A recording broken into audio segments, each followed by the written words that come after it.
birthday clash between Noble Park and Balwyn on EFNL Eastland Match of the Day. It's going to be a bumper one out here at Pat Wright Senior Oval. The conditions, it looks like the rain has stayed away and we're all in readiness for what is bound to be another cracking game between these two great sides of the Eastern Football Netball League's top flight. But before that, of course, we've got an hour to warm up for this one. So it's Matthew Ferdy once again, joined by Wayne Brashat, Brett Beston, and a special guest from the Pakenham Gazette, Tyler Lewis. We'll start with you, Tyler. You must be honoured to be amongst company like this. Oh, just a great bunch of boys that I've got alongside here. If I'm worried about you, though, you do have a sense of throwing me under the bus. So the next hour, my heart rate is a bit higher than it should be, I think. Well, to be fair, mate, we are going to start, once we introduce the rest of the panel, we are going to start with the other divisions that you'd have no idea about. So that may be a bit of throwing under the bus. Brash, back once again, mate. You were very, very excited. We carpooled in. You were very excited to look at these two sides because at the start of the year, many, including myself, expected them to be the top two. Yeah, and I actually, in my early season prediction, I've actually got these two playing off in the grand final this year. That's been my selection all the way through. But for me, this is the quintessential game of the season. It's this is a game that I feel that really highlights the whole EFL season. The Queen's birthday clash down here or at Balwyn when the games are swapped. These two sides, there's never anything more than 3 goals in it. And the odd thing about it is it's normally the away side that wins, not the home side. So we'll just see what happens in this version this afternoon. Well, that's not music to Brett Beston's ears, of course, our resident Noble Park man. Besto, you'd be excited to see the Bulls for the first time since April last year. Yes, it's been a long wait, Matty, but looking forward to seeing the Bulls this week. Of course, they got some of their big guns back in. I think Sketcher and Martin missed, the last game from memory. So they're back in today, which is going to make a big... and, of course, Ziggy's back at the Bullring where he belongs as well. I think it'll be a cracking game today. And I think, for me, Noble Park will get up, but I think it'll be a terrific game. Yeah, we'll leave all our tips, of course, there, and we will speak about Shane Allen, who's playing his 200th game. Absolutely. Tyler spoke to him during the week and been a great exponent of the goal square for the Noble Park Bulls for a long time. There are 4 other games going on across the league this weekend. One of them, Montrose and Mooroolbark, is trying to compete, Brash, with the Queen's birthday game. It's an interesting decision by the clubs. I guess a local rivalry like this, they wouldn't have played against each other until this year, since when Montrose won the premiership in 2012. So it's a long time between drinks for this rivalry. So I'm sure they're trying to make something of it.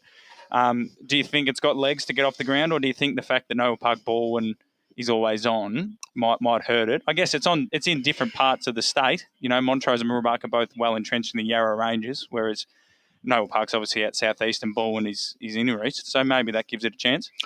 Look, I think there is a place for another game in Division 1 as a game, but I'm always of the opinion that it's your premier division. That's what you're selling. That's what the sponsors want to see. And I'll preface that this game has been going now for 7 or 8 years. It's a bit like the Dreamtime match or the Collingwood Melbourne match on Monday. These two sides have made this game and made the occasion theirs. And I think this is probably the best game to showcase your premier division in the Eastern Football Netball League, Matt. It'd be hard, Besto, wouldn't it, for that? Not only because there's this game going on, but also both Montrose and Mooroolbark would eventually, especially Mooroolbark this year, harbour ambitions of not playing each other next year.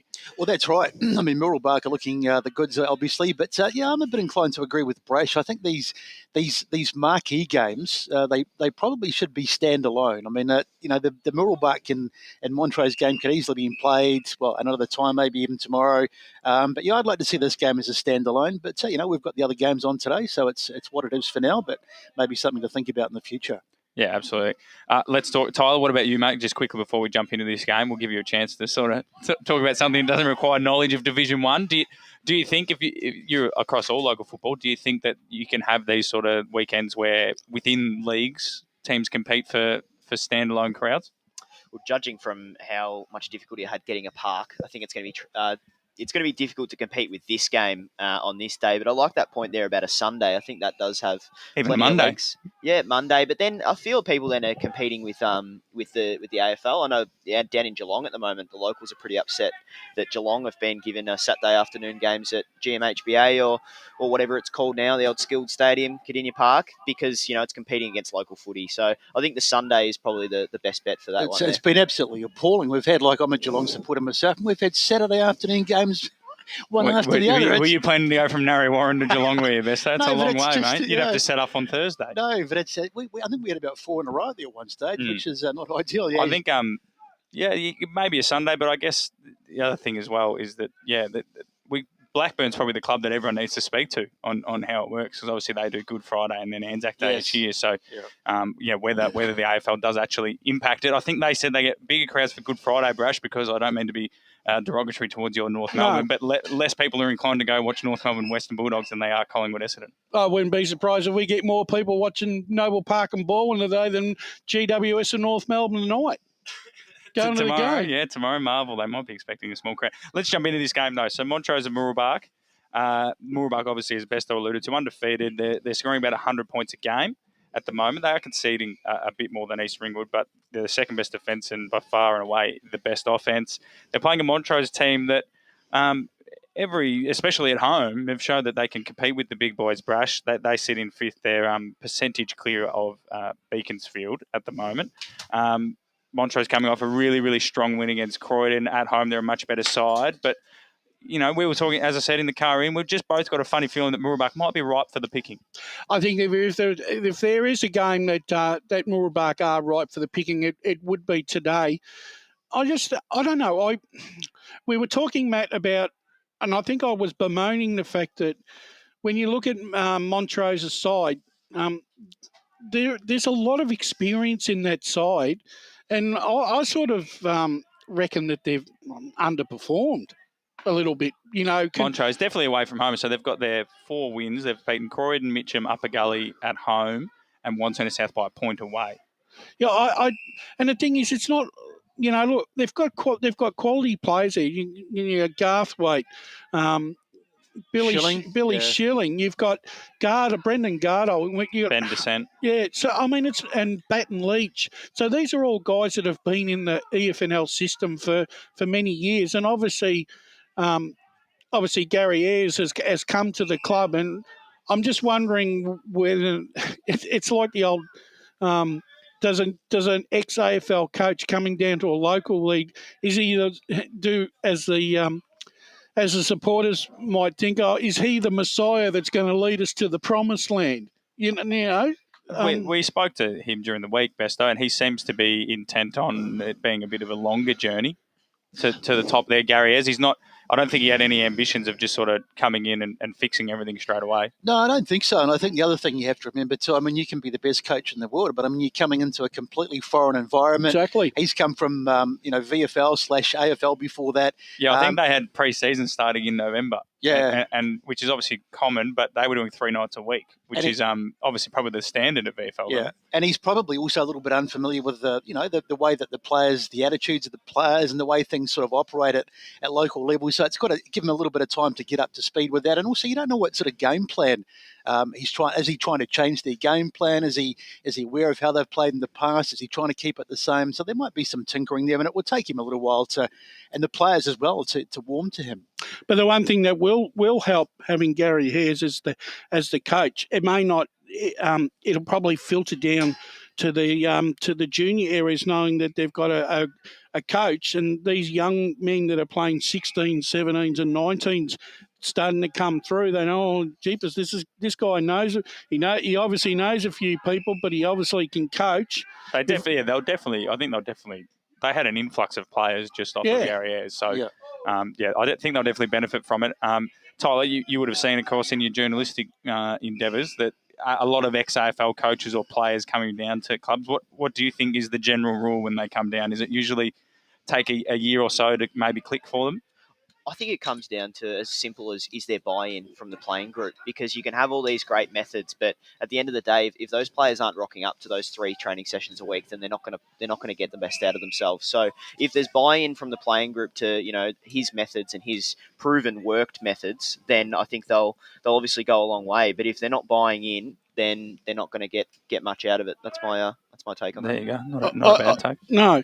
And the thing is, today, when you're looking at differentials, Maddie and gentlemen, the one that sticks out for me is the Mooroolbark are a plus 111 as against minus 45 for Montrose. So Montrose can't afford to let Mooroolbark get off to a quick first quarters. Yeah, just first quarters. Montrose can't afford to give Mooroolbark a head start. Otherwise, the game could be over at quarter time. Mitch, plus 36, plus 83 second quarter. Montrose 0, which is not bad, but Mooroolbark plus 74 in the third quarter, but the last quarters. And I think this comes down to the fitness of why Mooroolbark are where they are, plus 140 is against plus 74. So even though the figures for Montrose read comparably well against most of the other sides in this competition, unfortunately against Mooroolbark, it's lacking in a couple of quarters or two. I'm quite curious to know how you guys are so bullish about Montrose, because I've got to be honest. At home.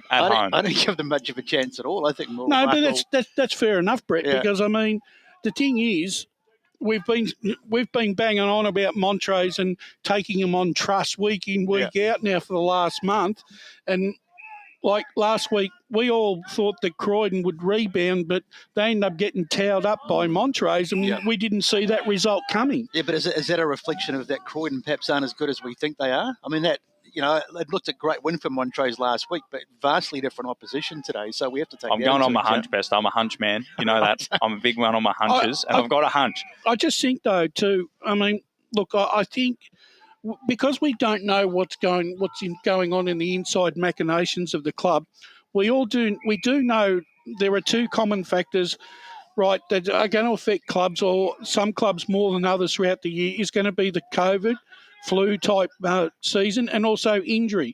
And some clubs are going to go through phases, and there are some clubs now that are going through it, that they're going through that their 2 or 3 week period. If you look at Montrose, maybe they had their period, but we don't know about that. I mean, everything is we're also surmising on why their form is fluctuating from week in to week out.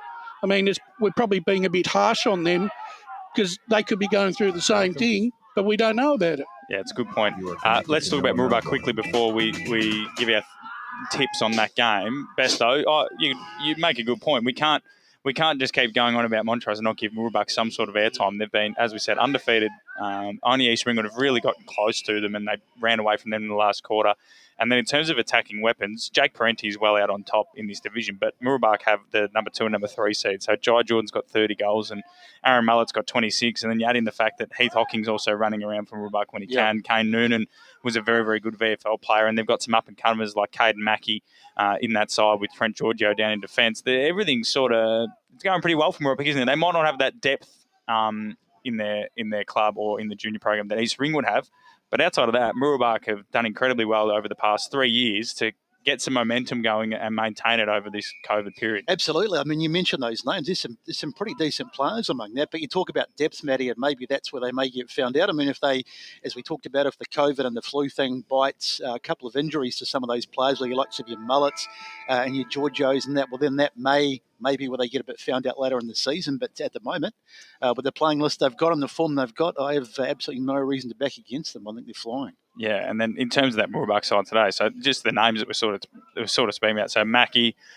he's a VFL listed player. Harrison Keeling is another young player that played plenty of footy Eastern Rages. Austin Smith, Casey List won the league best and fairest last year. Kane Noonan, I don't think he's missed the best players in the last 2 years. Riley Monkhurst is there now. Brash, they're starting to build, and then like I said, you add in Mullet, Jordan, Giorgio.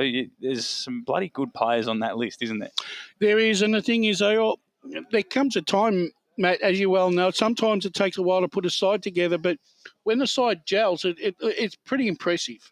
And the thing is, it's sort of like with Mooroolbark, it's been a bit of a bumpy ride for them over the last few years, but this year they're starting to put it all together. Just having looking at Mooroolbark's stats. We've had 9 games, so they've played 36 quarters of football. They've won 28 and a half.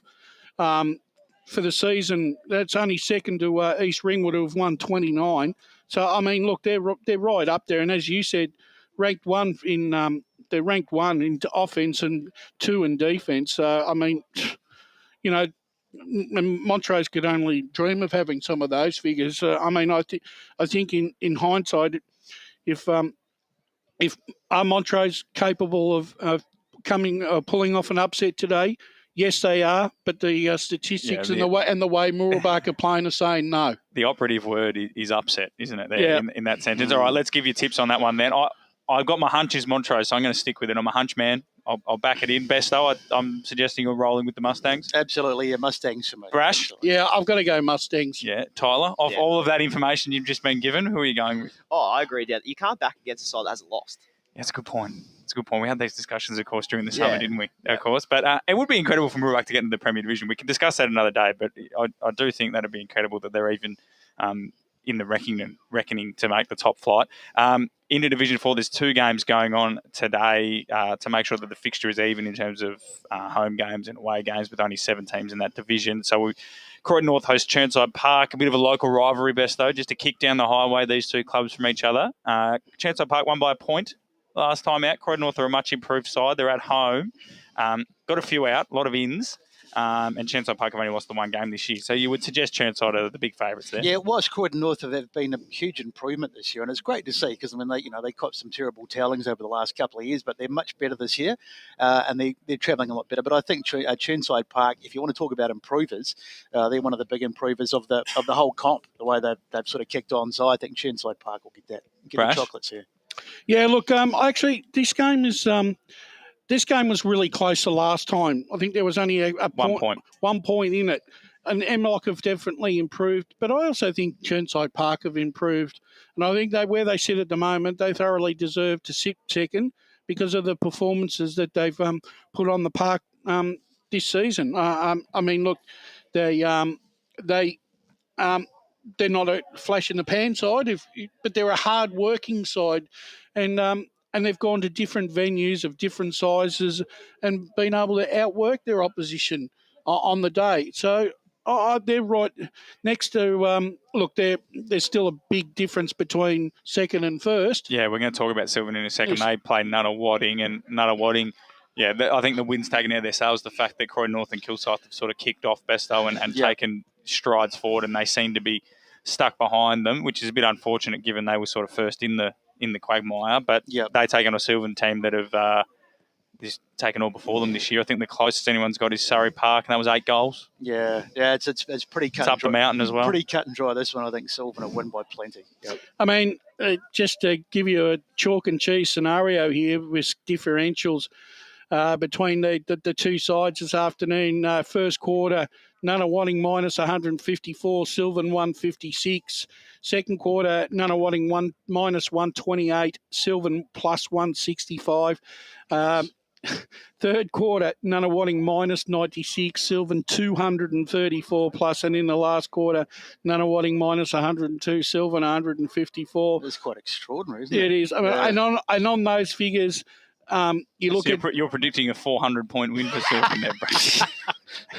Well, put it this way, I would think, we always, what's a yardstick in if your side can kick over 20 goals a week, you'd always think, the side's going real well. But unfortunately, Sylvan are averaging 22 goals, 152 points every game at this stage. Yeah, absolutely. Just quickly before we go, so we're all going to tip Chirnside and Sylvan. Yeah. I'm getting nods, Absolutely. Tyler. Good. Yep. You look with a lot of confidence there, Tyler. Good A lot on of you, confidence there, mate. You're a big Sylvan man. You've always said that. You've always been big on Sylvan. They know me Just well, quickly, and Scotty Hardy's over there. He'll love this. The Oracle. It's back, Scotty. Big fan of the Oracle. I've got to say... No, Besto, the Oracle. It's Oracle- running at 65%. That's going better than half of us. I had a look at the predictions for this. No. He's lost it. No, the Oracle. So we'll leave the Premier Division Oracle till later. But Division 1, the Oracle's got Mooroolbark winning by 23 points. I reckon that's pretty bang on, 95 to 72. If the Oracle gets the actual score right as well, it shouts the bar. And then Division 4, Croydon North 88, Chirnside Park 93. Obviously, last time was only a point the difference, so that's in the ballpark. Sylvan 120 to Nunawading 64. I think that one might be a little bit generous to Nunawading, but nonetheless. All right, time for our first break here on EFNL Eastland Match of the Day at the Bullring. When we come back, we'll talk more about Noble Park and their milestone man, Shane Allen. Today at Eastland, Lucy's trying on jeans for a momentous occasion. Coffee with the ex. She needs jeans she can move in because she's definitely moved on. Jeans that get a second look, but don't give any second chances. Jeans that say, "Why yes, I have spent the last 8 months in a post-breakup juice cleansing kickboxing personal training frenzy." And it looks as though she's just found the perfect pair.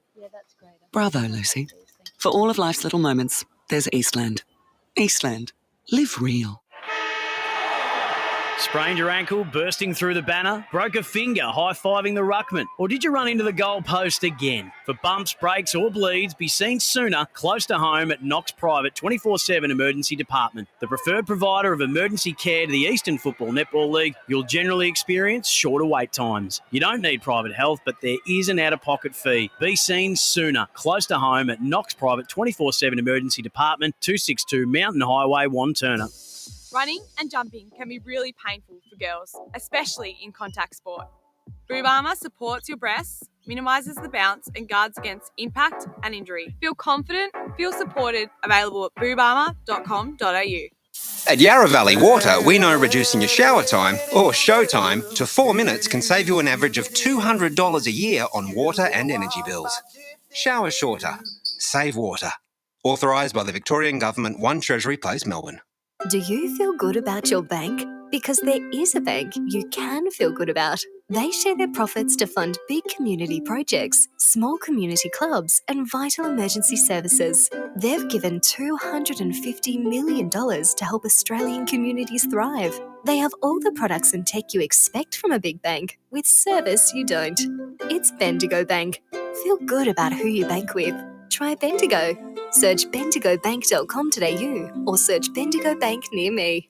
How would you like to be celebrated? I think I'd like to be celebrated with lots of music, dancing, a bit of a party. I'd like to be celebrated at the pub with a few frothies. Maybe some colourful balloons, my favourite flowers. How about some glitter? I'd like to be celebrated in space. Outdoors, having all my family and friends together. At Tobin Brothers Funerals, they know that every life is unique and they think that every celebration should be too. Find out more at tobinbrothers.com.au. Tobin Brothers Funerals, celebrating lives. Sprained your ankle, bursting through the banner? For bumps, breaks or bleeds, be seen sooner, close to home at Knox Private 24/7 Emergency Department. You'll generally experience shorter wait times. Knox Private 24/7 Emergency, 262 Mountain Highway, Wanturna.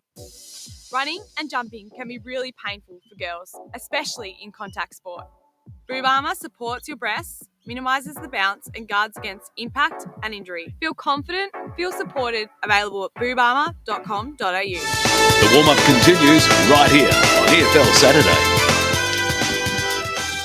Welcome back to the Bullring, everyone. Big Queen's Birthday Classic coming right up between Noble Park and Balwyn on EFL Eastland Match of the Day. You're watching on YouTube, Facebook. You're listening on the SEN app at the moment. Later on, should you wish, you can change on over to Eastern FM 98.1, but you can catch us everywhere, fortunately. Big game here, Matthew Fodier with Tyler Lewis, Wayne Brasher and Brett Beston. We did a little bit of a roundup of the other games going on today, the 3 of them. And now we're going to jump into this one. This is the annual clash between 2 giants in the Premier Division since both of them joined the league. Brash, what was it, around the turn of the millennium, Noble Park jumped into this competition, and then a handful of years later, Balwyn crossed over as well, both coming from the Southern, I believe. Yep. Previously, which didn't make that much sense that Balwyn were in that one. I don't know how Balwyn landed in the Southern, but nonetheless, they both dominated it and thought we'll come over here. Well, yeah, I think they're part of the reason why I think it was good to see Noble Park and Balwyn come into the comp, but there's a school of thought out there that they had to come in because they needed to break Vermont's dominance in the Eastern Football League at the time. Well, it's a touchy subject for you, isn't it, Brash? You wish that dominance had never been broken. We'll jump in Noble Park. He's gone on me there, Giggles. We'll start with Shane Allen. 200 games for Noble Park this week, Besto. You've watched a fair bit of Noble Park. Before we get to Tyler, who sat down with him and did a feature for him in the Pakenham Gazette, what does Shane Allen mean to you, having watched Noble and covered Noble for a few years as an exciting forward? Yeah, super player, isn't he? I mean, he's a real live wire, and it's guys like that who just are the backbone of your club. I mean, 200 games, he seems to have been around. I'm not sure what the year that he started, but obviously he's been here for a long time. And those players, I mean, it takes a long time to play 200 games, and those, as I say, they're sort of the backbone of your club. And obviously he's been away for 2 years as well. Yeah, that's right, and with COVID, etc. So super player, and congratulations to him, and hopefully he'll have a big game today. Tyler, you spoke to Shane during the week, so 200 club games, and obviously he had a couple of years at Heathvale, Aspendale, and I think he was originally, I don't know if he was always Noble Park as well before he played VFL. De La Salle, is that the... De La Salle, yeah, in the VAFA, yeah. So definitely he's played a lot more than 200 senior games then with those sort of numbers. But what was it like talking to Shane? He seems to have pretty much come out and said that no matter where he went, he was always a Noble Park player. Yeah, he said that he left, but his heart really stayed at Noble Park. And I spoke to his coaches and previous coaches, and Mick Fogarty really described him as dynamic. That was the one word he described him.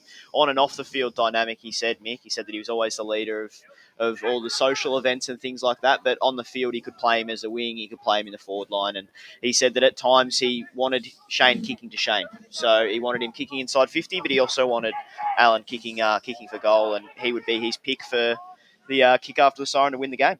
Yeah, absolutely. He's played at the end of some pretty good midfields, though, across the journey, hasn't he, Shane? Yeah, Kyle Martin as well, and he mentioned Anderson and Chris Barlow when he first started. That's the coach he mentioned that he came to Noble Park and noticed the professionalism, and he used the word byproduct. He said that he was two words. He was the byproduct of those good midfielders, and I believe down here at Noble Park when they made a highlights package in round one for Kyle Martin's 150th. That they all joked that it was just Shane Allen's highlights package because all he was doing was just kicking Allen inside 50. Yeah, Tyler, I think the thing is with Shane Allen, he like you said, he's played with some fantastic footballers, but he doesn't. He seems very modest in his own opinion of his value, because he actually said that whilst he's back at Noble Park, I don't take anything for granted, but I'm just happy now to play a role. So for me, that just turns around and says, I'll do whatever I can to make sure my club still stays at the top of the tree. Yeah, and he's very hungry, and he said that he actually spoke about that he thinks there's similarities in that 2010, 2011 side that is at the moment, because they don't have the out-and-out AFL stars, but they've got just role players across the entire field, and everyone plays their role, like what you said Alan's doing at the moment. Absolutely, and of course he's been there for 200 games. He's yet to see a premiership. Has he won a premiership? No, he won the two in 2010-11. Yeah, he's won two. Yeah. But it's been a long time, and Noble Park are travelling as well as they have in recent years, and looking one of the the favourites at this stage. So I mean, he'd love to get to. I don't know how much longer he's going to play for. Well, how old is he? He'd be what, 35, 36? Yeah, about I thought 34. Yeah, so 34? I was just going to say, so this, who knows? This could be his last year. So what a way to go out if the Bulls can get the premiership. It's a weird one because it's a weird one with that code stuff, isn't it, Brash? That yeah. He's 34 or 35, but he's had those 2 years off, so it can go one of two ways. It can either give you like a Dano King, it can maybe push you to go closer to 40, or there are a couple other players in the comp who woke up every Sunday over the lockdown and realised they didn't have to be battered and bruised. So it can go two ways. I think the thing is with Shane, what does help him for his longevity is the fact that he is a very athletic type. You don't see him carrying too much weight, and he's 35. He's going to turn 36 later this year. But there are some guys that we see run around in the comp who keep themselves in absolute ripping nick, and they're still running around 35, 36. Shane Allen, if he keeps his body and his mind willing, he could easily still play 250. I thought you were going to say then the fact that he's going to go on was because he doesn't get in the rough and tumble of the inside, and that was something that he did speak about with me. And it is a running joke apparently with Shane about his tackle count or their lack of. So he knows how many he's applied for the year, and it is a number that we have discussed privately, and we'll see. What was the quote from the great Mick Fogarty that he used to tell Shane? Well, he used to go up to Shane Allen and go, Shane, any danger of laying a tackle? He said, I've kicked 4. I don't need a tackle. So what's he got here? I'm just checking. He's ranked 356th for tackles in the competition. 4. He told me he's got 4 for the season. Well, we're going to check here. So according to this, he's laid 7 tackles, 1 a game, which is the 356th rank, but he's only affected 5 of them. Okay. So 5 effective tackles. Tell you what, That's I reckon, right. But he has kicked 16 goals, so yeah, For I a can guy- see his point of view. for a guy that's playing his 200th game, Jeepers, I reckon we're being a bit harsh on him. Look, the thing is, sometimes some of those look. Shane's he's an outside player. You've got to have those type of players. Not everyone can be an insider. You've got to have outsiders as well. Absolutely, Kyle. Brash. That's what I used to tell people all the time. I used to tell them all the time, we don't all need to go in for the hard ball. Let's just talk about Noble Park more in general. All right. As Besto said, they spent obviously turn of the last decade, obviously the back-to-back premierships, and were notorious finalists over the early 2010s.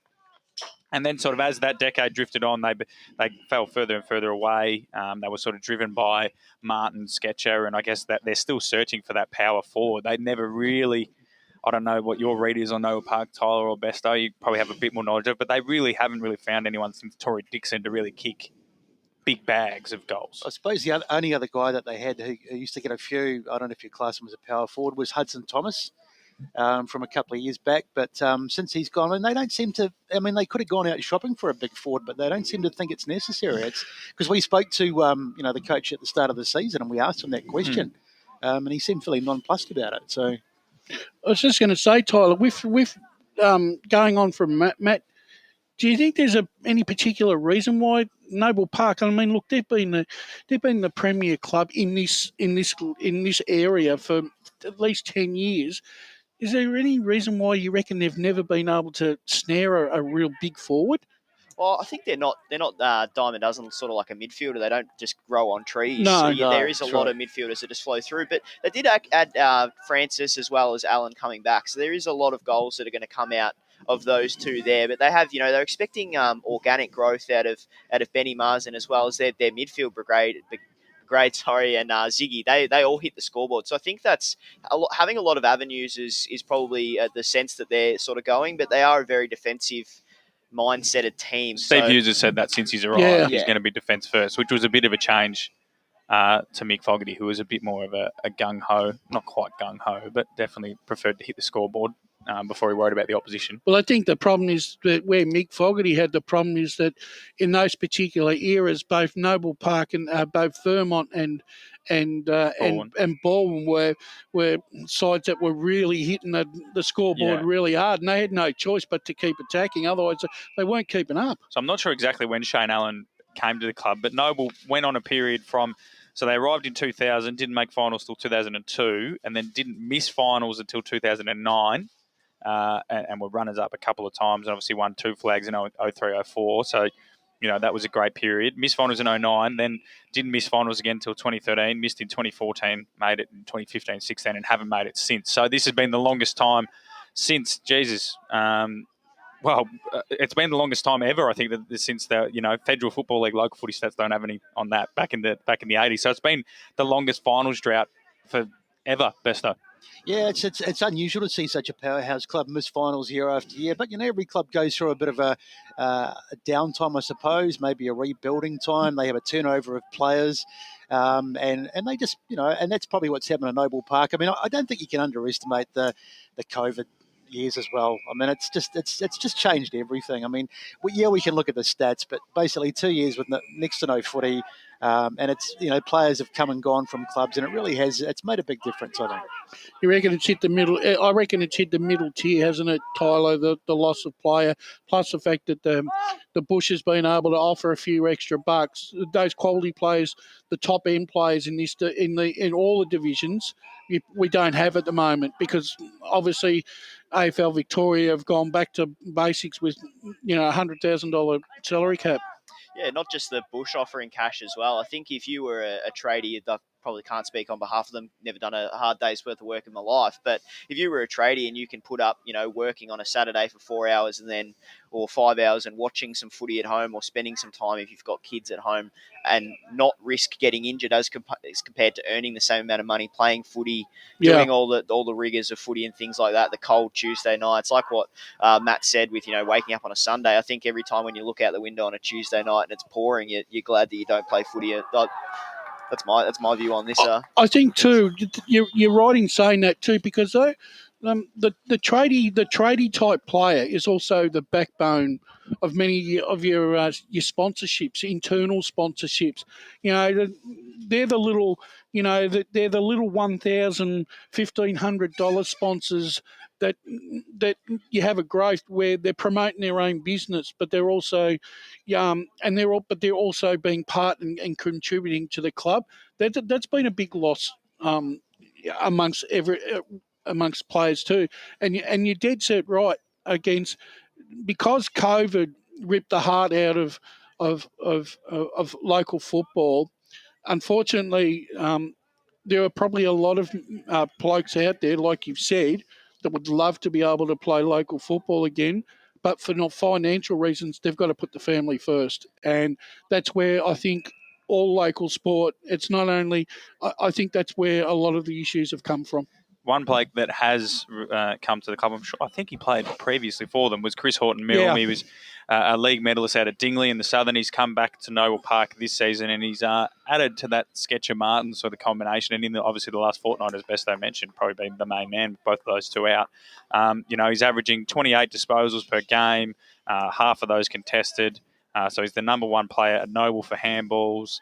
He's also the number one tackler at the club with 45 for the year, so 6.5 a game tackles. Probably doesn't quite impact the scoreboard as much as you probably like in a midfielder these days, Tyler. His score involvements, he's very strong at the club, at the league level, but not their most potent midfielder. But he's added a real backbone to that midfield. Yeah, and in the last, I think Martin missed 1 week and Sketcher might have missed 2 or 3. But in those weeks that they've been out, he's gone up to averaging 31. So he's been lifting in those weeks where he hasn't been reliant on those guys. But one sort of player I liken him to is your Prestiers and Lamberts in that Richmond era where they were so dominant. Hopefully his hamstrings are better. Yeah, someone had to look after the bloke that Dusty was leaving to run forward. Well, it's a good point. So Martin, when Dusty's cheating, you reckon? Are you trying to say you heard it here first? Cole Martin cheating out the front of the contest. Would never say that. You put words in my mouth just blatantly there. But those guys hit the scoreboard very well. So someone's got to play that defensive role, and 7.5 clearances, almost 8 clearances a game, as well as 6.5 tackles. So he's doing it very well. He's doing pretty well. Ryan Morrison, Besto, he's a star. He's obviously spent one random year at Nord. Yep. For I'm assuming it's a year no one ever speaks of down at the Bullring. But he averages in the 20s for disposals. Yet he's probably the best or one of the best lockdown defenders in the division. Yeah, it's an interesting one, isn't it? Because I think he's averaging 26 disposals, but as you say, no one more as a defender. But he obviously gets a fair share of his ball as well. So terrific player, another really experienced player from in this side, and I'm sure he'll have a big one today. I would expect him to line up on Charlie Haley first. Well, that's the thing. So Vermont kept Haley goalless, and they sent James Ross, who usually would I think a lot of people would have assumed would have gone to Jordan Lyle. Yeah. He went to Charlie Haley last time out and kept Haley goalless. So you would assume you think Morrison will go to Haley and they'll try and find someone else to line up on Lyle? Yep, I do. Tyler, do they have someone else who can then go to Lyle of a similar stature? Oh, I think Tua goes to Haley. I think they'll send him. He send him down Josh there. Tua? Yeah, he goes under the radar because he doesn't touch the footy, but he's a very good defender as well as I think Jake Gaines will go to Lyle. He's got a bit more size on Morrison. With Horton-Milne, he's very good offensively as well. Sorry to cut you off there. They rate his offensive. What Matt said there with the 20 disposals. They love him kicking the footy and attacking off the defensive 50. With Sketcher and Martin coming back into the lineup, where does that sort of release Horton-Milne to be? He's not going to get. He may not even get the best opposition player. Is that an area that Oval Park might be able to exploit with him this afternoon? Well, I think it will ease the pressure because he's not going to get the best opponent around the stoppages, and there is so much focus on Martin and Sketcher around the stoppages that he might do that. But you do that at your own peril, given what he's done this year, especially around the stoppages with his clearance numbers. It is a weird one, isn't it, Noble, that they've got. Yeah, you feel like them and other clubs, as we mentioned previously, Nord, Park Orchards in this division, they'd kill for one of the 3 or 4 forwards the Balwyn have got because it might take them from premiership contender to premiership favourites. But it'll be interesting to see how that all-star midfield operates with them back in, because I can see in your notes there, Cole Martin actually gets more of the footy in the loss, Tyler, than a win for Noble Park. Yeah, well, I think you and I would take both of those sets of numbers that I've got in front of me in either a win or a loss. So it's 39 in losses, but 34 in wins. Yeah, so, I'll take that. Yeah, I think he just gets a stack And he's of the down. footy. He's getting less of it in the wins, mate. Stop giving it to him. That'll be the instruction from Steve Hughes at quarter time, you reckon? He's no good. Stop giving him the No, footy. stop giving it to him. Give it to Shane Allen. He needs to lay a tackle. He needs to kick more goals. All right, we're going to close in on our second break here on the EFL Eastland Match of the Round pre-game. Of course, out here at the Bullring, Pat Wright Senior Oval for the annual Queen's Birthday clash between Noble Park and Balwyn. Today at Eastland, Lucy's trying on jeans for a momentous occasion. Coffee with the ex. She needs jeans she can move in because she's definitely moved on. Jeans that get a second look, but don't give any second chances. Jeans that say, why yes, I have spent the last 8 months in a post-breakup juice cleansing, kickboxing, personal training frenzy. And it looks as though she's just found the perfect pair. Bravo, Lucy. For all of life's little moments, there's Eastland. Eastland. Live real. Sprained your ankle, bursting through the banner? Broke a finger, high-fiving the ruckman? Or did you run into the goal post again? For bumps, breaks or bleeds, be seen sooner, close to home at Knox Private 24/7 Emergency Department. The preferred provider of emergency care to the Eastern Football Netball League, you'll generally experience shorter wait times. You don't need private health, but there is an out-of-pocket fee. Be seen sooner, close to home at Knox Private 24/7 Emergency Department, 262 Mountain Highway, Wanturna. At Yarra Valley Water, we know reducing your shower time or show time to 4 minutes can save you an average of $200 a year on water and energy bills. Shower shorter. Save water. Authorised by the Victorian Government, 1 Treasury Place, Melbourne. Running and jumping can be really painful for girls, especially in contact sport. Boob Armour supports your breasts, minimises the bounce and guards against impact and injury. Feel confident, feel supported, available at boobarmour.com.au. Do you feel good about your bank? Because there is a bank you can feel good about. They share their profits to fund big community projects, small community clubs, and vital emergency services. They've given $250 million to help Australian communities thrive. They have all the products and tech you expect from a big bank, with service you don't. It's Bendigo Bank. Feel good about who you bank with. Try Bendigo. Search bendigobank.com.au or search Bendigo Bank near me. How would you like to be celebrated? I think I'd like to be celebrated with lots of music, dancing, a bit of a party. I'd like to be celebrated at the pub with a few frothies. Maybe some colourful balloons, my favourite flowers. How about some glitter? I'd like to be celebrated in space. Check 1, 2.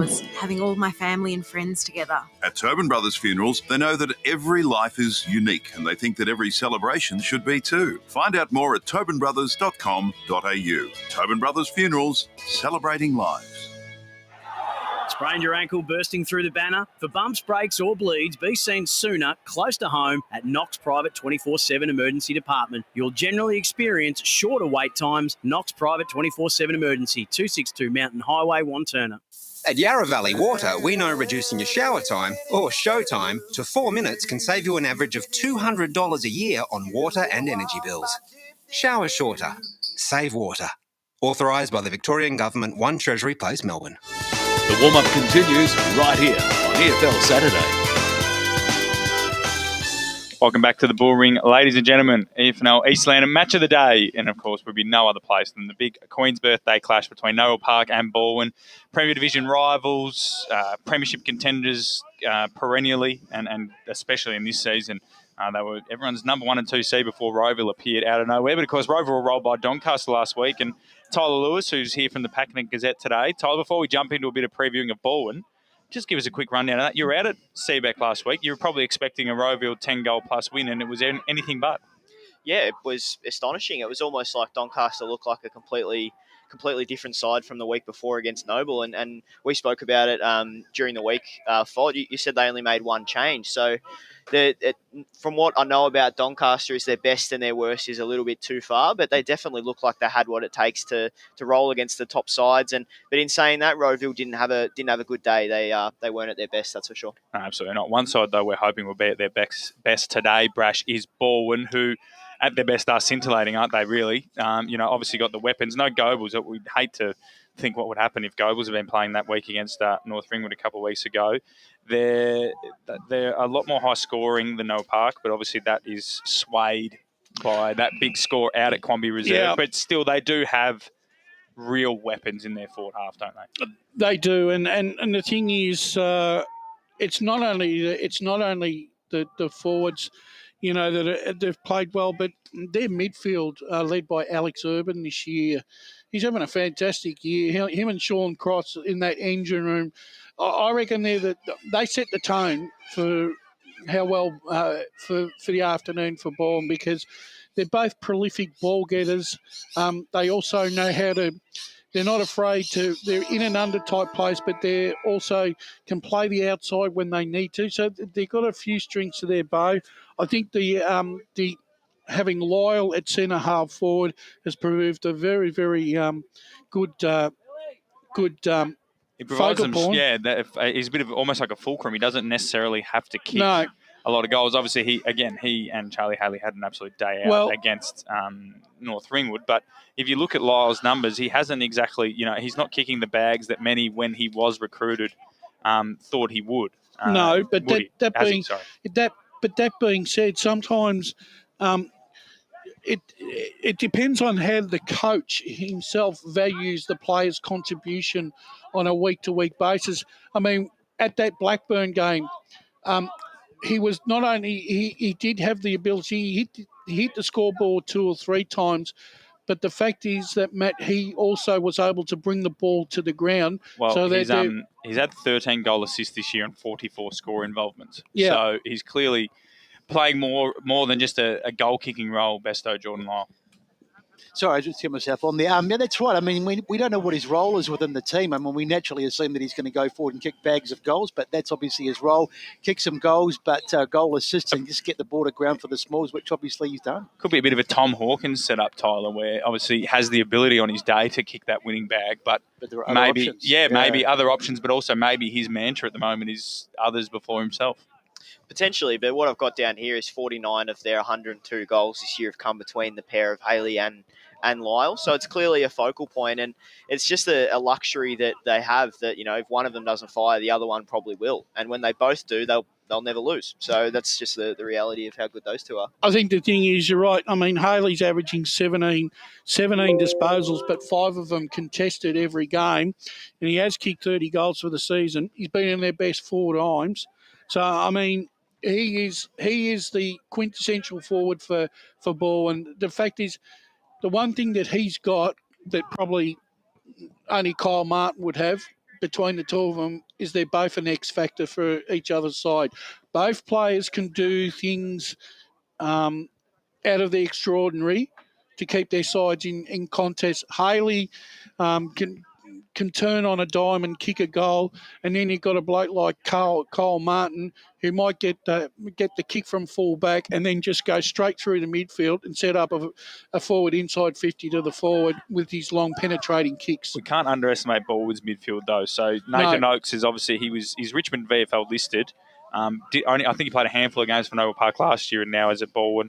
Sean Cross, as you mentioned, along with Alex Urban. Tom McCaffrey has been really, really good on the outside. Nice left footer. And there's a couple other players Yaron Jaffa-Williams can be thrown in there, Tom Wilson and so on. Their midfield can't be underestimated, Besto. We talk about Martin, Sketcher, Horton, Milne. Yes, they're probably more prolific than some of those Balwyn midfielders, but I think he played a handful of games for Noble Park last year. Absolutely. I mean, if there's a bloke with a better name than Yaron Jaffa-Williams and the EFNL, I'd like to find. I think he played a handful of games for Noble Park last year. I have seen him play before. He's a real live wire. Gets plenty of it, and as you say, Nathan Oakes in there as well. He's having a particularly good year. So no, I don't think it's going to be it'll be a great tussle in the midfield. I mean, on paper you'd look at Noble Park and think they should win the battle, but you can't underestimate Balwyn far and away. Yeah, that's where both the coaches feel it'll probably be won in the midfield. I feel like every coach says that the game will be won and lost in the midfield. Cultures but like the waning gibbous to Noble Park point. lead up to this game, their focus is, Lindsay. Inside 50 for them. Can take a simulation. One in the midfield, and Matt, you mentioned Oakes there. That you might have mentioned there's only a couple games, but they haven't forgotten. Do you think there might be a couple of words or physicality? Oh, I don't think so. When they did mention their old friend, so I don't know whether that means that they're no longer friends, or whether they. Well, my understanding was that Nathan Oakes was playing for Noble Park, but was going to all the ball and social functions, and they have been notorious over the years. Infamous functions. So, but yeah, Nathan Oakes was spending a lot of time with the Balwyn crew. So maybe, I don't know whether he's a local to the area or he went to Noble Park because he knew it was a strong club and then realised that everything else in his life was more inner east than south east. But an interesting one to see how that plays out today. But Tyler, Balwyn, they'll be looking to kick 100 points or more, not only because they play an attacking style, but because every time someone manages to get a hole in Noble Park, they can't seem to win a shootout. Doncaster East did it to them out here. A couple other sides, when they've got a hold of Noble Park, have been able to roll them. Yeah, I'm big on this. I'm big on 100 points just in any Roval, of course, in round one. Yeah, in round one. Any sort of if you kick 100 points, I rarely see a side lose, and it may happen today. Now that I've mentioned that, but I went through the archives, and it's just 6 of their last 27 games. Noble Park have conceded 100 points. It was 3-17 over the last years in which they were competing for finals this year and last year, and 3 of those 6 that they have lost in the 27 have actually been against Balwyn. And then on the flip side, Balwyn they've gone 6-1 in opening quarters. They've launched out of the blocks and they seem to get themselves ahead. But they're a side that kicks 100 points and they've won 6 of their last 16 matches by kicking 100 points. So they're a side that likes to hit the scoreboard. Most definitely. Also, too, I think it's going to come down. There's some other players, I think, for both sides, and it's going to be that middle 6. And there's another couple of. There's 2 or 3 other players that I think are going to have to play important roles for Balwyn this afternoon. Got Leapson off a half-back flank. He's a premiership player. He's been out injured, but he's reliable. He does have a turn of dash, so he'll be important. I think Chevy Anderson will also be another important player for Balwyn this afternoon. But the other guy, I think, has got a few tricks as well, but we haven't seen the best. I don't think we've seen the best of him, Bowen Smith. I think he's a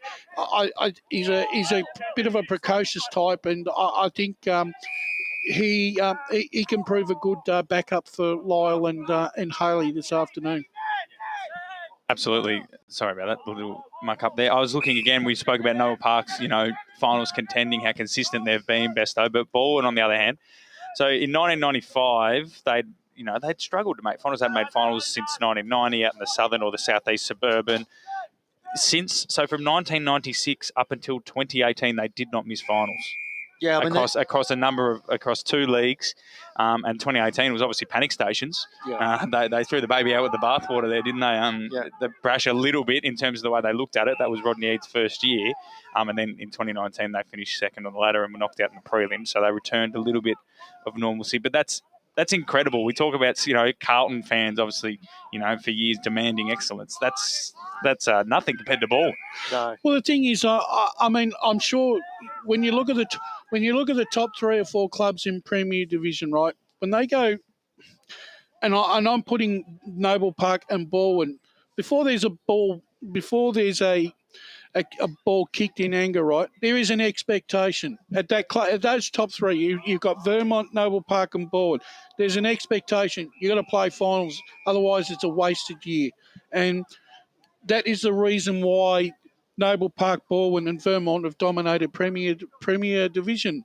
All right, some sides throughout the years, your South Croydons and that have played exceptionally well and won grand finals, but they haven't played finals per se every year. And the thing is, these 3 clubs and these 2 in particular, that's part of the reason why they are where they are, is because of the expectation that they put themselves under at the start of the season, and they will not lower their standards for that. No, absolutely not. Hopefully not today. Let's go into our tips then, gents. We're winding up the pre-game here. Besto, we'll leave the Oracle to last. Fan favourite. The Oracle's got an interesting prediction. We'll start with you, Besto. I know you're going to tip Noble, but I want you to give me at least some working out. Can you show how you got to your answer? Absolutely, I can. I think they'll win the midfield battle. We talked about that. I think that'll be an absolutely crucial part of the game. The defence is well set. The only question mark may be over the fact that we talked about the big forward. If a couple of the small forwards get shut down like Ziggy and the likes, they may struggle to find the goals. But I just think the midfield battle will be the big one for me. And I just think the likes of Sketchat and Martin in there, I think that'll get them over the line. It'll be close, but I think Noble Park maybe by a couple of goals. Brash? Yeah, look, my number one thing that I'm going to be looking for today, whichever side controls contested possession will win this game this afternoon. I'm going to stay with the trend that the away side seems to get up in these contests. I'm going to tip Balwyn by 18 points. Tyler? I don't trust this weather. And as we were talking about before, we're talking about forwards and midfield and slogs and things Besto like that. immediately looked up to see if he had enough coverage. He's going to be down on the boundary today. He's down on the boundary and he's every time. And shootouts. So we would love to see a shootout with 30 goals apiece from either side, but getting greedy with that. So I 30?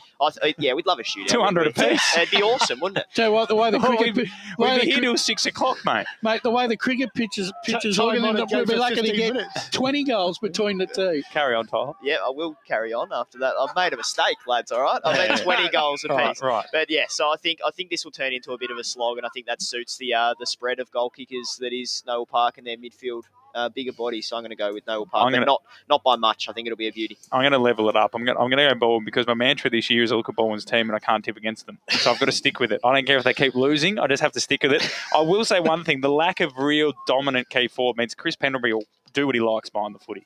And we haven't spoken much about him and Balwyn's defence, but Chris Pendlebury in terms of an operator as a general and a marker and starting attacks, the fact that there's no one that he probably really has to worry about, Shane Allen, but I'm sure they'll have someone probably more appropriately sized that goes in that direction, maybe Jack Francis. But Pendlebury, I think he'll have pretty much a licence to do what he wants, and he may kickstart it. But then obviously that's up to Coach Hughes to make sure that he makes Pendlebury accountable. Absolutely. And just before we go, the Oracle.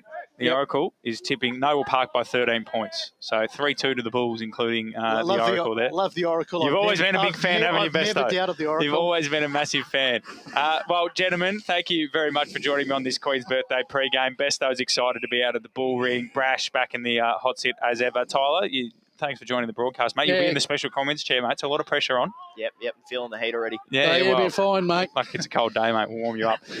And we're going to go to our final break here on the Eastland AFL match of the day. When we come back, and of course, it'll be all the action from the Bullring as Noah Park hosts ball. And we thank all of our listeners and viewers from all over the state, including Warrnambool, out there today. So enjoy your cozied up indoors and get ready for some classic Eastern Football Netball League action. Today at Eastland, Lucy's trying on jeans for a momentous occasion. Coffee with the ex. She needs jeans she can move in because she's definitely moved on. Jeans that get a second look, but don't give any second chances. Jeans that say, why yes, I have spent the last 8 months in a post-breakup juice cleansing, kickboxing, personal training frenzy. And it looks as though she's just found the perfect pair. Bravo, Lucy. For all of life's little moments, there's Eastland. Eastland. Live real. Sprained your ankle, bursting through the banner? Broke a finger, high-fiving the ruckman? Or did you run into the goal post again? For bumps, breaks or bleeds, be seen sooner, close to home at Knox Private 24/7 Emergency Department. The preferred provider of emergency care to the Eastern Football Netball League, you'll generally experience shorter wait times. You don't need private health, but there is an out-of-pocket fee. Be seen sooner, close to home at Knox Private 24/7 Emergency Department, 262 Mountain Highway, Wanturna. Running and jumping can be really painful for girls, especially in contact sport. Boob Armour supports your breasts, minimises the bounce and guards against impact and injury. Feel confident, feel supported, available at boobarmour.com.au. At Yarra Valley Water, we know reducing your shower time, or show time, to 4 minutes can save you an average of $200 a year on water and energy bills. Shower shorter. Save water. Authorised by the Victorian Government, 1 Treasury Place, Melbourne. Do you feel good about your bank? Because there is a bank you can feel good about. They share their profits to fund big community projects, small community clubs, and vital emergency services. They've given $250 million to help Australian communities thrive. They have all the products and tech you expect from a big bank, with service you don't. It's Bendigo Bank. Feel good about who you bank with. Try Bendigo. Search bendigobank.com.au or search Bendigo Bank near me. How would you like to be celebrated? I think I'd like to be celebrated with lots of music, dancing, a bit of a party. I'd like to be celebrated at the pub with a few frothies. Maybe some colourful balloons, my favourite flowers, How about some glitter? I'd like to be celebrated in space. Outdoors, having all my family and friends together. At Tobin Brothers Funerals, they know that every life is unique and they think that every celebration should be too. Find out more at tobinbrothers.com.au. Tobin Brothers Funerals, celebrating lives. Sprained your ankle bursting through the banner? For bumps, breaks or bleeds, be seen sooner, close to home at Knox Private 24/7 Emergency Department. You'll generally experience shorter wait times. Knox Private 24/7 Emergency, 262 Mountain Highway, Wanturna. Running and jumping can be really painful for girls, especially in contact sport. Boob Armour supports your breasts, minimises the bounce and guards against impact and injury. Feel confident, feel supported, available at boobarmour.com.au. On EFL Saturday, it's time for the match of the round. Let's cross to our team and go local for your footy.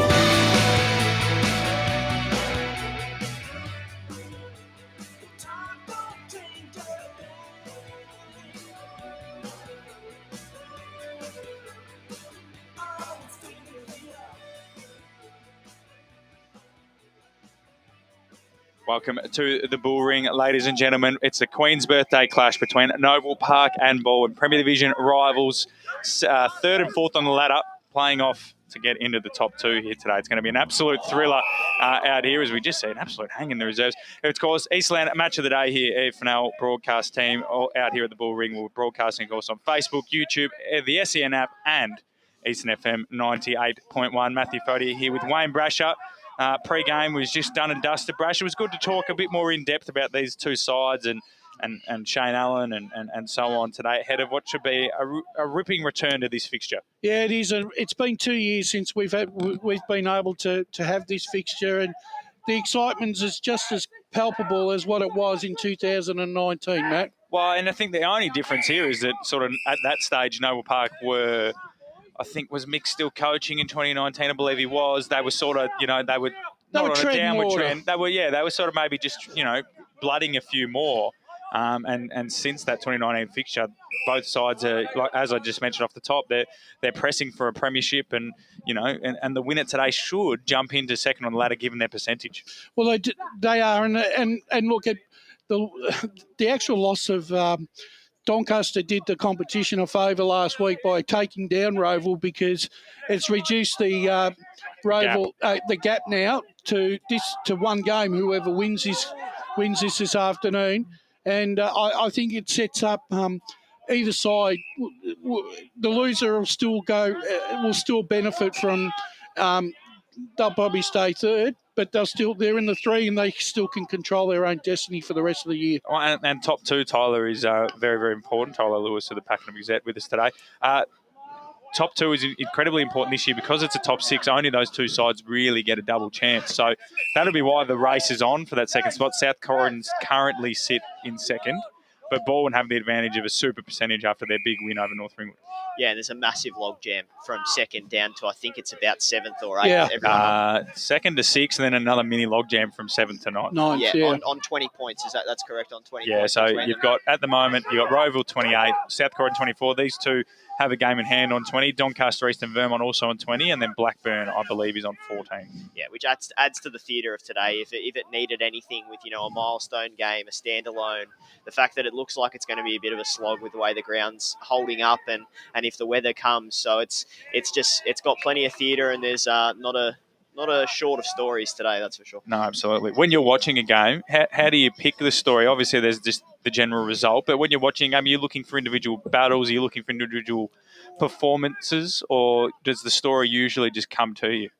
Oh, I don't think you've got to search it. Sometimes when you try too hard, you sort of force something, and you become reaching for something that's not really there. And sometimes it's sometimes you're too close to it when you're at a game. When you're super close and you're on the fence and you see everything happening, sometimes you don't see the bigger picture. You sort of see what's just right in front of you. So it takes a little bit of time. But yeah, sometimes there's absolute standouts. If someone comes out and kicks 10 today, then that's the standout, of course. Or there's a kick after the siren, which would be terrific. Tyler, normally a lot of the players directed through the midfield. Today, I think we're going to see a different type of game. I think the wings of both sides are going to come more into the play, because I don't think I've seen the centre square as roughed up as what it has been in the past. So obviously this area has had a lot of rain in recent times. Yeah, that's the wicket square for cricket season looks in a bad way, and there's also a bit of mud just there in what we like to call the hole. Here towards the right of screen of this stream, and there's a little bit out in the left forward pocket over there, but that just comes with the amount of rain that has come. I don't know if you're going to avoid the wicket square. I think you just play your best footy, and if you end up in the wicket square, you end up in the wicket square. So it's everyone. Looks like the midfield is going to come in it. I don't think you can avoid it, but you're probably not going to see Steve Hughes or Rodney direct his side to actively look into the corridor in that regard. I would dare say I think there's going to be a lot more I think there'll be a lot more rotations today too, because of the nature of the ground. I think both sides will probably use their bench a little bit more than what they've done in the past to try and maintain that edge. Yeah, I definitely. It's going to be. I think what we're looking for is probably that if the game's close at 3/4 time, it'll be a real test to see which midfield has more depth. I think that'll be where it is won in terms of in a close game in that last quarter. You want to be able to throw more of your players through the middle, and that's what Roval have actually been doing really well is playing a lot of guys through the middle. So when they come to crunch moments, they don't rely on one or two players, and that's something Noble Park probably have the slight edge midfield-wise, Tyler. Yeah, and what you said before and the game situation, you said you don't think they're going to be directing them to go through the corridor. I think if you're down by 2 goals with 3 minutes to go, it will be go through the corridor. So I think game sense does come into a lot of it with the midfield depth and with the approach around this. But I think from what I've seen, Noble do have a lot of midfield depth, and they can throw anyone really in there. Even they've spoken about Ben Marsden. Apparently, he's been running really well at training, and he can throw in there. But he's just been so potent in the inside 50. Who's going to kick their goals, though? I still think to win finals and to win big games, you need someone to stand up and kick you a bag, and we know Balwyn have 2 obvious candidates for that. And Noble can go on about their spread and midfielders kick goals, but, yeah, I still think you need a focal point of sorts. Who is going to play that role for Noble? I think it'll come down to matchups today, so it'll be a different spread. But I personally think that I misspoke there. It was actually Jack Francis. They said that's been running really well, which surprised me because he's massive. Jack also a big fan of his own work. Sent in a couple of highlights the other week. Really? Yeah, sent in a couple of highlights to the socials pages. I'm a big fan of someone. Well, we put one up and he wasn't happy with it. Yeah, he said there was a better one, and he sent the clip. And then he sent his own clip. He sent the clip, and that happens countless times. Jai Jordan did that this week. He's playing for Bullring today. We'll be in the warmer. Yeah. If you're listening, people do it all the time. But carry on. Jack Francis, he's running really well. I'm a big fan of what that sort of behaviour than what you've just said. So I'm saying that he's going to kick the goals today, specifically. So what about you, Brash? What name jumps out? Jack Beach has come across from Knox to play in the ruck. So could they throw Jake Gaines or something like that into the forward line? That's what I was thinking, more Luke Bull. Luke Bull? Yeah. He's played forward. He played centre forward, and he's played centre forward a bit. I think he could be. He's more than capable. I've seen him kick goals in the game. He moves pretty well. Yeah. He's a definite. Luke Nelson is playing. I'm pretty sure he's Coburg listed. I think he's a handy goal kicker. Yeah. Well, the one guy that's not playing today, O'Leary for Noble Park, has kicked 11 goals. Kicked a couple last night for Frankston too. Yeah, so it'll be a bit of a loss. Obviously being able to kick goals, sort of like with Tyler a bit. I mean, it's going to be the case of 2 spearheads, or with Balwyn tactically, versus Noble Park's versatility with many goal kickers. So it's an interesting dynamic, and I think that once again it comes down to, as Tyler and yourself have alluded to, who controls the midfield. Yeah, the ruck as well is going to be a key thing. I mentioned Jack Beach there, crossing from Knox, but Chevy Anderson has been pretty impressive this year as well. Brash is pretty much a lone ruckman for the Tigers. He was their best on ground against Blackburn on Good Friday, so he could play a big role. He's a bit more of a leaper than you sort of like your grappler, but he can definitely give them first use out of the centre. Most definitely. I think a lot of the ruckmen now, Tyler, in the number 1 ruckmans in most sides, a lot of them play the old followers role now, rather than being the specific number 1 ruckman. They play the old followers role where they're actually going around the ground and not only taking hit outs, but also putting themselves in the position to kick goals as well. Yeah, and as well being able to compete at ground level, those second and third efforts for adding an extra midfielder, a lot of clubs like to say. But you speak about the leap and things like that in the ruck today, Matt. I think with the way that I'm sort of looking at this game, I think there's going to be a lot of repeat stoppages, and potentially the grappling might come into a little bit more fruition on this sort of What day. makes that repeat stoppages? Purely the surface? Or The is there surface, something else? and I like I said before, I just think the rain's coming. I reckon every time I've got in my car for the last 2 weeks, I've had to put the wipers on. So I don't think that trend stops. Don't say that. Now. Lee Green's going to come around and smack you because there's a lot of electronic equipment lying around here, and he doesn't want that to be ran off. I'm just chucking the radar on. It seems to be. I'm not looking good here. No, you're not looking good at all, Tyler. There is absolutely nothing on the radar. Oh no, there's a few scattered showers, but nothing near us. Nothing near us. And we're hoping that the weather predictor is a bit better than the Oracle, was what I've been told there. The one thing that Balwyn, that they'll be I think they'll want it to be more on the outside brash, given obviously like we can mention Martin, Sketcher, Horton Mill till the cows come home, but they have the likes of obviously Oakes can play both inside and outside, but McCaffrey, as I mentioned, is a beautiful ball user on the outside. Jaffa Williams, as best I mentioned, adds a bit of speed. Jamie Ridd off the halfback flank is another one that can add a bit of dash, and I'm sure Machete and McDermott will offer that, the two boys from their 19s program that are playing today. Well, obviously, so maybe they'll be looking to use the outside more than Noble, who may want that stoppage game. Well, it is, and it's obviously a feather in the two under-19 boys' caps to actually get a senior gig in the Balwyn side, because normally it's a hard game. It's a hard side to crack at the best of times. So they've done particularly well, and I'll be interested to see the next crop coming through. What an opportunity for those guys, not just the fact that they're getting a senior game, but they're getting this senior game. It's massive. It's not your token debut or your token senior footy game. It's not a kick out at Oh yeah, you're not having a kick out at Goon, are you? No, exactly. It's almost like this could be the game, and if you play well enough, you might be able to cement a spot for the rest of the season. Yeah, absolutely. And also, if these sides are projecting to play finals, you go to the magnet board if you find yourself out of the side and then you get to the finals and you're looking for a magnet, you go, well, he performed on Queen's birthday, so let's get him in the finals. So they're coming out. So Balwyn are going to wear their clash strip, so that must mean Noah Park are going to wear their home one, which is probably good to see for the Noah Park faithful as they come out there. Well, Bowen Smith in the long sleeve. I like that. Looks good, the longie. I am a huge fan of Balwyn's clash strip. I think it should be their permanent number one. Yeah, I like it. I just think that whoever's the home side, to me, it's not an issue. They get to choose a strip. You think so? Yeah, I do. It probably makes sense. We just got to hope that all clubs have a clash jumper eventually, especially given the influence of Beaconsfield won't clash with anyone. Maybe Noble, but Noble could wear the blue. But Berwick, obviously, if they were to go down a division, but even playing against Norwood, Park Orchard, and so on, sides are going to start needing one. It'll be a nice little. Are you going black shorts with Balwyn if they're playing at home wearing this strip? Are you going black like the Tigers VFL? Yeah, maybe. I think the full yellow.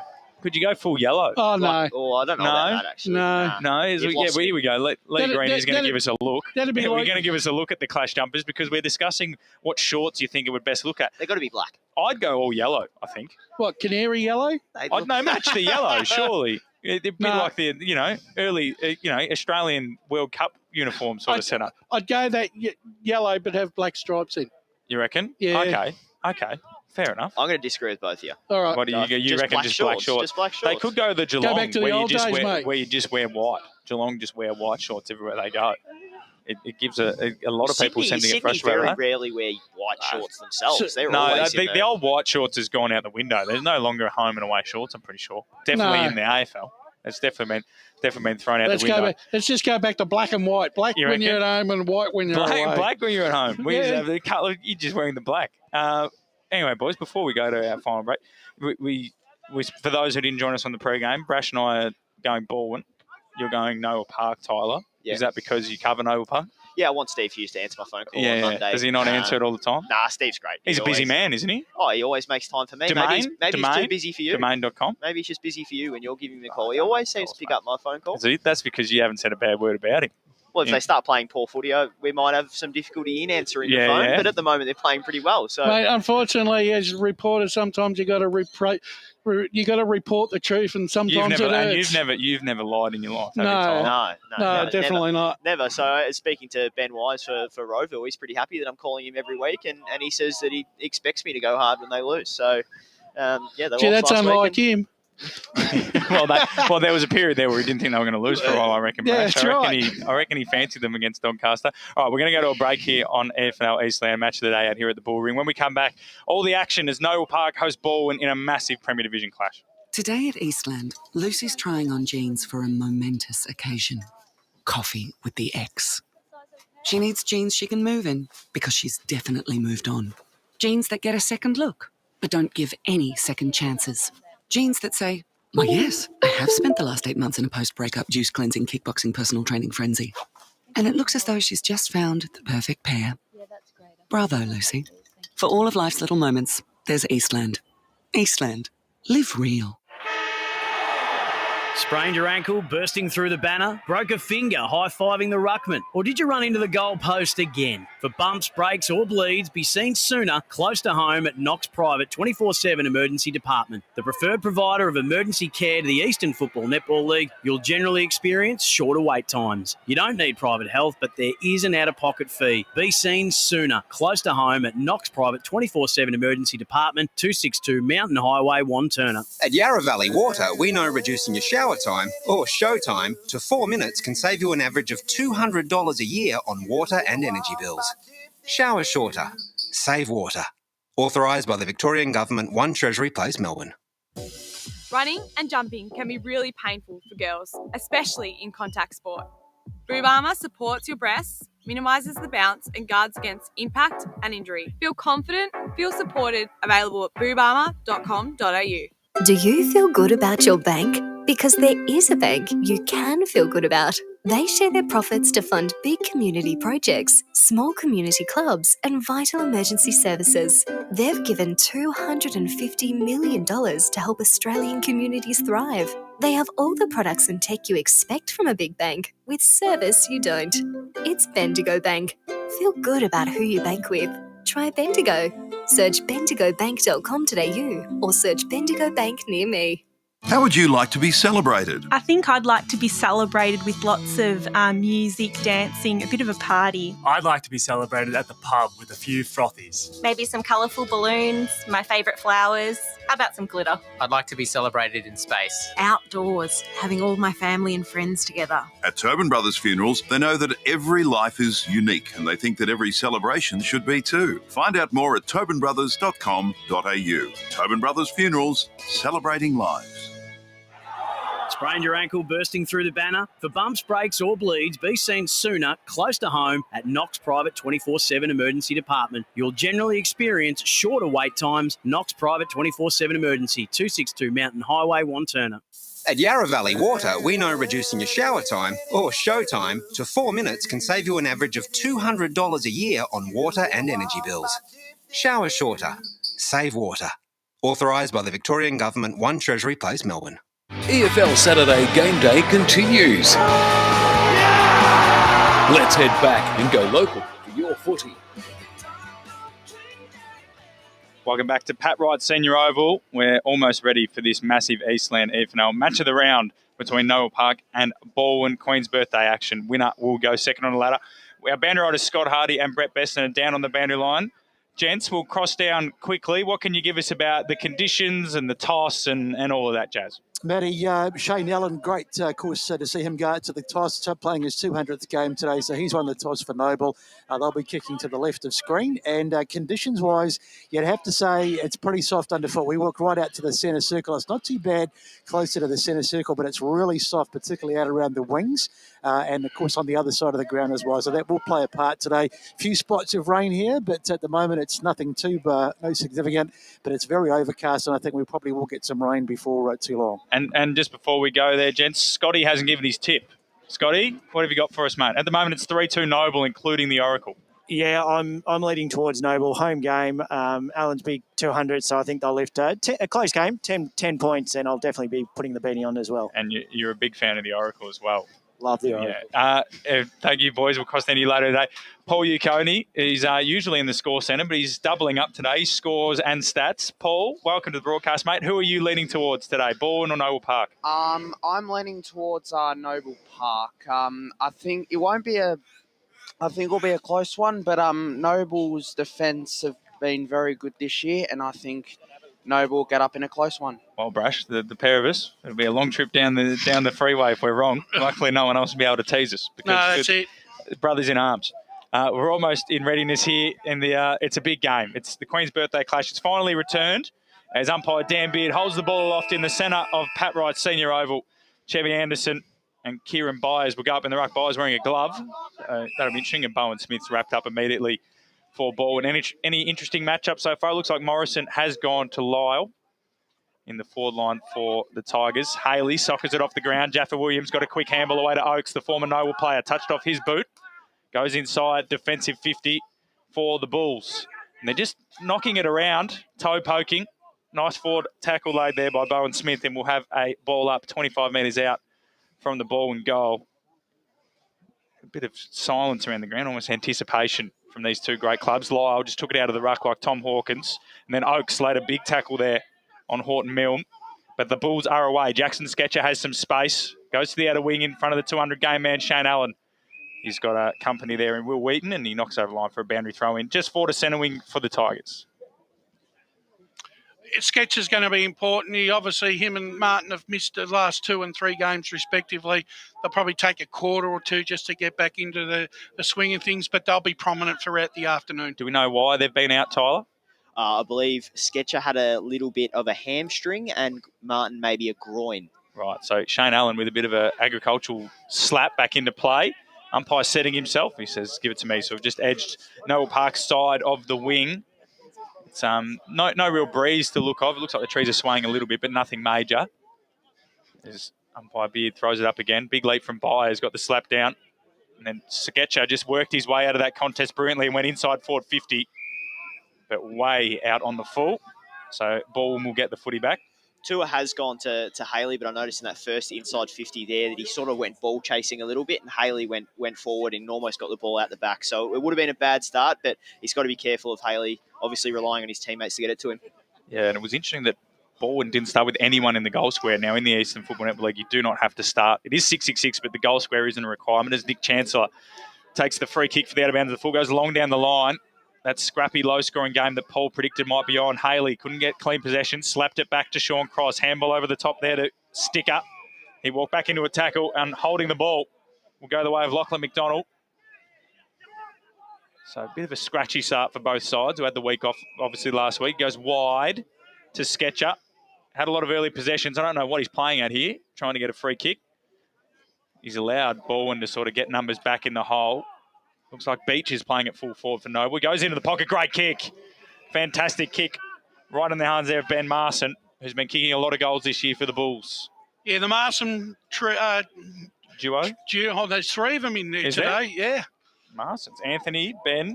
And Jordan. And Jordan, you're right, Brash. So Ben Marson is marked. And he'll kick from the junction of where the arc makes the boundary line over on the far side of Pat Wright Senior Oval. Not the easiest kick for a right footer either. No, he's on the wrong side for that, but he comes in off 3 paces. It's a nice little kick off the boot. It looks like it's gone across the face. Beach will keep it in play. It's roved. Handball back to Orwin. Ziggy Orwin zigs and zags and then pops it to the hot spot. It should be all Balwyn, but it might be Marson again, is it? I believe it is. All part of the plan, Tyler, for Benny Marson. Yeah, just playing in the pocket and then just getting it back where he'd like to. We did discuss that was a bit of a dead pocket there, and he's shoved it across the face of goal. But all in the end plan. What does Dwayne Russell say? All in the grand plan. Yeah, the grand plan. Dwayne Russell says there would have been a shake and bake there at some point from Dwayne Russell. Shut down as well. Shut down. Yeah. Shut down. That's a good one. So Ben Marson is 35 metres out. This one a lot easier shot than the one before. Trots in to give Noble Park the first score of the day. Pretty good looking kick off the boot. It's there. Noble Park get the first of the afternoon. They are 1 straight 6. Balwyn yet to score. We've got 2.5 minutes here on the Bendigo Bank scoreboard. It's an interesting start to the game there, Brash. We know why Noble Park are the highest disposal side in the comp, because they take 8 kicks to just circle work it around the forward 50. But the thing is, though, that that wasn't a bad piece of play because they played with a little bit of purpose there. I think you're just going to have to sort of be a little bit more conservative this afternoon in your disposal. So there's a free kick immediately. The boundary umpire has... Is it a 6-6-6 No, one? I think he was worried that someone had broken the line, but he's cancelled his call. So we'll go back at it again. Byers and Anderson. Byers tapped it to himself and just handballed it to space. McDonald might get there first. Orwin was there as well for Noble Park. Nice handball off. Horton Millman's inside forward 50. Swings on the left foot. It's across the face. Nice little surge play there, Tyler, from the Bulls. Yeah, a bit faded there. I thought that faded a little bit late. They didn't say there was a big wind down there, but it didn't look like that was on target, and then it faded just really late there. Their outside run looks good early, Noble Park. Yeah, Byers just handballed to space, and they looked a little bit too quick when the ball hit the ground. So McCaffrey's got it from Pendlebury in the back pocket and kicks it straight into the man on the mark, and Noble Park have won themselves a stoppage right on their forward 50s. We go down to Brett Beston on the boundary. Yeah, just backing up what you said, boys, there is no significant wind. If you look at the top of the trees, they are blowing around, but obviously down at ground level, the wind, it's just a light zephyr, really, that's what you'd call it. As we bring it back into play, Anderson and Byers. Byers did well. It was Beach. Horton Mill gets another possession. It was smothered. Now, can the Tigers do something? McCaffrey goes long down the line. Byers has set himself down there. And then Lyle and Morrison. And in the end, Lyle does pretty well to 50-50 that contest and get it over the line for a boundary throw-in. I'd be interested the way Steve uses Byers and Beach this afternoon. It's almost split the ground in half sort of it thing. Is, isn't it? The way Byers just immediately went back to help out Morrison. Tyler's notes had Morrison not going to Lyle. Anderson should have been pinged for incorrect disposal, and he is out of the ruck. So really good start early from Kieran Byers. Been impressive. The glove on the big ruckman. And he roosts it inside forward 50. Beach will be his target. He won't get there. And going back into the hole. That's courageous, Mark. Not paid. And then the Bulls hack it forward. It's across the face for one behind. I would have paid that mark there, Tyler. I've noticed Bowen Smith's gone to Kyle Martin at stoppage, really trying to keep him out of the inside and block him from the drop of the ball. I think that was Kyle that kicked that point then too. You're going to give it to Kyle Martin? Yeah. We're all in agreement. So Pendlebury to bring it back in for Balwyn. Dangerous kick. Got to his man there, Godleetson. Jamie Godleetson, premiership player for Balwyn. Short chipping ball looking for Oakes. He's got a couple of Noel players to contend with, and he's given away a free kick. Going the way of Lachlan McDonald. This has been pretty prominent early. McDonald. Oh, that's a horrible kick off the boot. Haley got back in defensive 50. You don't see this often. Does pretty well to get out of it, and then chips for Oakes again. But it's all Noble. McDonald. Back to Thomas Glenn in the long sleeves through the centre wicket. Kicks out wide for the runner in Lachlan Quaife, who will get there. But the boundary line wins out. We'll have a ball in. 8 points the difference. Noble 8. Ball yet to score. 6 minutes gone first quarter. It almost looks like that Rodney Eade is playing his own version of Eade's paddock. It is. To be fair, all the games, the 19s and the reserves, a lot of the scoring was done to the left of your screen. So perhaps Balwyn, and Noble Park did win the toss, so maybe Balwyn are just looking at damage control this quarter. Although, unfortunately for us, Tyler and Paul were correct in the fact that it's been very scrappy. Thing is, do you want your best forward to be getting a kick off the half, running out of half back when he should be playing forward pocket? I'm sure if Charlie Haley had 3 or 4 possessions in the first quarter, Balwyn thought they'd be a bit further ahead rather than 8 points down. As Oakes got his handball forward, McCaffrey now. Good looking kick off the boot, just held up a little bit in the breeze. Morrison came through, left the footy behind. And then the Tigers will take this as a tackle's laid there by Jake Gaines in the number 23. And we'll have a forward stoppage here for the Tigers. Byers won the hit out to space. Bowen Smith, hands and knees, handball back in. Horton Milnes there as well. And then Martin will get it forward for them. Tigers, they'll have a chance through Godleetson to bring it back inside forward 50. Glenn flew, left it behind. Nice gather, running inside forward 50. It's across the face. Haley, his opponent, tripped a little bit there in Tua. Then Haley stepped him, got past him, runs to the goal line, couldn't pick it up cleanly. He'll go back again, then Ryan Morrison wraps him up, holding the ball. Too smart by half there, Charlie Haley, in the end. And Josh Tua did enough there, Tyler, didn't he, to just make sure that Haley couldn't run into an open goal. Yeah, he just corralled him and really waited for the cavalry to arrive. Big flight from Francis, the man who sends in his own highlights. Couldn't make one there, and ball would have the numbers. Oakes was taken without the footy. Umpire said play on. Can hear the bodies slap against each other here, Brash, from our commentary position. Yeah, it's pretty willing out there early. Both sides wanting to assert their authority on the contest. So Anderson and Byers again. Byers is winning that battle, but there's that leap of Anderson. He'll go back and get it at ground level. Fantastic pick up from the big man. Stepping in and out of traffic there was Anthony Marson, one of the trio today. Couldn't go anywhere in Nathan Noticed Oakes. a rise of intensity in Balwyn in the last minute. They're going in a bit harder. It's almost like they've woken up a bit. I think there was that little period where they were just trying to chip balls out of defensive 50s, sort of woken them up. Anderson's getting a massive run up here to go into those stoppages. Brenton Hillard, the former Berwick man in the long sleeves, has won himself a free kick. Umpire Beard umpired a mountain of VFL games. Marson into the middle, so they're using it by foot. Marson to Marson. This is Jordan. He'll go to centre half forward where Jack Beach has got a bit, he's got a bit of space. Gobleitson tries to claim the mark, but it's skimmed off the fist of his ruckman, Chevy Anderson. And we'll have a ball up. Paul, have you got any stats for us, mate, that have popped out to you early on? Noble Park are dominating the tackles there, 7-2. Thank you, mate. As Jamie Ridd brings it out of defence for Balwyn. Out in front of his runner in Angus Pollux. It's slapped away now. Balwyn will want to try and close this stoppage down. You would assume eventually, as we close into the halfway mark of this first quarter. What's a pass mark for Balwyn this term? We're up here, we don't seem to think it's the scoring end. Going by the ground conditions, I think Balwyn would be happy if Noble were about 2-2. Yeah, it's interesting as the free kick going the way of Balwyn. It is interesting that, like I said, we don't seem to think it's that windy, but the way they've set up Balwyn, it's like it's damage control for this first quarter. So the free kick has gone the way of the Tigers. Short tubing ball is good to the leading Angus Pollux. He's come up and met that one. That was reportedly the scoring end that Noble are kicking to in the Vermont Noble game. Sorry, that was Joshua Pollux. Which is unusual because normally it's the old scoreboard end. Well, it turned out just every end Noble were kicking to that game was the scoring end. Yeah, I was about to say. Yeah, that was not really a great example. So there's a Marson. Jordan has got the footy for Noble down the line. Ziggy Alwyn takes the mark. Great kick from Marson. Really split it open. He's got a leading option in Shane Allen, but he ignores it and goes shorter. Very clever kick from Alwyn, and it finds a target there in Kevin Keane. Too much. The Balwyn backs are giving their Noble Park forwards too much latitude early. A shallow inside 50. I think they were so obsessed with Allen or the long ball down the line. They were. That's very smart football from Ziggy Alwyn. So Keane from outside the arc got good connection on it. He didn't look confident. Never on target. He didn't look confident he had the journey. So they're doing pretty well in the end, Balwyn, to sort of maintain against this assault. Pendlebury looks to be playing a goalkeeper role today. Takes the free kick for the out of bounds on the full and just bombs it long down the line. Anderson did well to create a contest. And then Keane, who kicked that out of bounds on the full, got a handball out wide and ends up in the hands of Sketcher. He took on the tackler of Gobleitson, then Jaffa Williams. And now Balwyn might be away. McCaffrey gave it to Gobleitson, gave it back to McCaffrey. Lyle Bee's target. Will it get there in the end? Morrison does well to cut across. Brought it to ground. Lyle kept his feet. Haley picked it up. Got the handball off. Bowen Smith runs to 50. Short tipping ball looking for the target. Heagney, he didn't know the footy was coming. Keeps it in front of himself. He got Quaife for company. Handball to Oakes. 10 metres out. Snap. Goal. Counter-attacking football from Balwyn. They get there first. Almost out of nothing, Brash.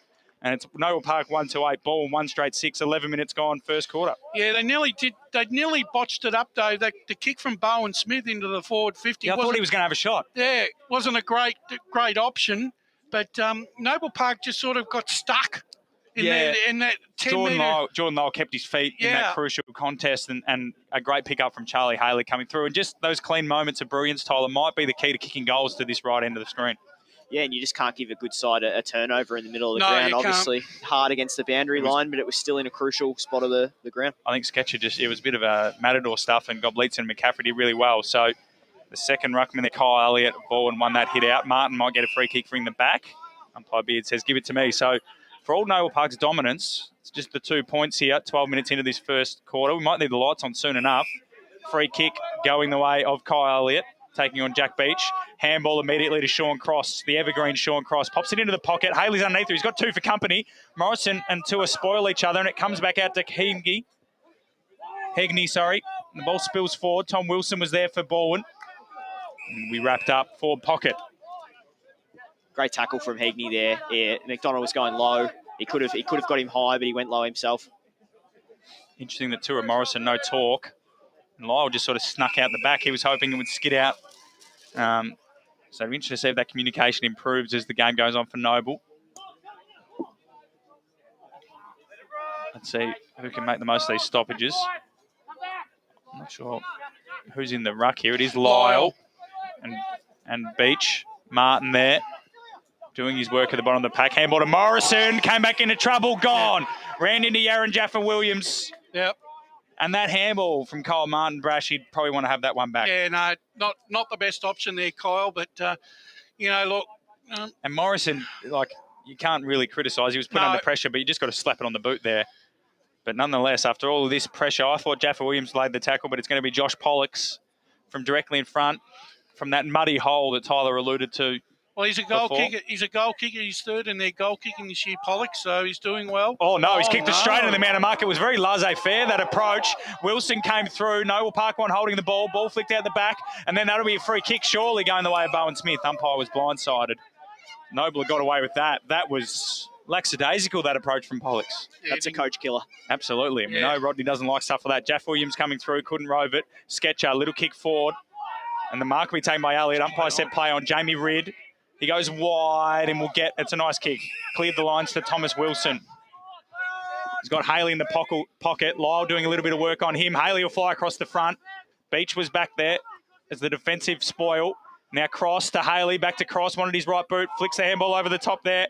And Machete dribbles it for some reason. Morrison now hacks it out of there. And Kyle Elliott, this time it'll be paid a mark. He handballs immediately to Ridd, just outside the 50 for Balwyn. Shocking kick off the boot. Picked up there by Hillard. Got the handball over to Marson. That's Jordan. Pops it over the top to Ziggy Orwin on the bounce. Pressure is high here. Free kick. Well done by Ziggy. Bit of Jack Ginnivan about that. Got the free kick and he can calm things down for Noble Park and go out wide. They're out. Marson, this is Ben. Kicked that first goal. Horrible kick, but it got to its target in the end. Does really well. But didn't listen to the cries here of the club Noble below us to kick it. Now Balwyn have got a chance on the counter-attack. Nice little step there from Mitchell Machete. Kick was too hot for Jordan Lyle. It'll end up in the Haley direction. He's got Tua for company. He does really well. He's wearing him like a glove early on. Machete's had a good minute. He's had a good minute. I've noticed he's gone to Sketcher at stoppages because Sketcher was off the chain a bit early, but he's got the footy himself as well as negating Sketcher. So up we go again. Elliott and Beach, the two secondary ruckmen, go at it. Sean Cross, Urban is there, and then breaking away really well done was Hillard. Chips out wide for McDonald. They've been two impressive players for the Bulls so far. And it's at right half back for Noble Park. They lead by 2 points. They probably should be further in front, but Balwyn have come right back into this game recently. Down the line, Marson the target. Balwyn have the numbers. Pendlebury got the spoil. And the handball came out from Bowen Smith. Noble players paying for free kicks there. And then Alex Urban is wrapped up by Kyle Martin. I think the only thing, if anything, that Rocket would be critical of is the way Balwyn have been delivering their ball into their inside 50. Yeah, they've been a bit rushed as Elliott went up against Beach. Kyle Martin will be first to the footy. But the boundary line wins out. We'll have another ball in. It's hard to see which coach is going to be more happy or not at quarter time. You would say after those first 5 minutes that Rodney Eade would have been unhappy, but since then it's been all ball. And Paul, any scores or stats? What have you got for us, mate? Division 1, Mooroolbark lead Montrose by 18 points, 18-0. Well, Besto will be pretty happy with himself. My hunch is wrong, it seems, Brash, but there's still plenty of time. Thank you for that, Paul. Back up again, centre wing, slapped forward by Beach of Noble Park, and then gathered by Glenn, who's just sort of playing a roaming role. Sean Cross wanted a free kick. Handball came through there from McDermott. Wearing the 24 today for Balwyn. Pollux, who's shot on goal before, will be something he'll want back. Hillard, been really good recently for the Bulls. Goes down the line. Sketcher couldn't haul it in, but he touched just before it went over. So we'll have another ball up. I still think Balwyn are way too lackadaisical with their checking of the Noble Park forward 50. They're letting too many blokes. Like Glenn had 10 metres there. You've got to be a lot tighter than that. That's a good point. So ball's into the corridor here. Martin, little chipping ball, doesn't miss targets off and went over the top of Alwyn. Gobleetson took the mark and played on immediately. Kick into space for Tom Wilson. Will it sit? Fairbank for company. Fairbank got there first. Great turn of speed from Harley Fairbank. Went too fast for his own good. And then in the end, the ball goes out of bounds for a boundary throw. Really well done, though, because Balwyn could have been away had Wilson got that footy in some space. So thrown in again, half-forward flank for Noble. They'd love another one here. The throwing goes right over the top. Cross will gather it, gave it to Urban. Been one of Balwyn's best players this year. Hillard is there for Noble Park. Couldn't gather initially and just got bumped by Sean Cross into the centre wicket. Nice handball finds Tom Glenn, then he gives it to Morrison. This is where they like him getting it. Lovely kick, looking in the Kevin Keane direction. It's just over the top and goes out of bounds for another boundary throw back where we started. Both Urban and Sean Cross have had no influence or very little influence on the game so far. They're going to need to work on their output a bit more, I think. Absolutely. That midfield battle that engrosses us at all pertains. Horton Milne's free at this stoppage. The tap went into the corridor. Martin's there with Bowen Smith, and then a handball came out to Tom Glenn. Wants his left foot under pressure from Jaffa Williams. Got his kick away and finds a target. Once again, another mark inside 50, Brash. Pretty much on the 40-metre zone. They're going shallow rather than bombing away. And the Bulls will have another shot for goal. I think that's mainly because neither side of what you would term This is Jack Francis. They haven't got a first-class full forward. No, they haven't. And I think they know Pendlebury's playing that sweeper role, so they want to avoid him at all costs. Now, Francis, I reckon he'll just run around a little bit, sort of the reverse buddy to get a little bit more on the journey here. Here he goes. Oh, it's a shocking kick off the boot. Needed to run across. He sprayed it well across, and the mark is taken down there by Pendlebury, Tyler. Are you expecting that clip to come through? No, I don't think Jack will send that one through. Paul, you got something for us, mate?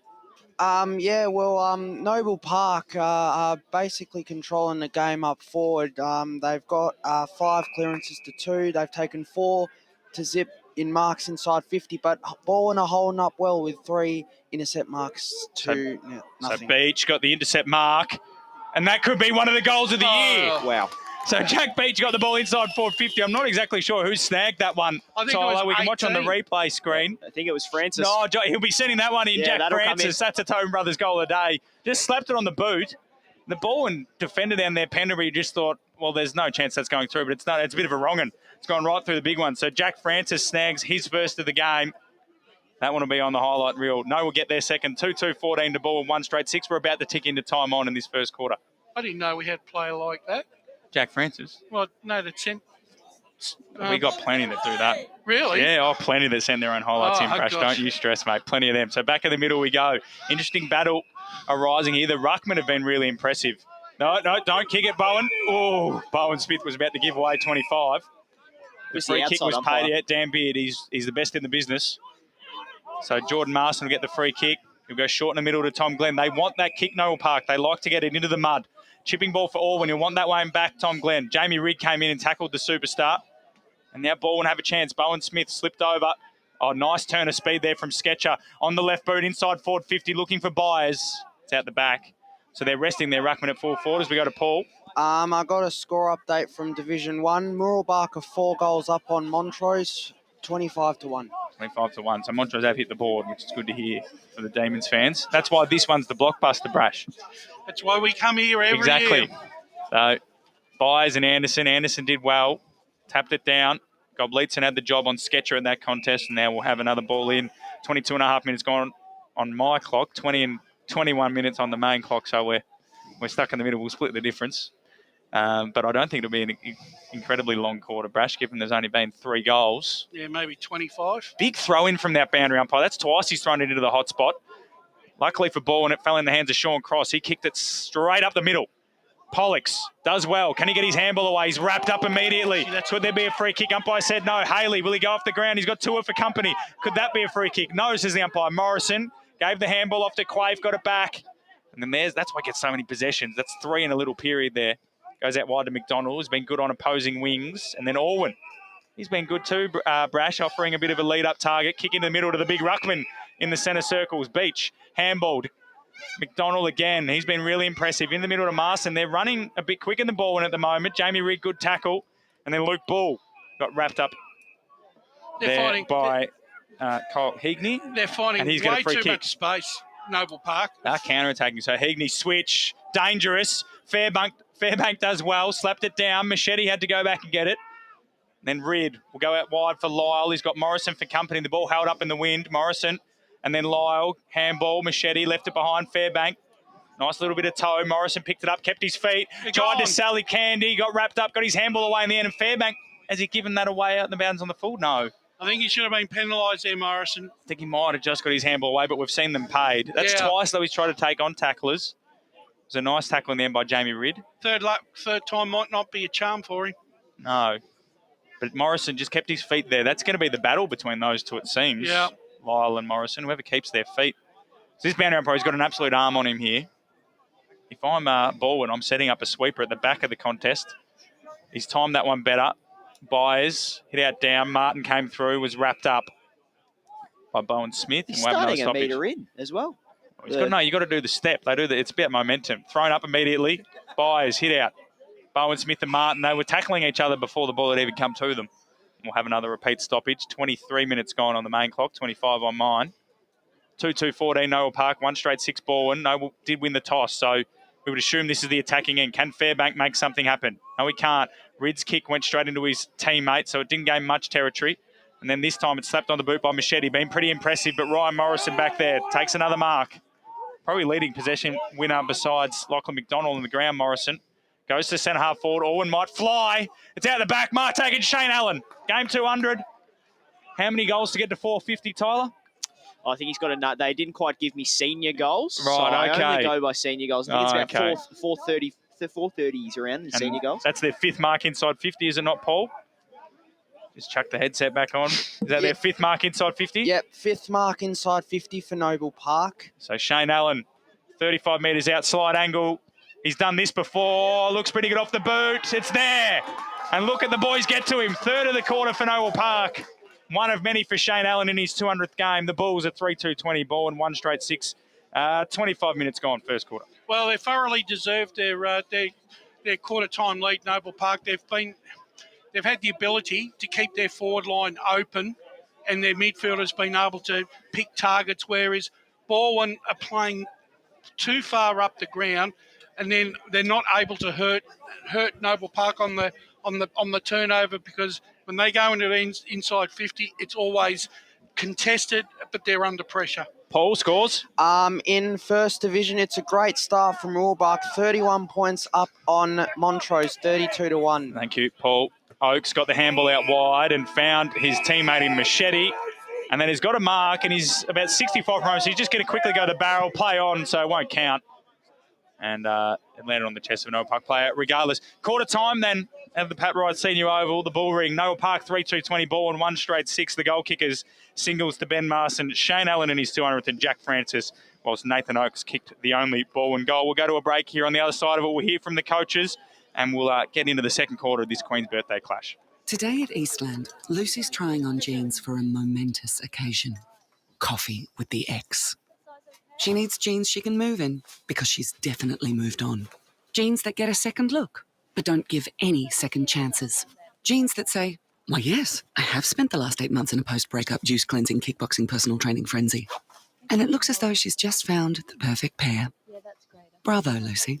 For all of life's little moments, there's Eastland. Eastland. Live real. Sprained your ankle, bursting through the banner? Broke a finger, high-fiving the ruckman? Or did you run into the goal post again? For bumps, breaks or bleeds, be seen sooner, close to home at Knox Private 24/7 Emergency Department. The preferred provider of emergency care to the Eastern Football Netball League, you'll generally experience shorter wait times. You don't need private health, but there is an out-of-pocket fee. Be seen sooner, close to home at Knox Private 24/7 Emergency Department, 262 Mountain Highway, Wanturna. Running and jumping can be really painful for girls, especially in contact sport. Boob Armour supports your breasts, minimises the bounce and guards against impact and injury. Feel confident, feel supported, available at boobarmour.com.au. At Yarra Valley Water, we know reducing your shower time, or show time, to 4 minutes can save you an average of $200 a year on water and energy bills. Shower shorter. Save water. Authorised by the Victorian Government, 1 Treasury Place, Melbourne. Do you feel good about your bank? Because there is a bank you can feel good about. They share their profits to fund big community projects, small community clubs, and vital emergency services. They've given $250 million to help Australian communities thrive. They have all the products and tech you expect from a big bank, with service you don't. It's Bendigo Bank. Feel good about who you bank with. Try Bendigo. Search bendigobank.com.au or search Bendigo Bank near me. How would you like to be celebrated? I think I'd like to be celebrated with lots of music, dancing, a bit of a party. I'd like to be celebrated at the pub with a few frothies. Maybe some colourful balloons, my favourite flowers. How about some glitter? I'd like to be celebrated in space. Outdoors, having all my family and friends together. At Tobin Brothers Funerals, they know that every life is unique and they think that every celebration should be too. Find out more at tobinbrothers.com.au. Tobin Brothers Funerals, celebrating lives. Sprained your ankle bursting through the banner? For bumps, breaks or bleeds, be seen sooner, close to home, at Knox Private 24/7 Emergency Department. You'll generally experience shorter wait times. Knox Private 24/7 Emergency, 262 Mountain Highway, Wanturna. Running and jumping can be really painful for girls, especially in contact sport.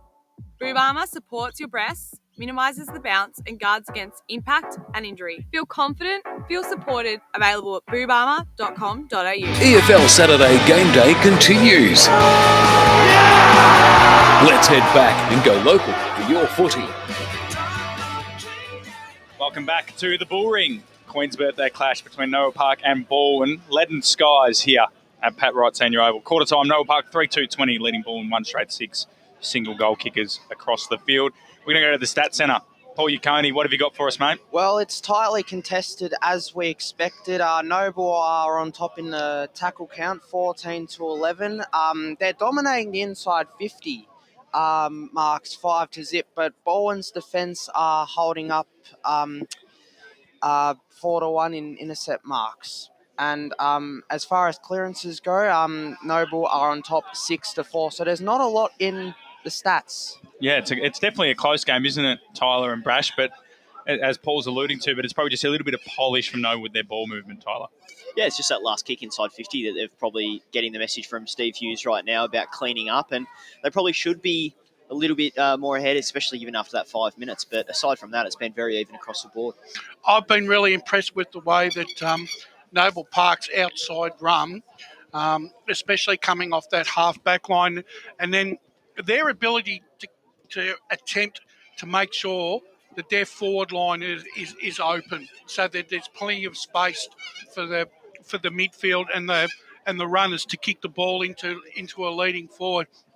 I think what they've also done extremely well is at the other end of the ground, where they've made the ground a lot smaller in the way that they've defended the contest, and have made it really hard for Balwyn to pinpoint leads or kicking to players in more advantageous positions, Matt. It'll be interesting to see how Balwyn set up this quarter, given that they're going with the breeze. Rodney Eade has, well, both sides are broken from their huddle now. Also, there was a pram in the centre circles with the umpires. I've never seen that before. A pram? Yeah, there's a pram. Just going, future umpire, get them in early. We need them. We need as many as we can. We got both of our Benaros were at huddles. It looks like Brett Beston is over with Steve Hughes of Noble Park. Steve Hughes, Noble Park. Coach Steve, you'd be pretty happy to get some points on the board. You had the dominance there, but you weren't scoring in the early part of that quarter. Yeah, as you're saying to the boys, I thought we went sort of the skinny side of the ground a lot. We're just not coming back through the corridor of the ground on our entries. So it's a little bit difficult to score from those dead pockets. So if we can just tidy up a little bit there, hopefully we'll see some improvements. I thought Ryan Morrison had a fantastic first half, and also Mac Donnell really, really strong for you.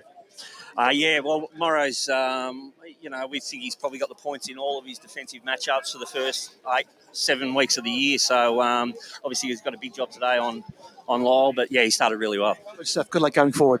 Thanks to Besto there. Tyler, you're giggling away. Hughes, told me off the record a week ago who the matchups would be, and then he's thrown a spanner in the works and gone against them. You got to keep the media on their toes, mate. You were pretty confident that Morrison wouldn't go near anyone. He's just locked down on Jordan Lyle. That'll come up in our Monday call, I reckon. With you're going to accuse him of throwing you under the bus, mate? I'll back Hughesy in a fist fight every day of the week, Tyler. So it'll be a Monday call. I'm not confronting the great. What, you're not going to go into the rooms after the game? You made me look a fool. Well, if they win, I will. Yeah, absolutely. Well, we are Eastland Evenell Match of the Day. Noel Park and Balwyn, SEN App, Facebook, YouTube, Eastern FM 98.1. Of course, on our YouTube, there's the Junior Interleague games out at Mitcham as well. Should you fancy watching that? I think we're 1-1 so far out there, with the girls got up against South Metro and the 14-2s went down to Yarra Juniors. Paul, what have you got for us in the score centre? I've got a quarter-time score from Division 4. Churnside Park are 14 points up on Croydon North. They're 20-6. Interesting game out there. Local rivals, those two, newly found as Byers goes up. He was impressive in the first quarter. Cross got hands on the foot. He might have been holding the ball if the umpire hadn't been blindsided. As we're going into Scott Hardy, was at the Balwyn huddle. Yeah, from Rodney at the quarter break, he really had a go at these defenders, wanting them to stick to the forwards, get in and compete, while speaking to his forwards and saying not to push up too high, sort of sit back and use the breeze in this quarter. Brash, you might be on the payroll soon down at Balwyn, Brash. A couple of insights. Seems like he's right out of the Wayne Brasher playbook, Rodney Eade. But it makes a good point. It'd be interesting to see. They look like Haley's the deepest at the moment. They're going to try and hold some I'll be interested length to see what he gives that spray out of 10, Scotty. Right, I reckon he's got a few more gears. Kyle Martin fighting with Bowen Smith on hands and knees, centre wing here. And then Smith's gone in again. He's attacking that footy like a bull at the bottom of that pack, and it's a bit of a rugby scrum. The umpire says, give it to me. So it's been a minute and a half. We've gone absolutely nowhere. We've sort of edged a bit closer to the broadcast wing. I'm just wondering whether, you look at the physicality of the game, and at the moment, the Bulls are really up for it. They are. Urban, as you said, have been quiet. Oakes has probably been Baldwin's best midfielder, and he's got a handball here towards Jaffa Williams. It's intercepted. And then soccer off the ground, and Morrison gathers it for Noel Park. Handball to Sketcher. Handball to Thomas Glenn on his wrong side. Wanted his left boot. Came back into traffic. Got his handball away just in time. Sketcher down the line. Kick. Curved it back nicely. And then coming across, should have taken that mark there was Marson. Didn't. Gathered those. Short shooting ball. Alwyn will mark. He's ageless, is Ziggy Alwyn. Marks in front of Jamie Ridd. Beach is the deepest. He goes short in ball to Martin. He's about 60 from home. Slipped it, he kick, put it to the hot spot. Beach will get there. Marks on his chest. That is a great kick to position there. Absolutely gave the fullback no chance whatsoever there, Tyler. Yeah. I think it's the kick before that from Owen. He could have easily taken that kick himself, but he's opened up the fat side by going inboard for that 45. I think that's the kick that started it. Absolutely. So this would be dagger in the heart sort of stuff for Balwyn, because Noel Park pretty much kept them to about, 3 inside 50s or something like that in that first quarter, Paul. And I'm sure you can tell us after that kick. So Jack Beach from 20 metres out directly in front makes the no mistake. Nothing like Josh Pollock's effort in the first quarter. No. Beach gets his first. No will get their fourth. Their 4-2-26 Balwyn, just the one straight 6. 3 minutes gone first quarter. Paul, how many inside 50s did Balwyn have in the first quarter? Inside 50s, I had no marks inside 50 in the first quarter, Balwyn. Did they? How many inside 50s, or have we not got that one? Oh, we don't have that one. But there you go. Already Noel Park have managed to grab a mark inside 50 against the Breeze inside 3 minutes, Brash. Yeah, I think there might have been around, it would be of no a more handful. No more than half a dozen times that Balwyn got the ball inside their 50. And as Paul said, no marks. It's not working for them at the moment, whatever their game style is. No, and the way they rebounded. Ben Marson, that was a really good effort in front of our boundary riders down there. So a free kick in the middle of the ground going the way of Byers. And he'll go long in the Beach direction. This one might favour Pendlebury. He did well, got hands to it. Out the back, McDermott, handball. Eventually ends up in the hands of Jamie Ridd, who just takes over line for a rush behind. So 4-3-27 now, Noble. Lead by 21 points. So Balwyn can score in bursts. So nothing to worry about too much, but they'd like to get a bit more of the footy. Pendlebury goes long. Pollux will fly. Fist came from Byers. Cross was met by Horton Milne, who started hot, has been a bit quieter since then. Little kick forward is towards Horton Milne. Bowen Smith again on hands and knees. Had a lot of the footy, but hasn't been able to do much with it. Ball came bursting through. Sketcher, left foot ball inside forward 50. Allen's got the front spot, dropped the mark, bounced off his chest. Coming through, Kevin Keane, gave it to Martin. Kick went straight in the armpit of Jamie Gobleitson. Anderson, the ruckman, was tackled immediately. Ball spills out again to Keane. Handball from Horton Milne to Shane Allen. Left foot ball. He's going to wobble its way through. Goal. Second of the game for Shane Allen. And Noble all over them, Tyler. 5-3-33. Balwyn 1 straight 6. Pakenham Gazette photographer is in the pocket over there. Rob Carew. I hope he nailed that. That's big. That's big for the paper this week. Come on. Selfish reasons. But can't let the team down, Rob. No, come on, Rob. No, but great work there from Noel Park. They just harassed them. Kevin Keane had about 3 touches in that little burst, and Shane Allen, after dropping a chest mark, made up for it with that nice little wobbler. Yeah, it was surge footy there, and you just can't leave someone with that sort of ability on their left leg, on their left side. He's always going to hit that. So it's looking pretty drastic here for Balwyn. Just can't get a ball out of the middle. No, they can't at all. And Byers got it down. And Noble got the clearance. This one, luckily for the Tigers, goes absolutely nowhere. Horton Milne came in. Oakes took him maybe high. Umpire said play on. And McCaffrey handballs into the hands of Anthony Marson. It goes over the line for boundary throw-in. With the setup here on the centre circle here, is it worth adding your bigger body to the wing position there to add that extra midfielder? It would probably be an extra on baller, definitely. the way this is played. It'll be interesting to see if they have changed the circle maybe at half-time. Cross. There's a bit more influence. Got that ball inside forward 50. Haley was the man who was intended for it. Got there on the bounce. Pollux has been... It's got to be a free kick, doesn't it? He looks a bit groggy. Haley intercepts the ball. Snap from about 45 out top of the goal square. Lyle and Morrison bounces through for a behind. 1-1-7. Oval Park 5-3-33. 6 minutes gone. Second quarter. That was better from Balwyn. Rash, better. It was better, but they still had to work extremely hard just to get the ball to the inside 50. I thought Pollux might get a free kick there. He got absolutely cleaned up. I think the umpire was just probably caught on the wrong Blindside, side. yeah. So Morrison brings it out of defence. Jack Francis does well with the spoil. And then Balwyn just sort of under pressure. Eventually get it to Jaffa Williams, who pokes it into the forward pocket. Haley's got the one-on-one against Tua. Probably should have taken that mark in the end, Charlie Haley. Got rid of him. Eventually the ball was over line for a boundary throw-in. Pollux waved away the trainer there. Hopefully not a Ken Hinckley Port Adelaide Thursday night situation. You got to back Kenny in. Big Ken Hinckley fan, personally. Even Jaffa Williams is being starved of opportunity at the moment. He can't get in the contest. No one has got off the chain for Balwyn at all. Lyle, good hit out into a dangerous position, but once again, it's all Noble Park. Sketcher has been really good. And then the handball eventually came to Marston, who gave it to the other Marston, who gave it wide to McDonald, who's been impressive. And Fairbank can run if he gets there. He's got a handball over the top to Beach. He'll ignore him. And then got rid of the Pendlebury tackle. Under pressure, back to Sketcher. Short ball, off a step. Anderson should mark. Oh, no, he left it behind. Poor communication. Eventually McDermott, Francis. Handball will get to Fairbank. Wilson does well for Balwyn. Slapped it into the shins of his teammate, Bowen Smith. Ridd does well. Nice pirouette. Gave it to Nathan Oakes. Under pressure. Got nowhere to go, Nathan Oakes, so he drills it out wide. Beautiful kick. And finds McCaffrey. Plays on immediately into the corridor. Not sure exactly who to. Byers couldn't get there in time to make it pay. Hillard came off the opposite wing. Got a little handball back towards Morrison. Haley ran past. Affected his disposal, but Morrison went back and got it. Hillard at centre-half back. Handball to Quaife. Out wide for Martin.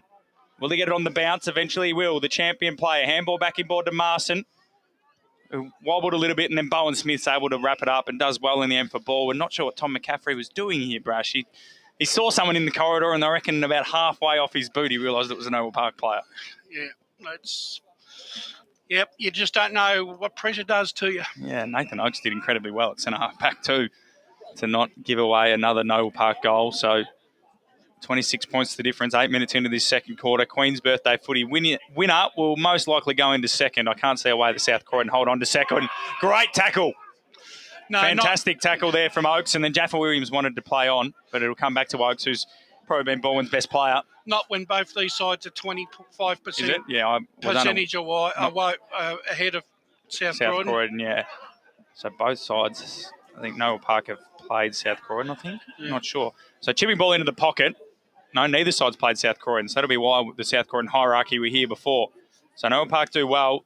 They link up by handball. Sketcher doesn't look to have any hamstring problems anymore. He's absolutely burning them up on the outside. McDonald's been good too. Handball came out. Oakes is around it for Balwyn once again. Marson at the bottom of this pack. And we'll have another ball up back where we started that conversation about percentage points. Yes, Tyler? Unless he's had a corky, it's obviously the left string. He does have a bit of strapping on that left maybe, string. But he's moving. He is moving well. He's moving freely as well. An arm wouldn't go astray at a stoppage, I don't think. No, so there he is again. Little clearance down the line. Gathered by Allen. And then he goes for territory. Could you argue he was looking for Marson? The umpire says, yeah, he was. It's his 200th game. Definitely didn't mean to kick that out. Need a bit of latitude, don't you? Exactly. It gets a little bit darker here. I'm going to bowl it in. So Elliott and Byers went out the back in the end. Neither ruckman could get their hands on it. Byers went back and got it, gave it to Sketch, who's had a lot of the footy in the last 5 minutes, floating the ball inside forward 50. Jack Francis came out, got the jukes out, took the mark. He might be that power forward they're looking for. He's not probably the prototype size, but he's big enough and he's got good hands and he's usually a good kick, Brash. Yeah, well, the thing is at the moment, everything that Noble Park are doing, they're doing well. And unfortunately for Balwyn, they are under pressure every time they get possession of the ball, and they just can't do anything with it. Can they? So Francis will kick from, what's the arc here? We'll say it's 40 metres, just inside the 40. Got close to the man on the mark. Kick. That one's much better than his first attempt. He's got a major, Jackie Francis. That's his second. So he's kicked one freakish one from the pocket at the other end, and that one's a more regular set shot. So Noel Park now 6-3-39, 32-point leaders, Tyler. Balwyn 1-1-7. We've gone 10 minutes here in the second quarter. I think this is just a carbon copy of what they did to Vermont. You expected Vermont to come back. You're expecting Balwyn to come back, and unfortunately, the game's in the balance right now for Balwyn. They can't afford another 2 or 3 goals here, Balwyn. Otherwise, the game could be technically over at half time here. Yeah, absolutely. They are an incredibly fast side. Paul, what have you got for us, mate? They're holding on for dear life. They can't buy a mark inside 50. Noble Park, they're not getting it inside 50, but Noble Park are up inside 50, mark 7 to zip. Yeah, it's a pretty damning stat for Balwyn, especially with the likes of Lyle and Haley in there. So Oakes might get a free kick. He will. Urban's taken the advantage. Hasn't had much of it, Alex Urban. Long ball inside 450. Can someone juke one? Great spoil from Morrison on Anderson there. Haley led the chase out to get the footy. Handball back. Might be a free kick to Machete. Cross. Flicked it out to Haley. Can he go inside 450? Low drilling ball straight in the chest of Jackson Sketcher. Not part of the plan, I would assume there. No, definitely not. Story of the day, though, for Balwyn. Chipping ball down the line to Tua. Haley overcommitted, so Tua gave the handball back to Sketcher. He took on the tackler. Handball was looking for Glenn. Well done, though, by Balwyn. Cross will slam it on the boot, get it inside 450. Bounces over the top towards Pollux. And then he looks like he's hurt himself there, Pollux. I think that hit before has done more damage than he thinks. We'll have a ball in. Yes, Paul? In Division 1, Moorbark are 43 points up, 45-2 over Montrose. I think that game could be just about ready to be called. Yeah, my hunch was wrong. Ball in. Don't worry, mate. Elliot. We all make mistakes, don't we? Yeah, I sympathise with you. Yeah. As it comes out of defence once again, Noel Park, Kevin Keane. Handball out of bounds. I know Brett Beston will be rubbing his hands with glee, mate. Well, so far, so good for Besto, isn't it? He was that bullish on Moorbark. He's a big fan of the Mustangs, and he's a big fan of the Bulls, and the Bulls are in front by a similar margin, 32 points here. Shane Allen and Jack Francis have 2. So cross, centre wing, got the clearance, slammed it on the boot. It's going to go out of bounds on the full, is it? Yes, it is. So Noel Park will get it back, this time in the hands of Lachlan Quaife. So it's... Every single possession that Noble Park have got is under pressure. And yeah, Balwyn, you mean? Yeah, Balwyn, and they can't deliver at the moment, Balwyn. No, they can't. So Morrison's got it now from the free kick down the line, looking for Beach. Kick the first of this quarter. So the intensity's there from Balwyn. They just can't quite string it together. So Ridd's got the job on Alwyn. Alwyn did well. Got the footy. Kick was smothered by Jaffa Williams. And then Ridd, hands and knees, is fighting with Alwyn for that footy. It's just sort of pinballing around. The umpire should, Dan Beard said, yes, give it to me. So they desperately need the next one, Balwyn, don't they, Tyler? Yeah, we weren't sold on Pollux, and neither was the trainer. She's actually just dragged Pollux all the way, escorted him off the ground. Yeah, I think he was holding his collarbone, but yeah, the way he moved after that was not fluent. So further insult to injury for Balwyn. They almost had that clearance there, but eventually a nice smother and sketch out of Fairbank. Fairbank might be pink holding the ball. Great work there from Josh Sticker. Free kick. And then they take the advantage immediately. And finally, they've had a mark inside forward 50 as the kick found its way onto the chest of Charlie Haley. Well, and I think he was the skipper today. It was from Sean Cross. He's going to go back, the captain, and have a shot because they desperately need this one. And that is an understatement. They do need a goal. They need something. So Haley is going to kick from just outside the arc. It's about 40 metres. So the journey... He's on his limit. You reckon he might run around here, Charlie? I'm surprised no one's sort of manning the other side there. So he'll come to the arc now. Let's fly. Good-looking kick off the boot. He's the best in the business, Charlie Haley, but he's missed. 1, 2, 8. Just not what they wanted. Balwyn. No, Park 6-3-39. 14 and a half minutes gone. Second quarter. Paul, what have you got for us? Got some Division 4 scores. Churnside Park are 19 points up on Croydon Norths, 27-8. And Sylvan lead by 76 points over Nunawading, 83-7. Yep.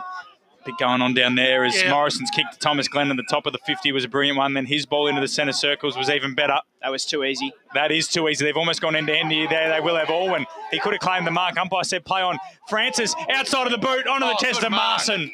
It's a training drill. That is an absolute training drill there from the Noel Park Football Club. And Benjamin Marson, who opened the scoring today, can go back and kick his second. I'll tell you he's having a good game. Kieran Byers, he is absolutely carving him up.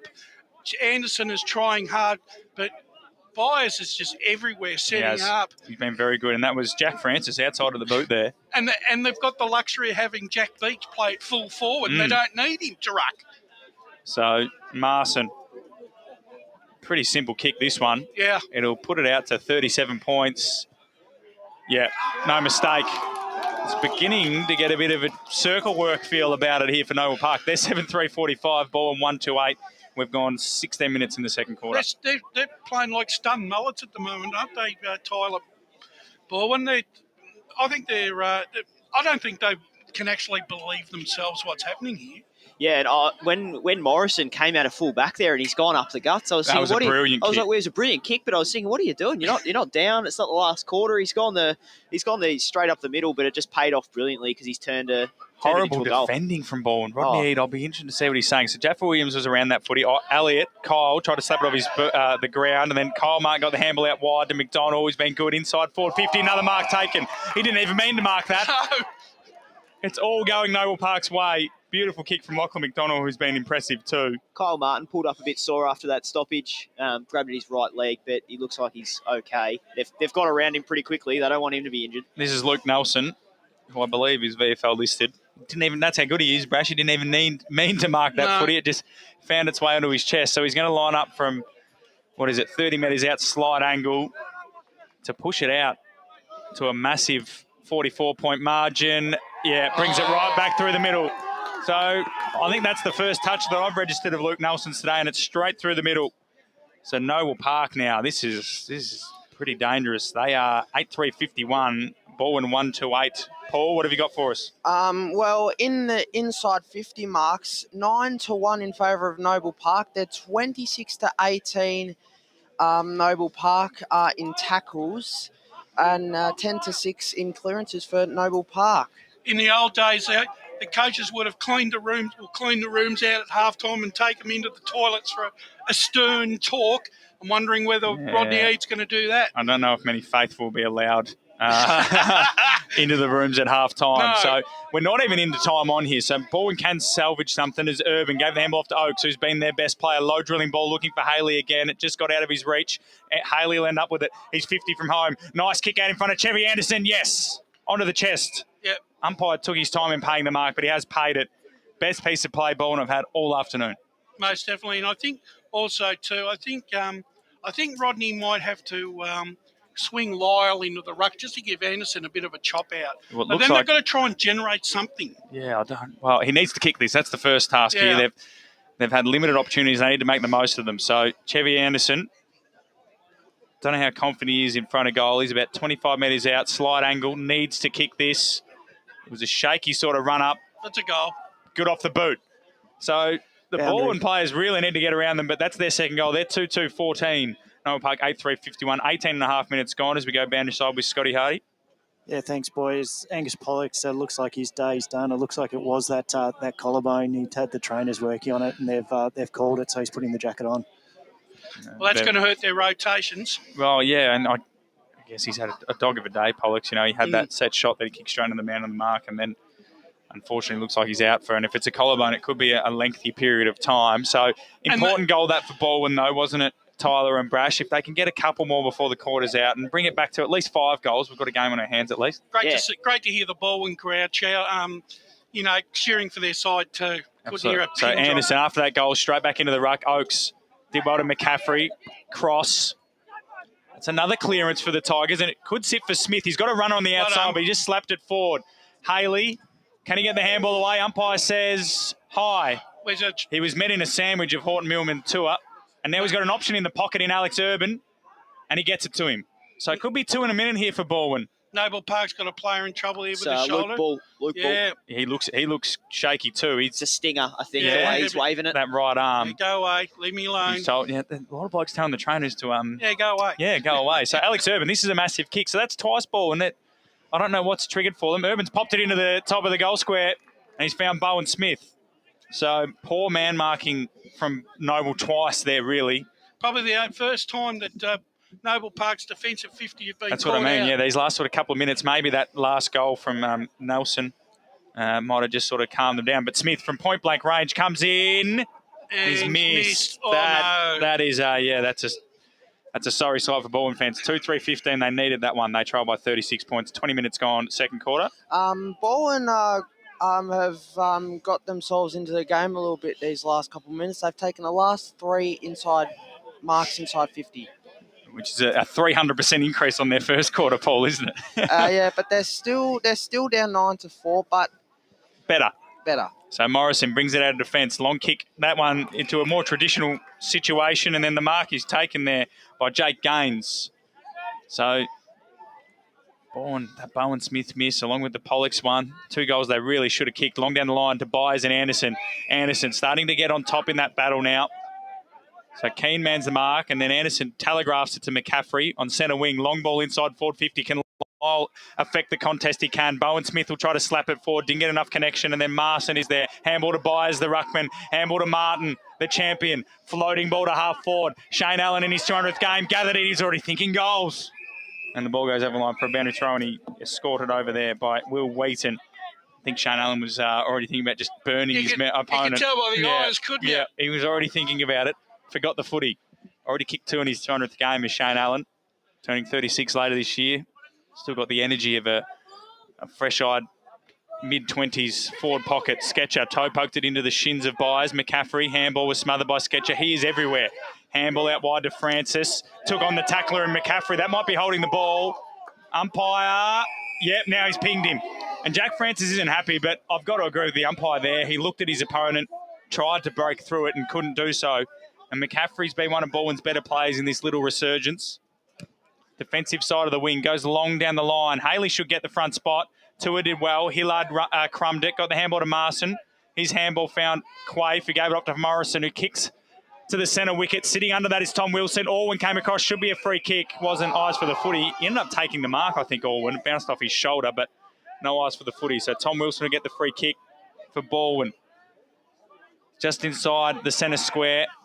Where's he going to go? He's going to go long for McCaffrey.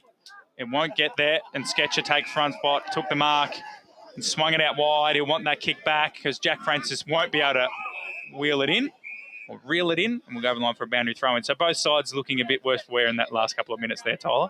It wasn't the most beautiful 5 minutes of footy. It's hard to call. Yeah, well, I think Sketcher's had a lot of the footy. That's they need to really. He's had a lot of it, and he keeps. When he gets it, he just bursts away. Bit. No one's on him at that throw-in. He's very active at that throw-in there, Brash. That's because they haven't got a match-up for him. No, they're going to have to do something. So up we go again. Byers hit out. Martin, handball out wide. Nelson gains a metre. Are we fans of the glove? Are we fans of the glove? Yeah, big fan. As a caller, I'm a very big fan because it's recognisable. I don't have an issue with them. Wear a glove. He's fingerless too. So it might be sort of like a protective thing because it's clearly not for warmth. The fingerless glove. No, I don't have an issue with the glove. No, glove's a glove. Throw in. Anderson, down, Martin, Nelson. Agricultural handball, to say the least.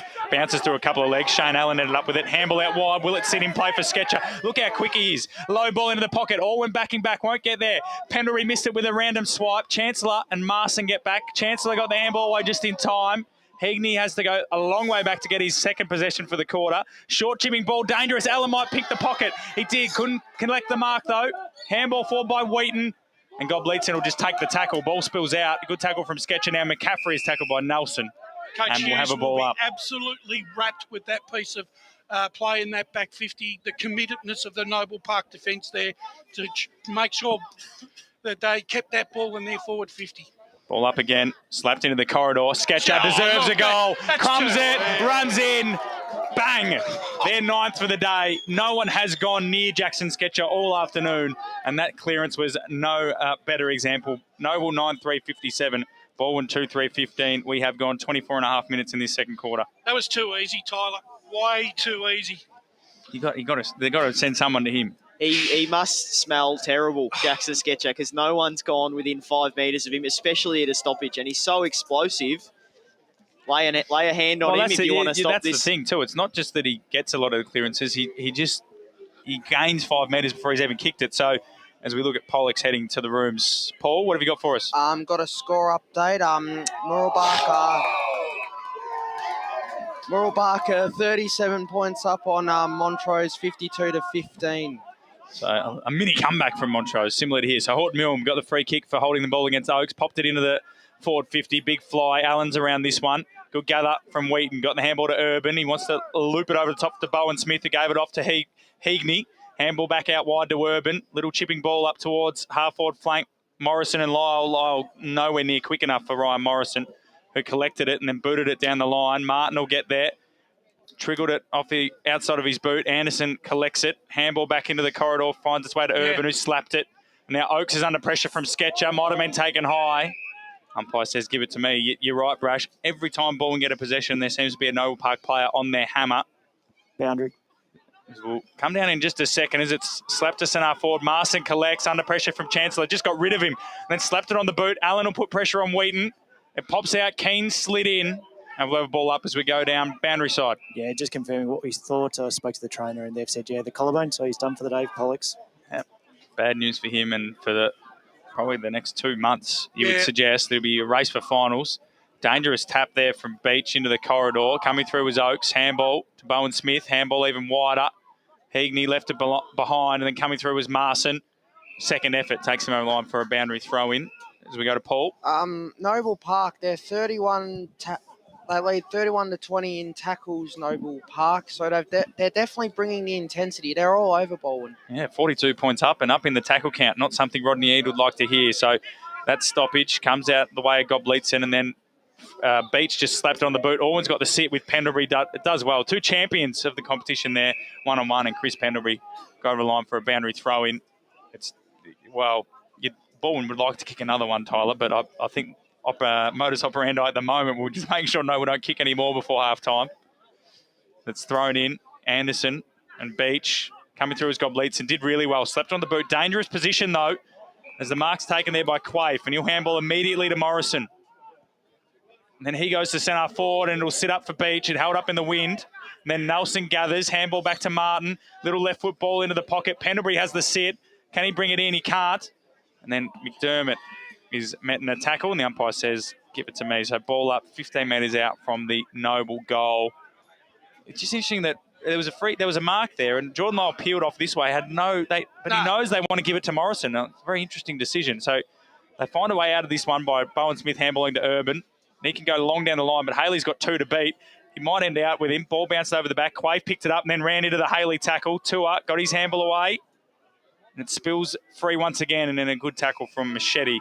And there is the halftime siren. So Noble Park go into halftime here at the Bullring. 9-3-57 to Balwyn, 2-3-15. Multiple goals, 2 apiece to Benjamin Marston, Shane Allen in his 200th, and Jack Francis. There's singles to Luke Nelson, Jack Beach, and Jackson Sketcher. And then for Balwyn, singles to Nathan Oakes and Chevy Anderson. We're going to go to a halftime break here on Eastland FM Match of the Day. When we're back, Brett Beston and Scott Hardy will be up to give us their thoughts, and we'll look forward to the second half between the Bulls and the Tigers. Today at Eastland, Lucy's trying on jeans for a momentous occasion. Coffee with the ex. She needs jeans she can move in because she's definitely moved on. Jeans that get a second look, but don't give any second chances. Jeans that say, why, yes, I have spent the last 8 months in a post-breakup juice-cleansing, kickboxing, personal training frenzy. And it looks as though she's just found the perfect pair. Bravo, Lucy. For all of life's little moments, there's Eastland. Eastland. Live real. Sprained your ankle, bursting through the banner? Broke a finger, high-fiving the ruckman? Or did you run into the goal post again? For bumps, breaks or bleeds, be seen sooner, close to home at Knox Private 24/7 Emergency Department. The preferred provider of emergency care to the Eastern Football Netball League, you'll generally experience shorter wait times. You don't need private health, but there is an out-of-pocket fee. Be seen sooner, close to home at Knox Private 24/7 Emergency Department, 262 Mountain Highway, Wanturna. At Yarra Valley Water, we know reducing your shower time or show time to 4 minutes can save you an average of $200 a year on water and energy bills. Shower shorter. Save water. Authorised by the Victorian Government, 1 Treasury Place, Melbourne. Running and jumping can be really painful for girls, especially in contact sport. Boob Armour supports your breasts, minimises the bounce and guards against impact and injury. Feel confident, feel supported, available at boobarmour.com.au. Do you feel good about your bank? Because there is a bank you can feel good about. They share their profits to fund big community projects, small community clubs, and vital emergency services. They've given $250 million to help Australian communities thrive. They have all the products and tech you expect from a big bank, with service you don't. It's Bendigo Bank. Feel good about who you bank with. Try Bendigo. Search bendigobank.com.au or search Bendigo Bank near me. How would you like to be celebrated? I think I'd like to be celebrated with lots of music, dancing, a bit of a party. I'd like to be celebrated at the pub with a few frothies. Maybe some colourful balloons, my favourite flowers. How about some glitter? I'd like to be celebrated in space. Outdoors, having all my family and friends together. At Tobin Brothers Funerals, they know that every life is unique and they think that every celebration should be too. Find out more at tobinbrothers.com.au. Tobin Brothers Funerals, celebrating lives. Sprained your ankle bursting through the banner? For bumps, breaks or bleeds, be seen sooner, close to home, at Knox Private 24/7 Emergency Department. You'll generally experience shorter wait times. Knox Private 24/7 Emergency, 262 Mountain Highway, Wanturna. At Yarra Valley Water, we know reducing your shower time, or show time, to 4 minutes can save you an average of $200 a year on water and energy bills. Shower shorter. Save water. Authorised by the Victorian Government, 1 Treasury Place, Melbourne. EFL Saturday Game Day continues. Let's head back and go local for your footy. Welcome back to the halftime show out here at the Bullring, and it's Noble Park in complete control as we get to the end of the first half. 57-15, 9-3-57 to 2-3-15. Brett and Scott in the hot seat for the halftime show. And Scotty, they wasted a few opportunities early, Noble. They looked like they were right on top. Looked like sort of Balwyn were just hanging in there, but they've taken their chances towards the back end of that half, and now they really are. 42 points in front. It's really hard to see Balwyn coming back, isn't it? Yeah, Rodney will be extremely disappointed, especially after that first quarter address where he felt that the wind was playing a part and thought that he would get a few more goals in that second quarter. But the wind doesn't seem to be playing any part because Noble's kicked away. That's right. I mean, I think the wind's a bit overrated, though. I mean, we sort of thought the trees were sort of blowing, but at ground level, where you and I have been for most of that first half, it didn't seem to be significant down there, and that's obviously where it matters. When the ball gets up high, sure, there's a bit of a variance, but it's not significant. I've seen worse wins than this. Exactly. I think it's more about probably Noble Park playing the better footy. They seem to be wanting it just that little bit more, and their forwards are finding the scoring easily enough. There's the tag sort of has gone out of the game largely in terms of a hard tag, but surely Rodney's got to be thinking about putting someone on Sketcher because he's gone absolutely ballistic in that second quarter, didn't he? There's a number of them, not just him. It seems out of the centre they're doing really well around the grounds as well. Alan up forwards having a great celebratory game and kicking a few goals himself. So they've got some work to do. Look, it's not totally out of their possibilities. They're a good side. It's just they've got to find that scoring option, and at the moment they're really struggling to find that scoring option where they're normally relying on Lyle and Haley and stuff. And yeah, exactly. And they're just not getting the ball. Yeah, absolutely. Let's go across to the score and the stats. He's been very busy today, Paul Liconi. Paul, what have you got for us from the first half? Well, the first half, it's all Noble Park. The stats here, the clearances are Noble Park are on top 12-6, which is a very disappointing. 9-4 marks inside 50 in favour of Noble Park. Intercept marks are 5-4 in favour of Balwyn.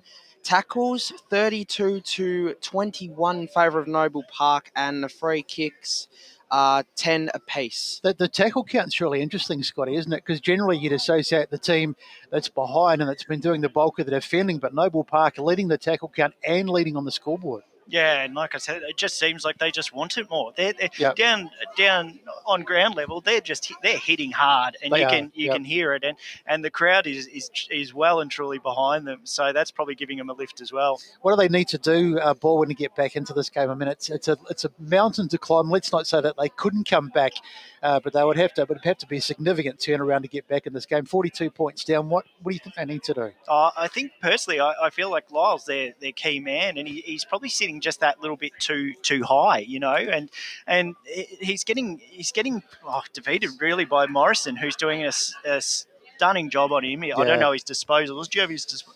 Yeah, sorry, Paul. No disposals. I apologise for the clearances. It's actually 12 to 10, not 12 to 6 in clearances. No worries. Look, All right. Still close, but yeah, I think they've just got to look for those forward marks. Really, that's the key to start with, and not get beaten, in their own back line. Yeah, I'm pleased you mentioned Morrison because he's been absolutely colossal. I mean, he was taking a lot of uncontested marks in the early stages, but as the quarter wore on, he's just dominating down there, isn't he? He looks so good down that back, and I was really expecting a real sort of tough contest between, because he is obviously on Lyle, and it just seems he's got the wood at the moment, and he's really just running free around there. Yeah. I think at one stage he racked up 3 disposals in the space of probably 10 seconds. So he's been a monster for them, and if they go on to win, he'll be a credit for them. Yeah, the other guy that's caught my eye too has been Kieran Byers. I thought he's really come into the game well, particularly in the ruck contests. But he's a big man and he gets around the ground, and he's been dominant too. Yeah, he does, and that's the thing. I think probably Balwyn were hoping a little bit more out of the centre, and obviously those clearances aren't going in their favour. But that's credit to Byers. He's doing a stunning job as well in the ruck. They're standing up on a big day for Noble Park. Paul, you're right in amongst it with the stats and everything. What have you made of the first half? I mean, it's obviously. Do you think there's any chance for Balwyn from here? Well, for Balwyn, obviously they've got to keep getting inside 50. They need to just take marks inside 50. The tackles, they need to be resounding more around the tackles, because Noble Park, they're just getting a lot of free movement around the ground. Yeah, he's right, and I think that's a big thing for Balwyn. I think they need to lift that tackle pressure with that forward inside 50s. I think they need to get at least the first 3 or 4 goals to have any chance of getting back into this contest. Yeah, well, 12 scoring shots to 5, so it's fairly conclusive. I mean, the interesting thing for Noble's point of view, I mean, they've obviously got more than one iron in the fire, but I don't think Kyle Martin hasn't had a huge game. But obviously, there's so many other guys that have stepped up to the mark, and he hasn't really needed to be dominant. He's played his part, but he certainly hasn't been dominant, has he? No, and again, that's a credit to Noble Park. They share their goals, and that's obviously evident. Alan's got 2, Francis 2, and then a few singles along the way, and probably a few others I've missed. But they share it around really well, and they're just getting it inside 50 easily enough, and can use those players. A bit of a fan favourite. He's been a favourite of mine too. Of course, he left the club for a little while, went to Roval, but he's back. Ziggy Orwin, he's been quite good up there, hasn't he? Like, he's just played his role. He's been up there just causing a bit of havoc and doing Ziggy things. And of course, I think he was directly involved with one of the goals down the SEN. I can't quite remember who it was. He was. And that's the thing. He sort of, we haven't sort of spoken about him as much, but he needs to be mentioned because he is getting around there, and he's using that ball so efficiently. And I think he even assisted with the goal down here on the right of screen. So, no, he's doing extremely well as well. Is there any other scores through, Paul, from the other games that have been played this afternoon? In Division 1, Moorbark have got a big advantage over Montrose, which they're up by 44 points, 59 to 15. So not much different from this game. And in Division 4, Churnside Park lead at half-time over Croydon North 34 to 17, and Sylvan are up on Nunawading by 76 points, 83 to 7. What about that Merrillbark result? Yeah. Matt Fady is he's been sacked as the tipster, suggesting that Montrose. Actually, I think you suggested Montrose could get up, didn't you? No, I wasn't part of the chat. I know you weren't either. I'll let you off. All right, guys. Well, we're going to be wrapping things up here at the halftime show because we're getting ready for the start of the second half out here at the Bullring. It's Noble Park by 42 points, and we'll be back with the third quarter right after this. Today at Eastland, Lucy's trying on jeans for a momentous occasion. Coffee with the ex. She needs jeans she can move in because she's definitely moved on. Jeans that get a second look, but don't give any second chances. Jeans that say, "Why, yes, I have spent the last 8 months in a post-breakup juice-cleansing, kickboxing, personal training frenzy." And it looks as though she's just found the perfect pair. Bravo, Lucy. For all of life's little moments, there's Eastland. Eastland. Live real. Sprained your ankle, bursting through the banner? Broke a finger, high-fiving the ruckman? Or did you run into the goal post again? For bumps, breaks or bleeds, be seen sooner, close to home at Knox Private 24/7 Emergency Department. The preferred provider of emergency care to the Eastern Football Netball League, you'll generally experience shorter wait times. You don't need private health, but there is an out-of-pocket fee. Be seen sooner, close to home at Knox Private 24/7 Emergency Department, 262 Mountain Highway, Wanturna.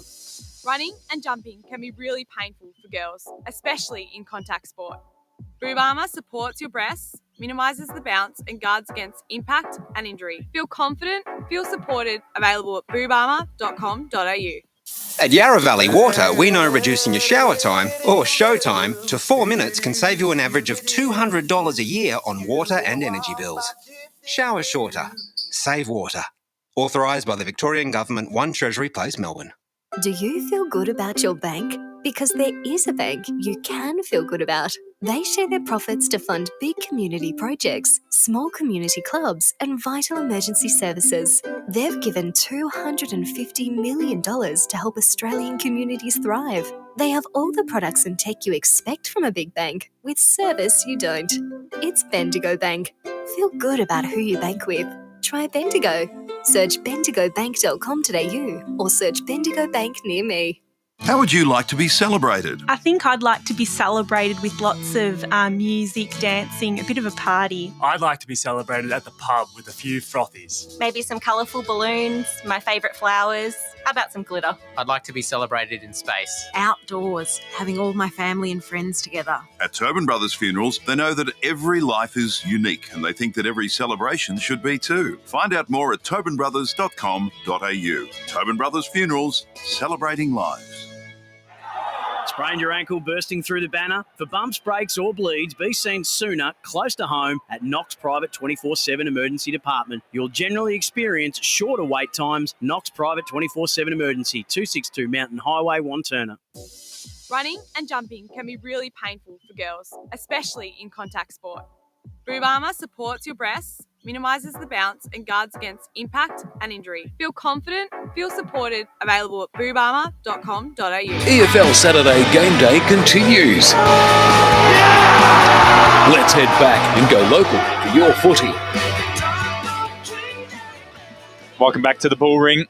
Beautiful halftime show there. Brett Beston, Scott Hardy and Paul Uconi summarising that first half where Noel Park were dominant, 42-point leaders, 7 straight goals, 9-3-57 to 2-3-15. They lead over Balwyn. Wayne Brasher, Tyler Lewis, before we get this second half underway, can you see any way of Balwyn getting back into this one? Well, it'd have to be a complete form reversal.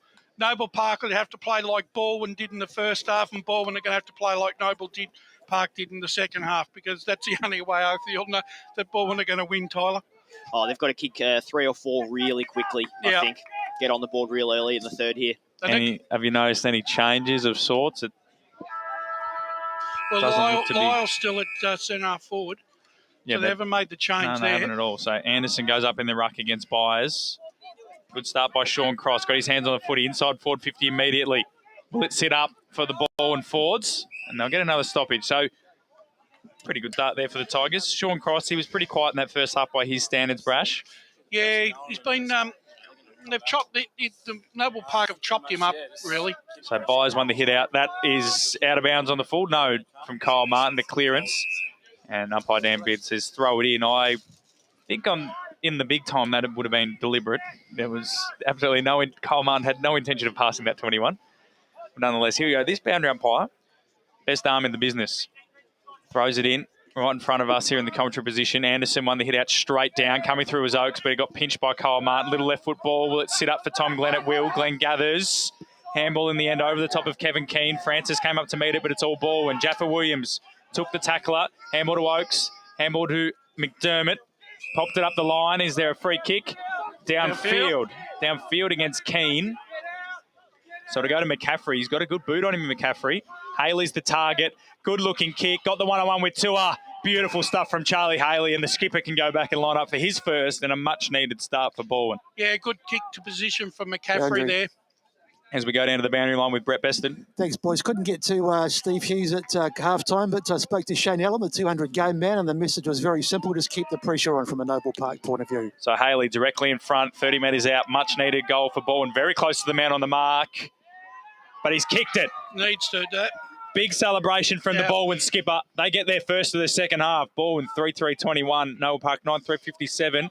That first 2 minutes, Tyler, that's promising for us as neutrals. Yes, they needed to hit the scoreboard very quickly, and they need to do it repeatedly. So that first one's great. It's a great start, but they need to do it again. Just quickly as well for Charlie Haley. That's his first goal in almost 3 weeks. Obviously, James Ross kept him goalless, had the week off last week. Just the two behinds before that shot at goal. So, and it was a beautiful kick from McCaffrey. And Tua's doing everything right.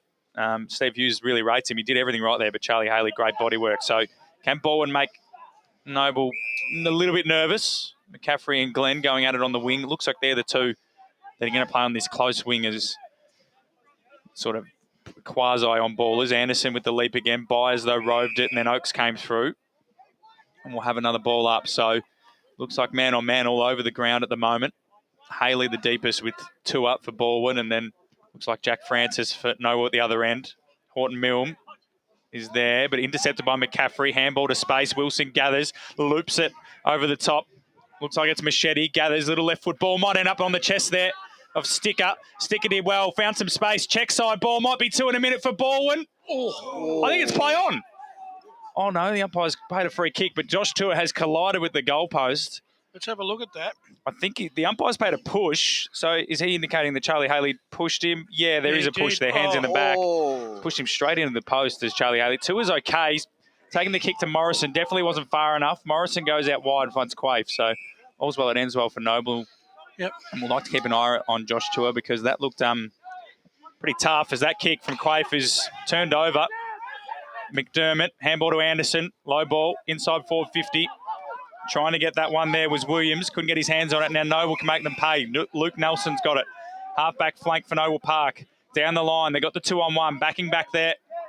In the end was Chancellor. Did well. Penderbury mopped up. Wheaton came through. Couldn't pick it up cleanly, though. And now Noble Park might be able to force something. Little handball came out. Oakes intercepted it for Balwyn. And then Chancellor. Low down the line. Jaffa Williams did well to impact the contest. Byers and Nelson. And we'll get a stoppage on centre wing. Tua looks okay. Sticker probably had to do better in that situation if we go back to that initial kick. They probably should have goaled from there, Balwyn. So Byers went up unopposed. Cross got the clearance, though, down the line for Balwyn. Lyle might get there first ahead of Hillard.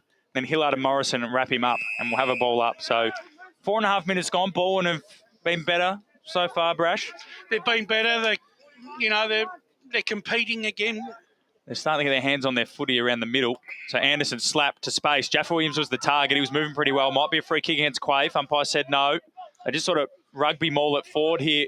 No, not Balwyn, sorry. And Martin taking in the tackle. We'll have a ball up just inside 450. Hillard is, he looks a bit shaky off the play here. He's hobbling.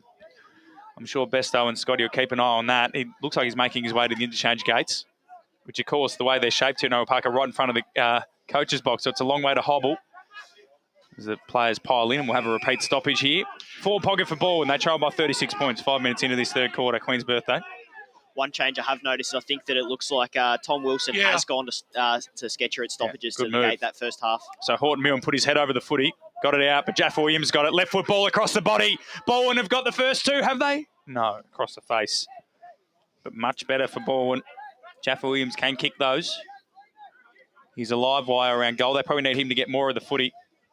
But the one thing they are able to do, they've been able to hold their ball in this third quarter so far, and they're inside 50 a lot more, Balwyn. So they just can't put it on the board yet. Takes the kick out. He's a very penetrating kick. Goes long down the line. Anderson flew. Gobleitson will claim the mark. Umpire said it came off hands. Seen them paid, but it was an early call of off hands.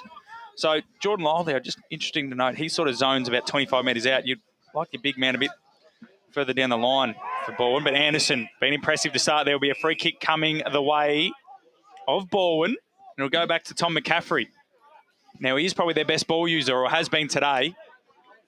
Was delivered to Charlie Haley early. It is Urban. Apologies. Well, he's been quiet by his standards. He has, and he's hardly had impact the contest this afternoon.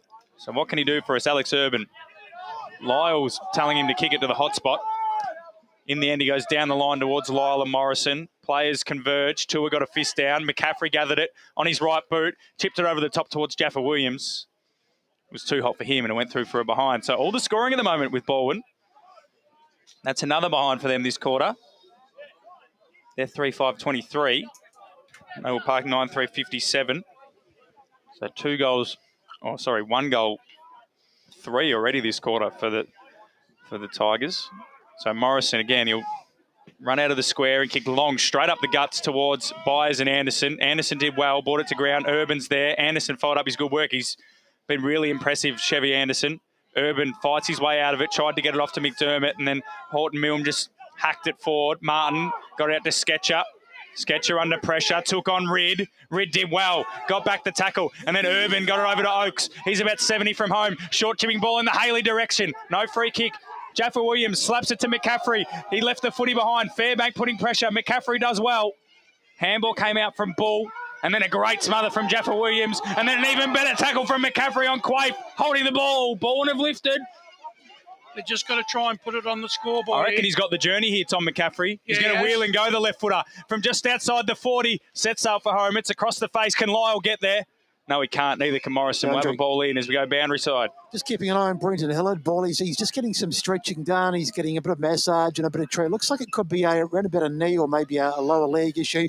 Hasn't been ruled out of the game yet. He hasn't got the tracksuit top on, but we'll keep an eye on him and see if he can get back out there. So ball in, deep in Balwyn's forward 50. Get another one here and it might be game on. Lyle got rid of Francis in the ruck. Sorry, not Francis, Beach. The 2 Jacks. The one thing that's hurt Balwyn all afternoon is the way they delivered the ball into the inside 50. McCaffrey's such a beautiful kick. Like, that's well below his standard. Yeah, he flubbed that one, though. He almost, he ran too far and almost kicked it into Sketcher, I think, at the last second. Sketcher not even meaning to be a nuisance. For all the dominance they've had, they've wasted sort of 8 minutes for one major. So they really need to get one here. So Martin played for the free kick. The umpire said nothing to him. It's at the top of the square. Haley trying to gather with Tua there for company. Handball came out to Morrison, just slapped it on the boot, got away with it. Martin, one hand. Nonchalant, takes the mark. 20 metres out from his goal. Chipping ball to Horton Milne. And they look pretty safe now, the Bulls, as he goes wider still. Finds a runner in Quaife. The kick sort of held up in the wind. And the handball goes to Sketcher. He goes short to Kevin Keane, who dropped what he should have taken, Keane. He might be a chance here for Balwyn. Picked up by Machete. Did really well. Stepped in and out of traffic. Low drilling ball. Bowen Smith was in the way. Might have to go back and get it. Go over to Machete. Machete now. Long ball. One-on-one. Haley and Tua. Tua did well. Got the fist. Haley ended up with the footy. Handball to Jaffa Williams. This one he won't miss. Nah. Balwyn get their second of the quarter. They have been all over Noble Park since half-time. The Tigers now 4-5-29. Noble 9-3-57. 9.5 minutes gone, third quarter. They needed that reward. They needed it. Yeah, and unfortunately, Kevin Keane had spent the ball before he had it, and then that was enough to generate the turnover. But still, that wasn't a clean ball inside that 50 either. Machete had 2 grabs at it. He's been good, but yeah, you can tell might be that, first or second game vibes under a lot of pressure, but they're doing what we asked of them. Yep.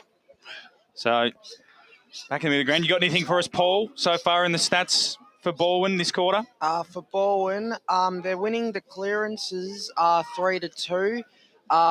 Make it 4 as Cross gets that one, Paul. Sorry to cut you off there, mate, as the hit goes the half-forward flank. Quaife under pressure from Jaffa Williams. McCaffrey's been really good this quarter. Got driven into the ground by Horton Milne. Umpire says give it to me. Anything more there, Paul? Well, they're Noble Park are leading the tackle count 8-5, but they're making them, Balwyn are making them earn every kick as Francis takes this mark on centre wing, plays on immediately to centre half forward. Shane Allen's around it. Beautiful work from Ben Marson. Turned Gobleitson, ran to 50 and kicked it. That will sap the Balwyn faithful. Great call, Fott. I think with Balwyn just before, they've kicked 4 goals, but how many of those have come from turnovers? Yeah. There was the first one in the first quarter with Sketcher making a mistake there, and there was a mistake here just in front of us. So I feel like all their goals have come from turnover. So if Noble Park clean it up, they might be able to save this game in the third. Well, that was just a brilliant kick. I think it was Jack Francis who went to centre half forward, and Marson did that beautifully, didn't he, Brash? His opponent, Godleitson, actually did really well in the initial one-on-one, and then, I don't know, just half a second where he just sort of zoned out. But how much space at the Noble Park inside 50 it was. It gave him plenty of room to turn. The kick was well done, was put perfectly to him. So back out to 34 points. The game has opened up. Elliott won the hit out for Balwyn. Urban, head over the footy. Haley's gone on the ball. Got the handball away. Jaffa Williams flicked it over the top. Bowen Smith, handball even wider, looking for cross. Couldn't handle it. Horton Milne slid in. Glenn took on the tackler, got his handball away. Now Urban. Jaffa Williams for his second of the quarter, runs to 30, kicked it straight into Morrison. He'll follow up though, Jaffa Williams. Did well, slapped it back to Lyle. Right foot snapped the big moose. Kicked it. He's had about 3 touches, but he's kicked a goal. Ball and get the immediate reply. 5-5-35, the Tigers. Noble Park 10-3, 63. Well, Lyle's gone onto the ball. They've put... Haley, you mean? Yeah, both. Jordan Lyle don't go on the ball, mate. No, I'm just saying he was in the ruck. No, that was Kyle Elliott. Oh, was it? Sorry. Yeah, so Jordan Lyle doesn't jump like that. Haley is on the ball, though. They are trying things. They're throwing their best players at it now. It's either something or champagne for Balwyn here. And we do know the people of Balwyn love a champagne, Brash. Oh, no. It's a very, very, very clever anecdote there. But this quarter, already 3 goals to 1. So the game has definitely opened up, which is good for the neutral. Beach hit out. Horton Milne was tackled as he tried to get his handball away. Cross, handball intercepted by Marson. Fairbank went bang! Ran straight into Sean Cross, who dumped him into the turf safely. He fights out of his weight class, Fairbank. He's does. very small, but he goes in bloody hard and he can hold his own. We'll go boundary side. Yeah, Bretton Hillard's been worked on for about the last 5 minutes, boys. He's just doing some run-throughs now on the sideline. Looks like he's getting ready to come back on, but we'll confirm that in just a moment. So Noble through Beach, slap it to centre half forward, high up and under, got Blitzen and Marson. End up in the hands of Alwyn. Great gather. Handball back to Fairbank. He's got some toe if he can get the footy. Wants his right boot. Turned McCaffrey, then turned Ridd. Then got the handball to Alwyn, who's under pressure from Oakes. Great tackle from Oakes. Ball spills free. Wilson. And then it comes out again to Marson. This time I think it was Jordan. Top of the goal square. Good mark taken down there for Balwyn. And they'll have a chance to reload. Wheaton, I believe it is. He's got no options, clearly. They all look spent, the Balwyn play. So he goes to a one-on-one just on a defensive side of the wing, and beautifully worked by Bowen Smith. Got the ball in ball to Urban. They need to go quickly. Plays on, he's under pressure. Got his kick away just in time. Lyle did well to turn Morrison, but couldn't keep his feet. Morrison gathers it. Handball off. Quaife. Been pretty good. High up and under. Sean Cross and Kevin Keane come out. Keane did well. Cross got the spoil. Martin absolutely threw that. Umpire said play on. Jamie Ridd tries to gather under pressure from Keane and Martin. Great tackle. Umpire says give it to me. That was absolutely a throw. That was a great call again for Brian Morrison. Again, he's been on fire today. Yeah. He was brilliant there at centre half-back. He's just a bit more agile than Jordan Lyle so far today at crucial moments. And Cole Martin testing his luck there with that handball in quotation marks as Horton Milne forces it forward, and then taking over the line there is McDermott. Paul, what have you got for us? Murrelbach are 46 points in front of Montrose, 61-15. So it looks like Murrelbach going to 10-0. Incredible start for the Mustangs. Might have been a push out there by Beach, who then slapped it on the left boot. Will it curl back for a score? No, it won't. He got a fair bit of connection on that, did Jack Beach, as we go back to Paul. Yeah, I've got some scores from Division 4. Churnside Park lead by 33 points over Croydon North, 50-17, and Sylvan lead Nunawading by 134 points, 150-16. I don't need the percentage boost, Sylvan, but it looks like they're going to get it. Penry went long down the line. Urban takes the mark as we go boundary side. Yeah, Brenton Hillard's back on, boys. Good news for Noble Park and Brenton Hillard. Urban looking for the leading Williams. Ball gets out the back, gathered. And then the handball from Bull. Good pressure from Balwyn and Bowen Smith, but it's come out the back end. There is Hillard. He's got taped up a little bit. Struggled to get to the pace of the game immediately. But there's a free kick going the way of Balwyn to Bowen Smith. It's not your free kick, unfortunately, Mitchell Machete, apologies. So it'll come all the way back to Bowen Smith. Jaffa Williams, of course, he's got one so far this quarter. Lyle and Haley, the others for Balwyn. Back to 28 points. Chipping ball to centre forward. Dangerous looking kick. Morrison. Spoil almost as good as a kick. Gain 30 metres. Francis, that's a throw, umpire. Umpire Dan Beard doesn't miss him. Tom Wilson playing a defensive role this quarter. Laid the tackle there and he'll get the free kick. So they need to get it inboard. And there we go, to the hole. Chevy Anderson's the target. Can he get a hand to it? He can. Sits up. Jaffa Williams slaps it forward. Haley's the danger man. It gets out the back. McDonald. High, up and under, off the side of the boot. Out of bounds on the full. Yes, it is. And Nathan Oakes will get the free kick. So you want to move it quickly. Anderson's the deepest tall target. Williams is down there as well. Not much movement, really, from the Balwyn forward. So Oakes will just go low into the pocket looking for Haley. Great kick. Nothing Josh Tua could do about that. And Charlie Haley is marked 30 metres out, tucked in front of the old scoreboard here at Pat Wright Senior Oval. Well, he's going to want to run around, Brash. Yeah, this is his bread and butter. Yeah. So Haley, this would be a massive captain's goal. It'd bring it back to 22 points. He's taking his time. I think he's going to run around eventually, you would say, but they're quite open pockets here at Noble. McDonald's close there. He is close. Haley, so far, runs around. McDonald got close to the mark. He hasn't got the distance as Charlie Haley, and Hillard back on the ground. Knocks it through for a rush grind. I do agree he was close. I think they've given the mark being the boundary line rather than where he marked it. Yeah, he should be in. I think, to be honest, Charlie Haley, if anyone was going to tell the umpire, it would have been Charlie. He's kicked 1 goal 3 today as well, Haley. Balwyn 5-6-36.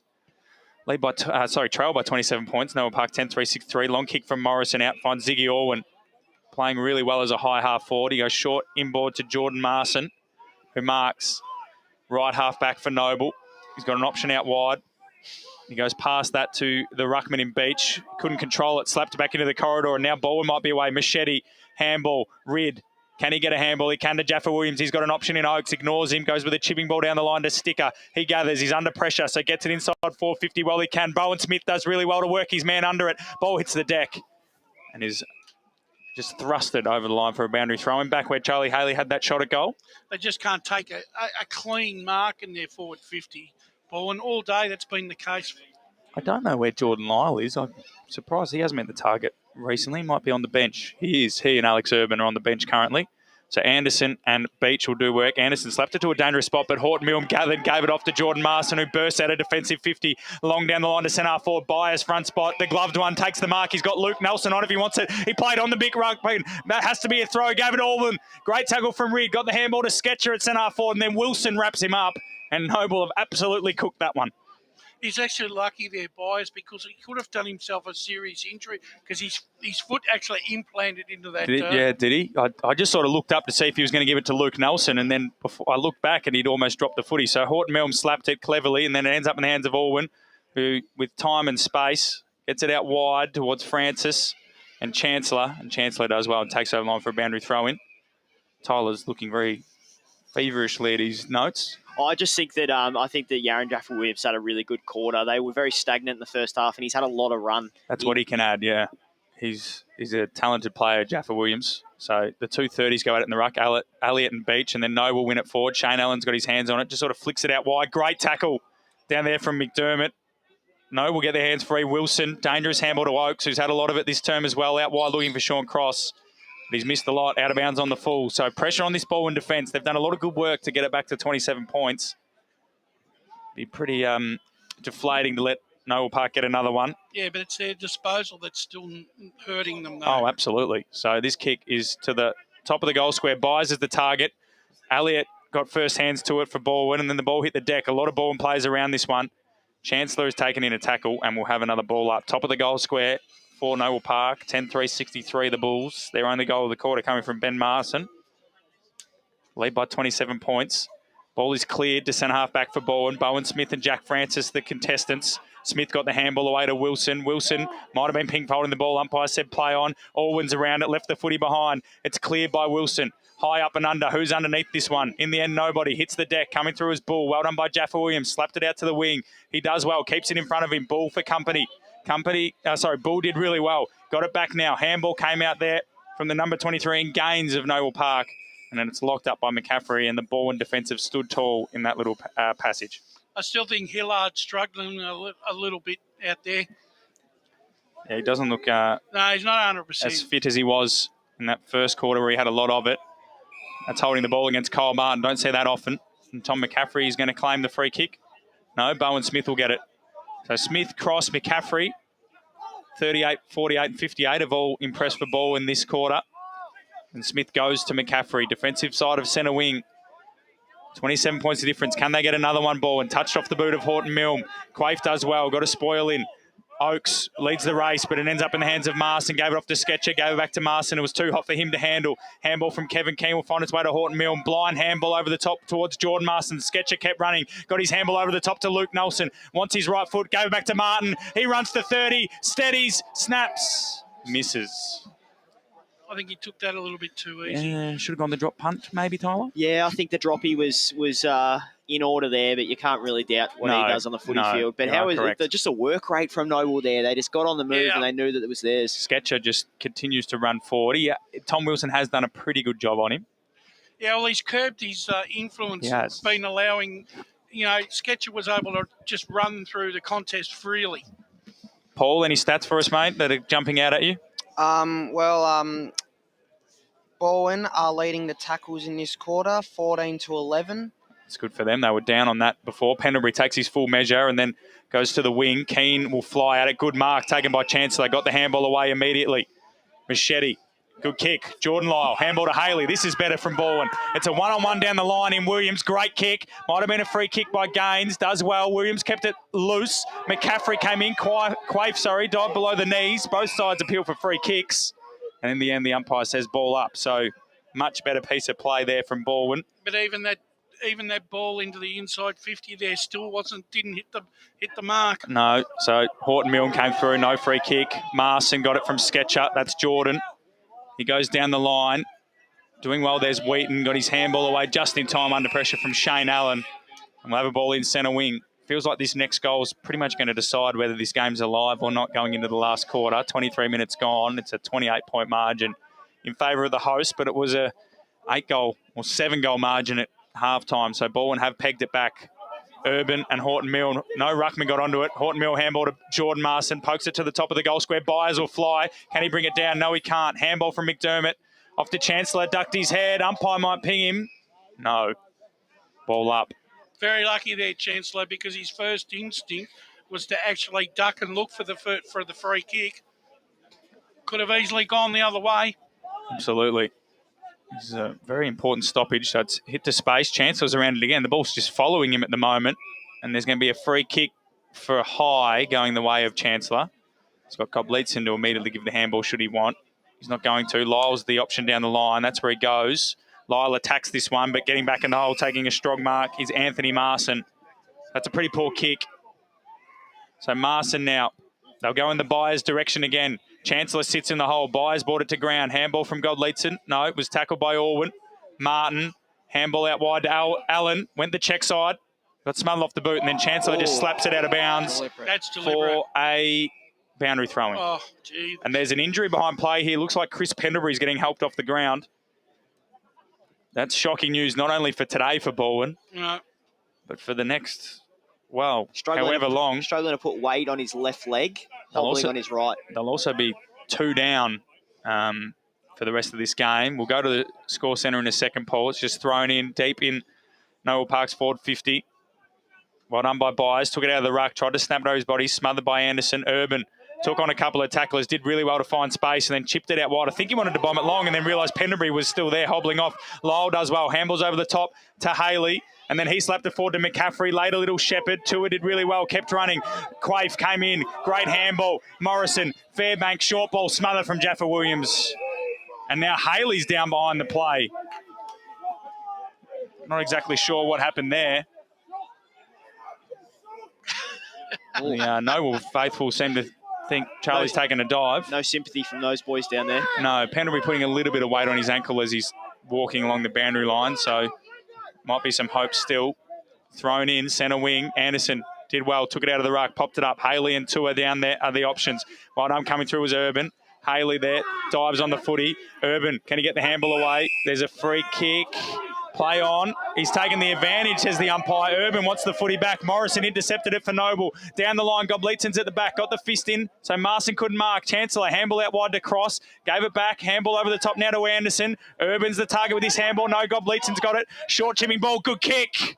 And Oakes marks. 45 out from goal. Hillard is still proppy on that right leg. He's not moving freely. And Oakes can go back from 45 metres out on a 45-degree angle. He's had a good quarter, Oakes. And if he kicks this, it'll be a great quarter. Winds up from just outside the arc, pops it up. There's no one down there. He didn't try to kick through it. And in the end, Beach can take an uncontested mark and handball to Jack Francis. Really disappointing a couple of times, these guys having shots for goal.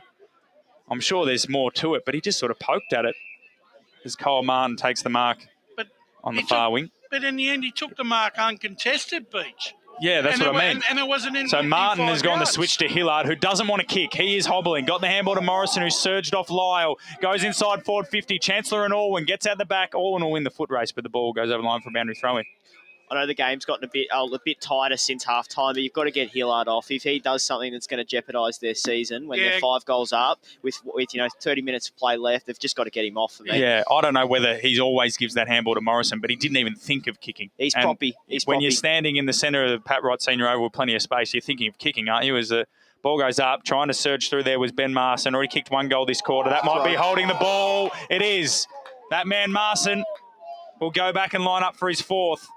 I thought that might have been Ziggy with the free kick there. No, he was hovering, Ziggy. But the tackle there is definitely Ben Marson. Oh, yeah. Well, it was more just the momentum stop on Wheaton, who couldn't dispose of it correctly. And this might kill the game here, gents. Well, he's coming up for goal number 4, I think. He'd be up there in Player of the Day, Eastland Player of the Day. He's sort of gone under the radar, but 4 goals in a fairly scrappy game. Ben Marson shouldn't miss from here. Kicked a goal in the first and second quarter. Kicked 1 earlier this term. Keeps it low, keeps it straight. Noble get that steadying goal that might just sap all the energy out of Balwyn's surge. They're 11-4-70, Balwyn 5-6-36. We've gone 27 and a half minutes in this third quarter. Yeah, I don't think there'll be too much more time left in this quarter. Look, Balwyn for the opening 10 minutes were offering pretty spirited opposition and looked like they were going to get themselves back in. But once again, their disposal in the inside 50 has really hurt them all afternoon. How many marks inside 50, Paul, have Balwyn had all day? Well, they've had 7. They've taken the last 6 marks inside 50, but they're not taking opportunities. No, They've you're just right. been too wasteful in front of goal, and it's going to be a hard ask in the last quarter. Yeah, especially if Oaks had kicked that other one, you give them a chance. Anyway, Martin got that clearance, and then Balwyn have burst off the here. Wheaton trying to make up for that error. It's got stuck in the mud, as are Balwyn at three-quarter time. Noble Park here at Pat Wright Senior Oval are 11-4-70. Ben Marson leads the way with 4 goals. They lead Balwyn 5-6-36 at three-quarter time. On Queen's birthday, we're at the Bullring. We're going to a break, and when we come back, we'll see if Rodney can mastermind a victory or whether Noble can jump into second on the ladder. Today at Eastland, Lucy's trying on jeans for a momentous occasion. Coffee with the ex. She needs jeans she can move in because she's definitely moved on. Jeans that get a second look, but don't give any second chances. Jeans that say, why yes, I have spent the last 8 months in a post-breakup juice cleansing, kickboxing, personal training frenzy. And it looks as though she's just found the perfect pair. Bravo, Lucy. For all of life's little moments, there's Eastland. Eastland. Live real. Sprained your ankle, bursting through the banner? Broke a finger, high-fiving the ruckman? Or did you run into the goal post again? For bumps, breaks or bleeds, be seen sooner, close to home at Knox Private 24/7 Emergency Department. The preferred provider of emergency care to the Eastern Football Netball League, you'll generally experience shorter wait times. You don't need private health, but there is an out-of-pocket fee. Be seen sooner, close to home at Knox Private 24/7 Emergency Department, 262 Mountain Highway, Wanturna. At Yarra Valley Water, we know reducing your shower time or show time to 4 minutes can save you an average of $200 a year on water and energy bills. Shower shorter. Save water. Authorised by the Victorian Government, 1 Treasury Place, Melbourne. Running and jumping can be really painful for girls, especially in contact sport. Boob Armour supports your breasts, minimises the bounce and guards against impact and injury. Feel confident, feel supported, available at boobarmour.com.au. Do you feel good about your bank? Because there is a bank you can feel good about. They share their profits to fund big community projects, small community clubs, and vital emergency services. They've given $250 million to help Australian communities thrive. They have all the products and tech you expect from a big bank, with service you don't. It's Bendigo Bank. Feel good about who you bank with. Try Bendigo. Search bendigobank.com.au or search Bendigo Bank near me. How would you like to be celebrated? I think I'd like to be celebrated with lots of music, dancing, a bit of a party. I'd like to be celebrated at the pub with a few frothies. Maybe some colourful balloons, my favourite flowers. How about some glitter? I'd like to be celebrated in space. Outdoors, having all my family and friends together. At Tobin Brothers Funerals, they know that every life is unique and they think that every celebration should be too. Find out more at tobinbrothers.com.au. Tobin Brothers Funerals, celebrating lives. Sprained your ankle bursting through the banner? For bumps, breaks or bleeds, be seen sooner, close to home at Knox Private 24/7 Emergency Department. You'll generally experience shorter wait times. Knox Private 24/7 Emergency, 262 Mountain Highway, Wanturna. At Yarra Valley Water, we know reducing your shower time or show time to 4 minutes can save you an average of $200 a year on water and energy bills. Shower shorter. Save water. Authorised by the Victorian Government, 1 Treasury Place, Melbourne. EFL Saturday Game Day continues. Let's head back and go local for your footy. Welcome back to the Bullring. It's three-quarter time here at Pat Wright Senior Oval in the annual Queen's Birthday clash between Noble Park and Balwyn. Of course, all brought to you by Eastland. You're listening on the SEN App, Eastern FM 98.1, and you're watching on Facebook and YouTube. Paul Yaconi in the Score Centre and Stats Centre. What have you got for us, mate? In the Score Centre, Murrelbach lead by 70 points over Montrose, 93-23. Three-quarter time score between Croydon North and Chirnside Park. They're doing it easy. Chirnside Park, they lead by 46 points over Croydon North. Kept them scoreless in that term. And Sylvan are 134 points in front of Nunawading. So you think they're home? If they kick another 22 goals, they might be a chance. But I think Sylvan are doing it quite easily. You reckon? Yeah. Even if they kick 22, they're still 2 points down, Paul. Oh, 23 then. You got to give it to him. That was pretty quick. That was pretty quick. It was pretty quick. What about stats-wise, Paul? You had a note about the tackle count? Tackles. They did win the tackle count in that quarter. Balwyn 14-12, but Noble Park lead that overall 47-35. Yeah, disappointing. Disappointing for Balwyn to be down by 6 goals and down on the tackle count. And they've taken marking inside 50. They took 3 marks to zip in that quarter. Balwyn, they've taken the last 6. Boundary. We're going to go to boundary side. I believe Scott Hardy is with Rodney Eade. Yeah, thanks, boys. I'm joined by Rodney. Thanks for the chat. You spoke to the boys then at the break, everyone chipping in. How are you wanting to close the gap in this final quarter? Well, the gap will be, the way we played that quarter against the win, we outscored them. The way we played that quarter, our intention is the way that we play most weeks. First 1.5 quarter of the first 2 quarters was really disappointing. It's not the way we play. So that was what we spoke about at half time. So I was really pleased with the response that quarter. You could see the intensity lifted and obviously the tackle pressure as well, but you're also now a few plays down from those harder hits. Oh, well, no, I don't think they're harder hits. It's just the way it goes. A footy one's an ankle just from a contest. So anyway, now our players have showed a lot of courage and a lot of perseverance this year, a lot of leadership. So I expect the same this quarter. Thanks very much. Rodney Eade there and Scott Hardy on the boundary. So still holding out hope is Rodney Tyler.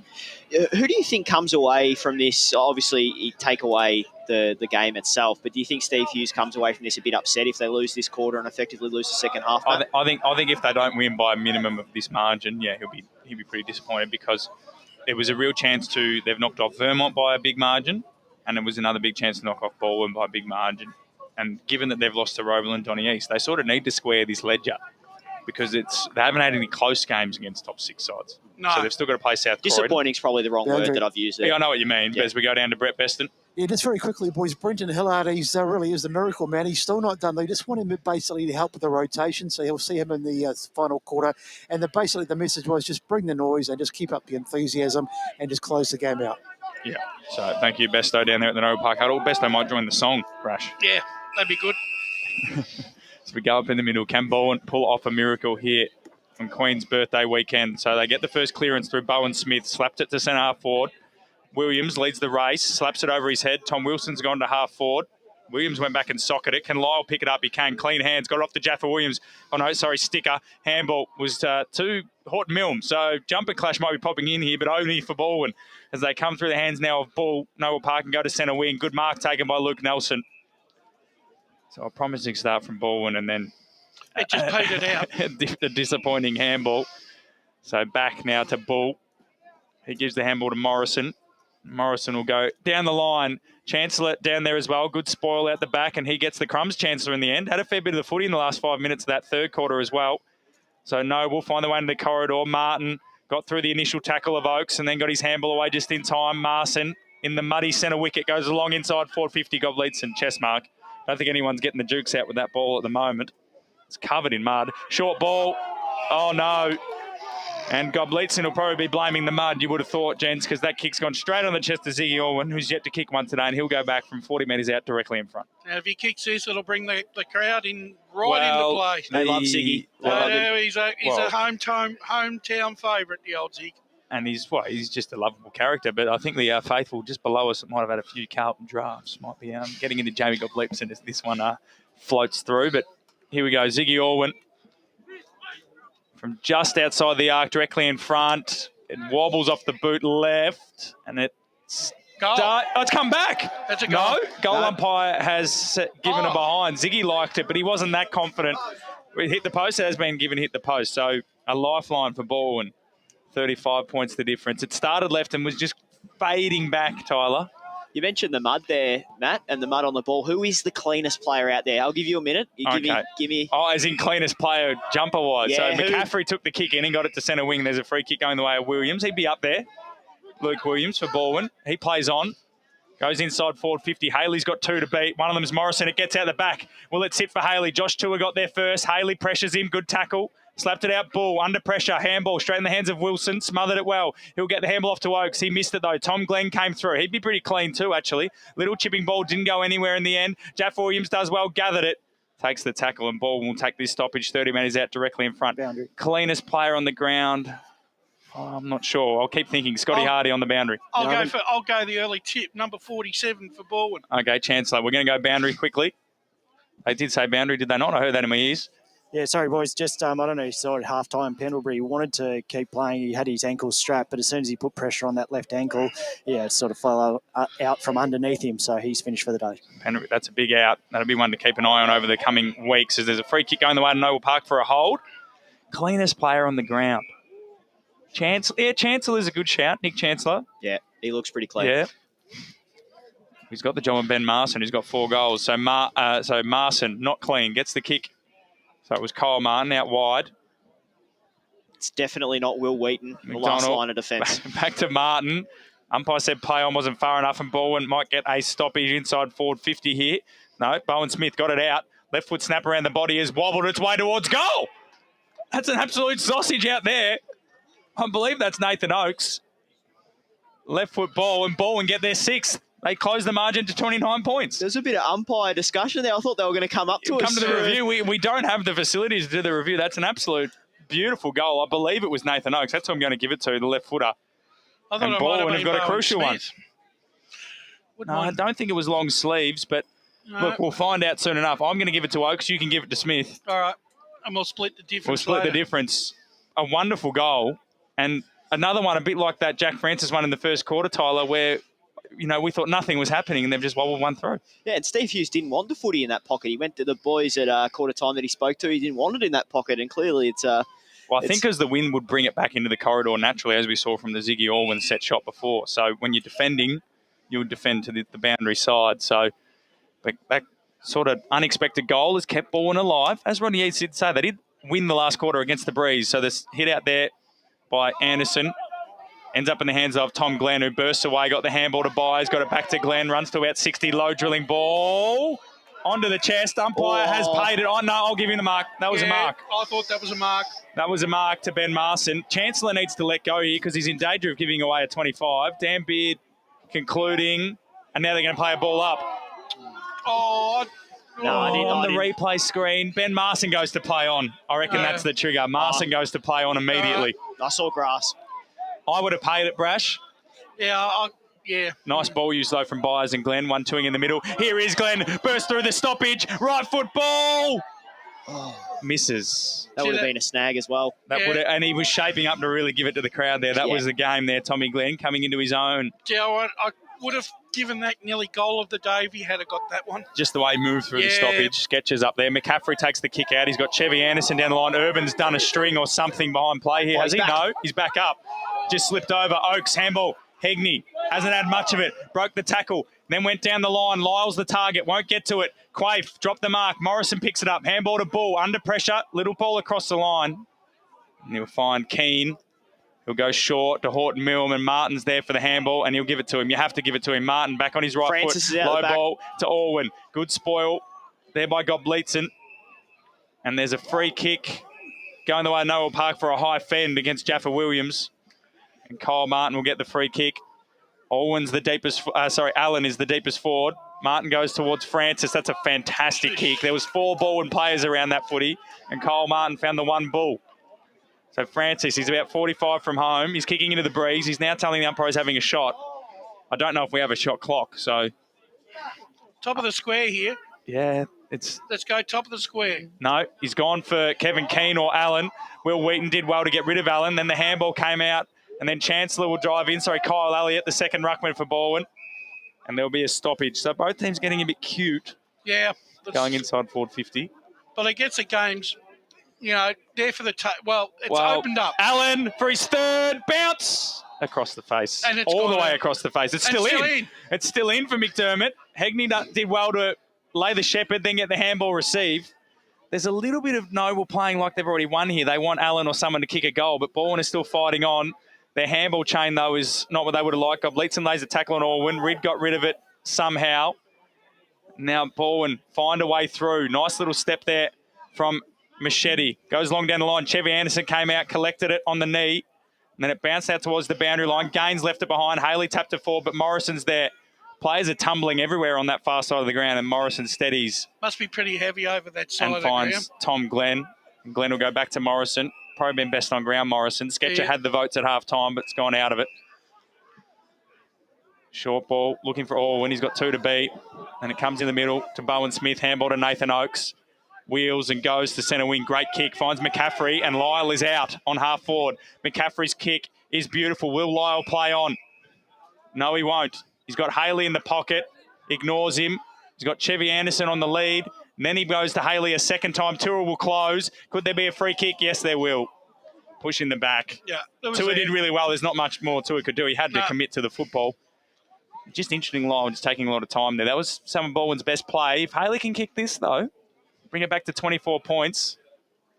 Still need a lot to go right. Still need a lot to go right, but Noble just looked to have taken their foot off the gas. Shane Allen doing a defensive act here, Tyler. We're looking for that tackle.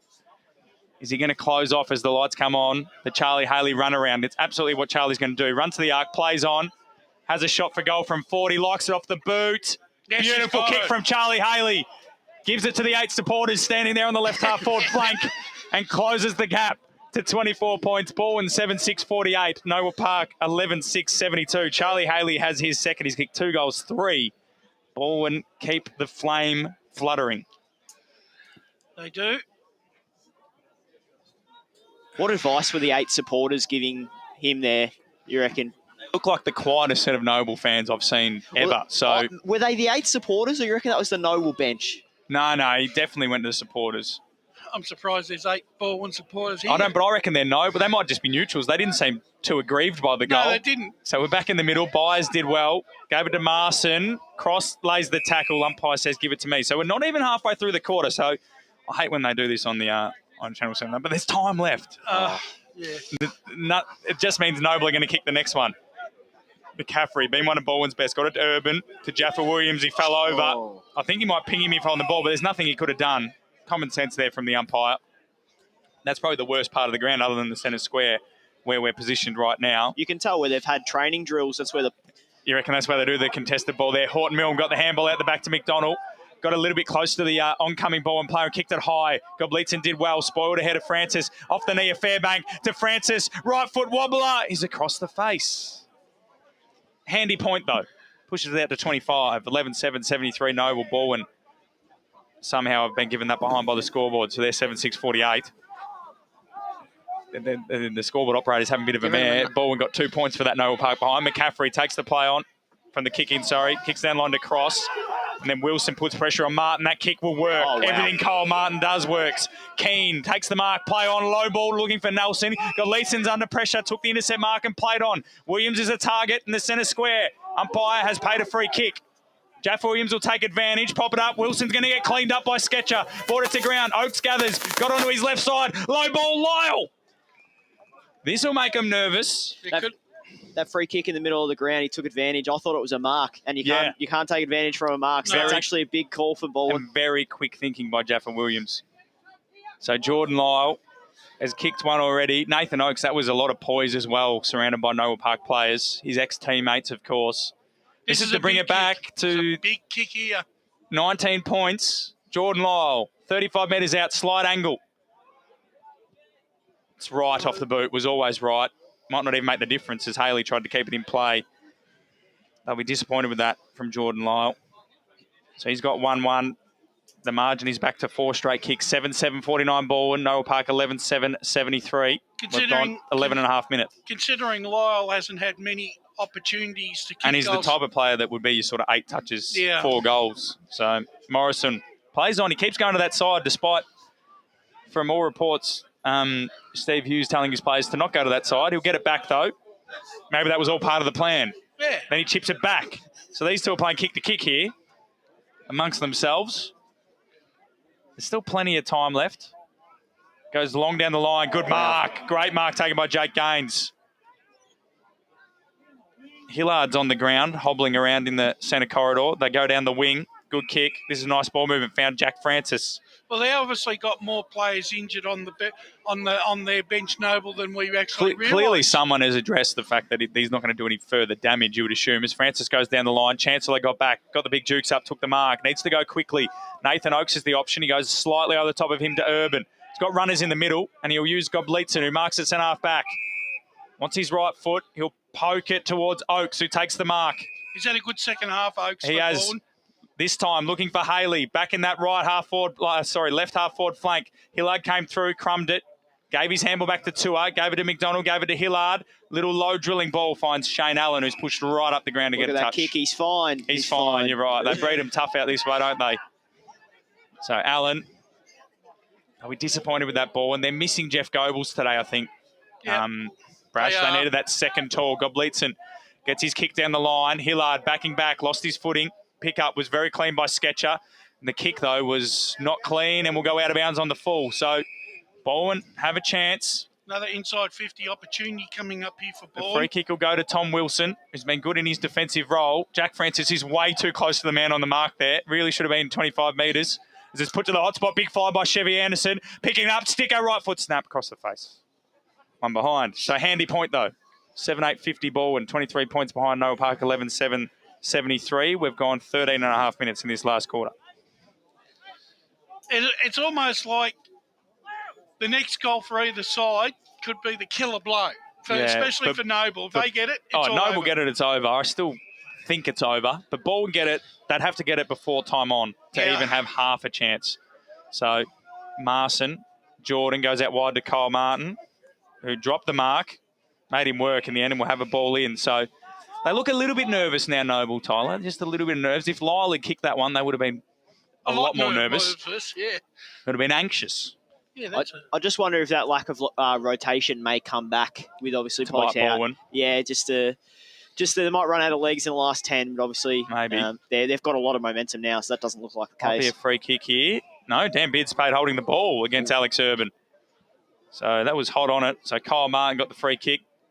Marson wants it in the corridor. I know they want to play this side of the ground, but you would suggest he's going up the line. No, Marson ran off on Jaffa Williams, and that kick from Martin is beautiful. Found him. Williams holds him up. He's got Glenn in the mud pit, but it's such a dangerous kick because if he has to turn quickly, he just can't do it. So he pokes it down the line to the big ruckman in Beach. Beach has got Sketcher out wide, and then he's got someone even further wide in half-forward flank, but instead he pops it to the hot spot. Byers is the target. He's underneath it with Elliott. Elliott got the spoil. Fairbank did well to gather it. Went in there. Hegney did well for Balwyn. Fairbank keeps it in front of him. Great second effort there. Urban picks it up. Handball over the top to Reed, who slapped it out wide. He's looking for the runner in Machete. Sketcher there for company. Machete did well to gather it and burnt Sketcher in the end and got his kick forward down the line. Lyle and Morrison. Lyle, first win of the one-on-one for a while for Jordan Lyle. He's got to go quickly. Haley's got Too a slow. one-on-one with Tua. He pops it up in the end, and Haley will get to it. So I think that's forward craft from Charlie Haley. Came at the kicker. Yep. And he'll go back and have a shot at his third from just outside the arc. If they take anything away from this afternoon, Balwyn, I reckon Machete, the young kid, under 19. Has a nice bit of toe. Yeah, I reckon they've got something to work with there. Not many have outpaced Jackson Sketcher today. No. So Haley will kick from just around the arc for his third of the game. It's on line. Will it get the journey? Touched on the line. Great work. I think that's the game, right? They had to kick that with the way the clock's going. Yeah, they're running out of time now, aren't they? So 16 minutes gone. Charlie Haley's kicked 2 goals for, so he's probably still been the most proactive forward on the ground besides Benjamin Marson. Was it 0-5 last week? Was it? I think Against Vermont? I think so. There you go. There you go. So he's been inaccurate. He's had a lot of shots this year, 32 goals and a lot of behinds by the looks of it. That kick bounced off the chest of his opponent, Tua. And then it'll be kept in play by the Bulls eventually.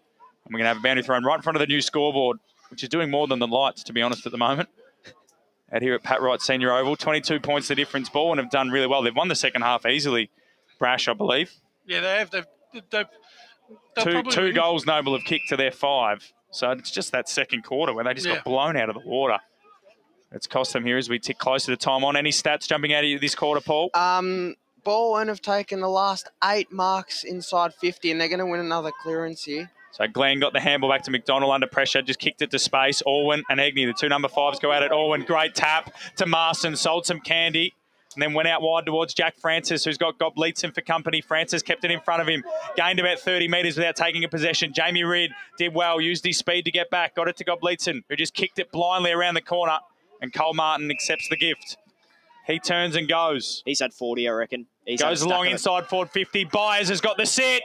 Came through. Big Kieran Byers, the glove. Couldn't cling onto it. Nelson gathers. Left foot ball. Bounces towards goal.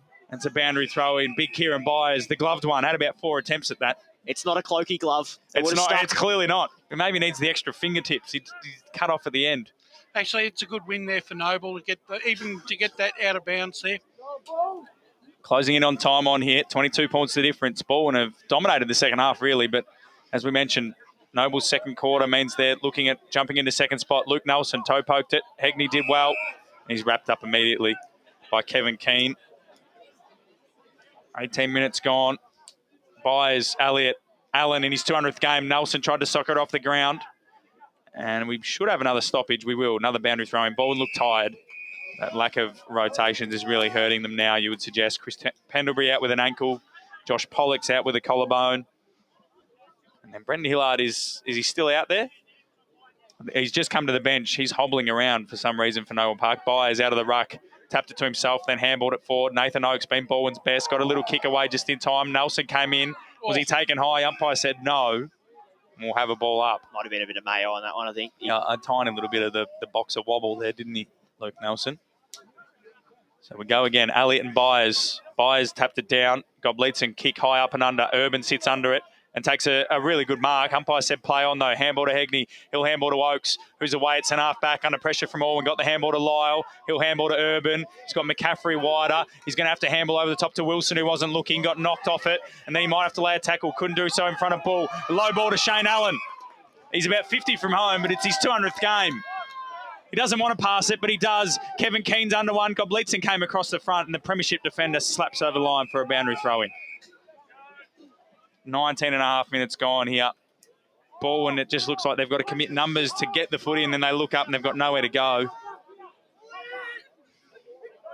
Going to throw it in. Shane Allen doing it this contest. Can he get a third? Chevy Anderson ran to the short throw-in. Wide under McDermott. Got the handball to Cross. Good smother. Handball from Horton Milne. No, can't get his hands free. And we'll have another ball up. 22 points the difference. Byers out of the ruck. Kick to the hot spot. Ziggy's around it. Hegney, the 2 number 5. Ziggy lost his feet. Gobleitson did really well to go back and get it. And then Hegney gathers and tries to burst away and does in the end. Little kick to Urban at centre half back. He lost his footing. Kicked, didn't get there in the end. Sketcher just knocked him off it and then threw it. Went the Michael Frederick tap back. Yeah, He did sort of scoop it, so I get what the umpire saw. Sean Cross takes the mark as his opponent Quaife skids on the mud. Kick out wide to Rid. He can run and take a bounce. He does. I think that's the first bounce we've had today. He might have to take a second here, Jamie Rid. He doesn't. Goes low for Lyle. Dropped the mark. Haley lost his footy. Coming through there. Players everywhere. Haley's ended up with the footy now. He's been driven into the ground. The umpire says holding the ball. And that should be game, really. Yep. Still 22 points. If they got a goal from that ball, and they might have had a bit of juice left in the tank, but we've just ticked into time on, and Noble seem to be hanging on pretty comfortably here. As Bull goes up the line. Good mark, Jack Beach. To think he was playing at Knox last year, Brash, and he might be playing in a Premier Division Grand Final later this year, the way the Bulls played that first half. Goes long down the line to Byers, who's been really impressive. He's had a good afternoon, He'd be Byers. close to the votes too. So Byers, long. Ziggy's the one out. There's going to be a free kick. Holding the man. Going the way of Hegney. Oh. And Wilson, you can't play on. It's good for Ben Marston, though. He's awake to it. Definitely. So Hegney, they've got to go quickly. He'll go short. Is this Machete or McDermott? No, it's Will Wheaton. Third time's the charm. Don't know where he's going. Gobleitson off one step. That's a magnificent kick off one step. Chancellor couldn't grab it. Bowen Smith has to go and get it. And then he just runs past Byers, who looks knackered, goes down the line towards Jordan Lyle. And that pretty much sums up the day for Ryan Morrison. Intercept mark. And goes out wide to Jackson Sketcher, who go to Kyle Martin. Between the three of them, they've had 110 disposals, I reckon, today. I think Martin would have had over 40 today. His second half was massive. Into the corridor to Luke Nelson. Yeah, I'll be interested to look at the premier data stats from this game this week. Long. Francis direction. Godleitson has the sit. Dropped the mark. Francis closed on him. Gathered. Where's Shane Allen? That's what the crowd is saying. Snap around the body. Sticker did well. Might have been driven into the back. Umpire says, give it to me. We'll have the ball up. If Noble Park have a mark inside 50, watch for Allen. Well, where is he? I don't even think he's on the ground. He's off the ground, isn't he, Besto? Yeah, he's Scotty. He's off the ground. Unbelievable lack of theatre from Steve Hughes.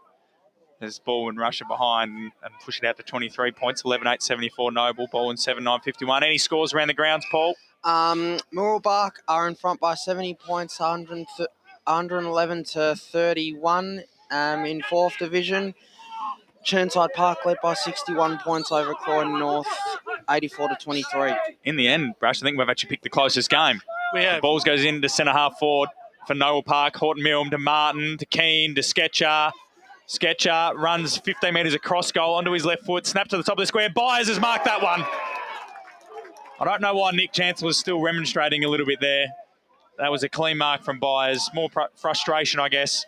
And Byers can finally seal the deal, although we have entered the 24th minute of the quarter, so the game has been done.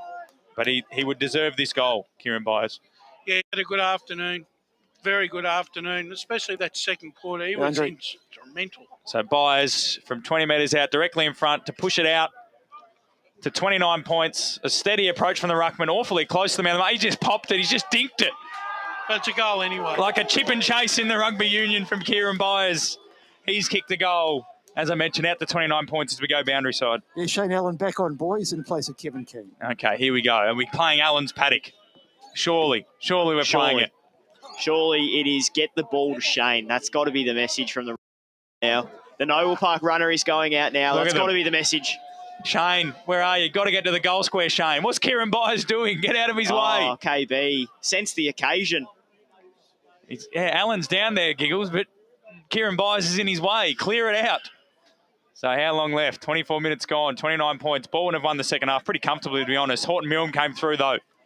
Got the clearance. Ziggy Orwin, his class. He's been one of the cleanest players today. He'll get a free kick. Ziggy will kick it to him. Ziggy will kick it to him for sure. Two great mates. Ziggy Orwin has been really classy today.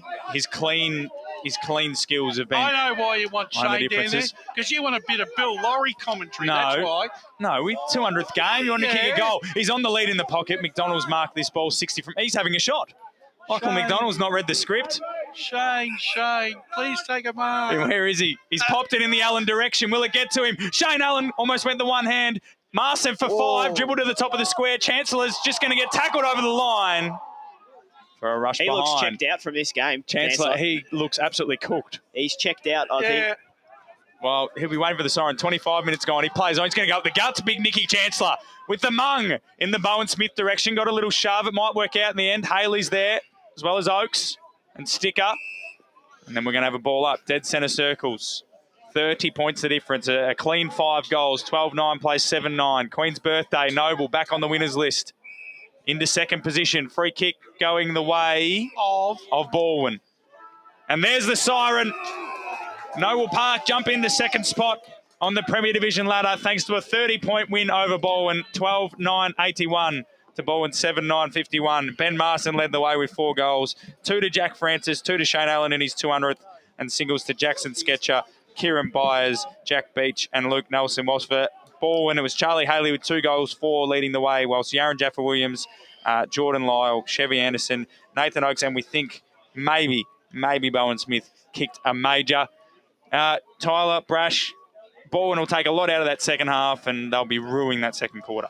They will. 6-1 was enough for Noble Park to put the game to bed early, but you've got to admire Noble Park. They still worked hard for the 4 quarters. Their disposal was a lot more cleaner than Balwyn's for majority of the afternoon, and I think they just had their midfield was just too good for the Balwyn midfield today, Tyler. Yeah, I agree with that. They just wanted it out of the centre, and they just weren't awake at stoppages early, Balwyn, but they cleaned it up, so there's a bit to take out. I just want to cut you off there. I don't know if this happens all the time, but Shane Allen's been given the Sharon from his 200th game, like a soccer player getting the hat-trick ball. I like it. Never seen it before, but carry on, Tyler. Apologies. No, I like it. I don't know where I was going, Fott. You've wiped my slate clean. Sorry about that. Well, Scotty and Besto were down there. They might try and grab Shane Allen or someone like that on his 200th game, and it's been Shane Allen Day the way we've been talking about him, but. Well, it's not often. It's not often we get milestone games in the comp now. No, exactly. So those two will try and search for to Shane. He's the one holding the footy. He's been awarded. I believe there's a trophy too for this one, is there not? Yeah, the way they're gathering. Yeah, normally there is a I think there is a trophy. I don't know the name of it. The admin side of this has not been conducted. So 30-point winners, Noble Park. They'll jump into second ladder. No, Shane Allen's going to be carried off. So. There's a 200-game champion in Noble Park, premiership player Shane Allen, 2 goals today. And he's chaired off by Ziggy Orwin. Is it Ben Marston there with the fresh fade? It's one of the Marstons, isn't it? Oh. Has to be one of the Marstons. So well done to Shane Allen and the Noble Park Football Club. Do you reckon one day, Matt, we might get a Marston to Marston to Marston? Nah, it looks like Luke Bull. Oh, Luke Bull, is it? It's all those fresh fades, Tyler. I can't keep up with them. No. They're all fantastic. I think we had a Marston to Marston today. Oh, I can't remember. There was a handball chain in that second quarter. Yeah. Everyone was getting a lot of the footy for Noble Park in that second quarter. Paul, before we go to a quick ad break, what were the stats that you think really changed the game today? The game, it was really the marks inside 50 that Noble Park were taking advantage of. Clearances, tackles, they were very good. Noble Park, they were on from the first bounce and they thoroughly deserved their win today. Absolutely, Paul. And then the other results, it looks like Mooroolbark, Churnside Park and Sylvan all comfortable winners. Yes. Yeah, so we did in the end, Brash, pick the best game of the lot here. Only 30 points the difference. Yeah. As that sounds like the boys are trying to get the song. I don't know if we're getting it back cleanly. Boundary, if you can hear me, boys. Yeah, we're going to go down to Besto. Come on, Besto.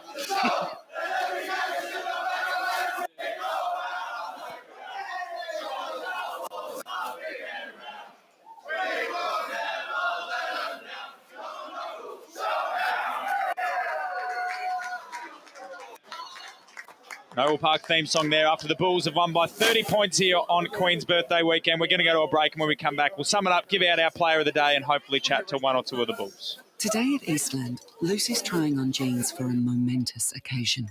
Coffee with the ex. She needs jeans she can move in because she's definitely moved on. Jeans that get a second look, but don't give any second chances. Jeans that say, why yes, I have spent the last 8 months in a post-breakup juice-cleansing, kickboxing, personal training frenzy. And it looks as though she's just found the perfect pair. Bravo, Lucy. For all of life's little moments, there's Eastland. Eastland. Live real.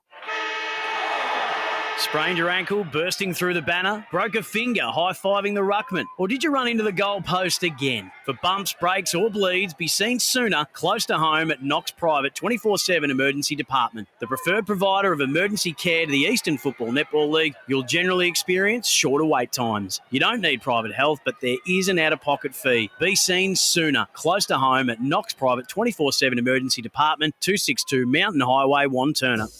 Running and jumping can be really painful for girls, especially in contact sport.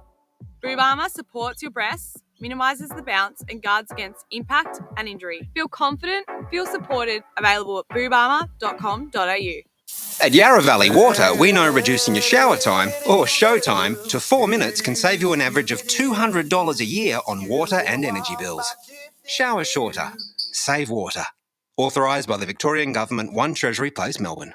Do you feel good about your bank? Because there is a bank you can feel good about. They share their profits to fund big community projects, small community clubs, and vital emergency services. They've given $250 million to help Australian communities thrive. They have all the products and tech you expect from a big bank, with service you don't. It's Bendigo Bank. Feel good about who you bank with. Try Bendigo. Search bendigobank.com.au or search Bendigo Bank near me. How would you like to be celebrated? I think I'd like to be celebrated with lots of music, dancing, a bit of a party. I'd like to be celebrated at the pub with a few frothies. Maybe some colourful balloons, my favourite flowers. How about some glitter? I'd like to be celebrated in space. Outdoors, having all my family and friends together. At Tobin Brothers Funerals, they know that every life is unique and they think that every celebration should be too. Find out more at tobinbrothers.com.au. Tobin Brothers Funerals, celebrating lives. Sprained your ankle, bursting through the banner? For bumps, breaks or bleeds, be seen sooner, close to home at Knox Private 24/7 Emergency Department. You'll generally experience shorter wait times. Knox Private 24/7 Emergency, 262 Mountain Highway, Wanturna. Running and jumping can be really painful for girls, especially in contact sport. Boob Armour supports your breasts, minimises the bounce and guards against impact and injury. Feel confident, feel supported, available at boobarmour.com.au. EFL Saturday Game Day continues. Let's head back and go local for your footy.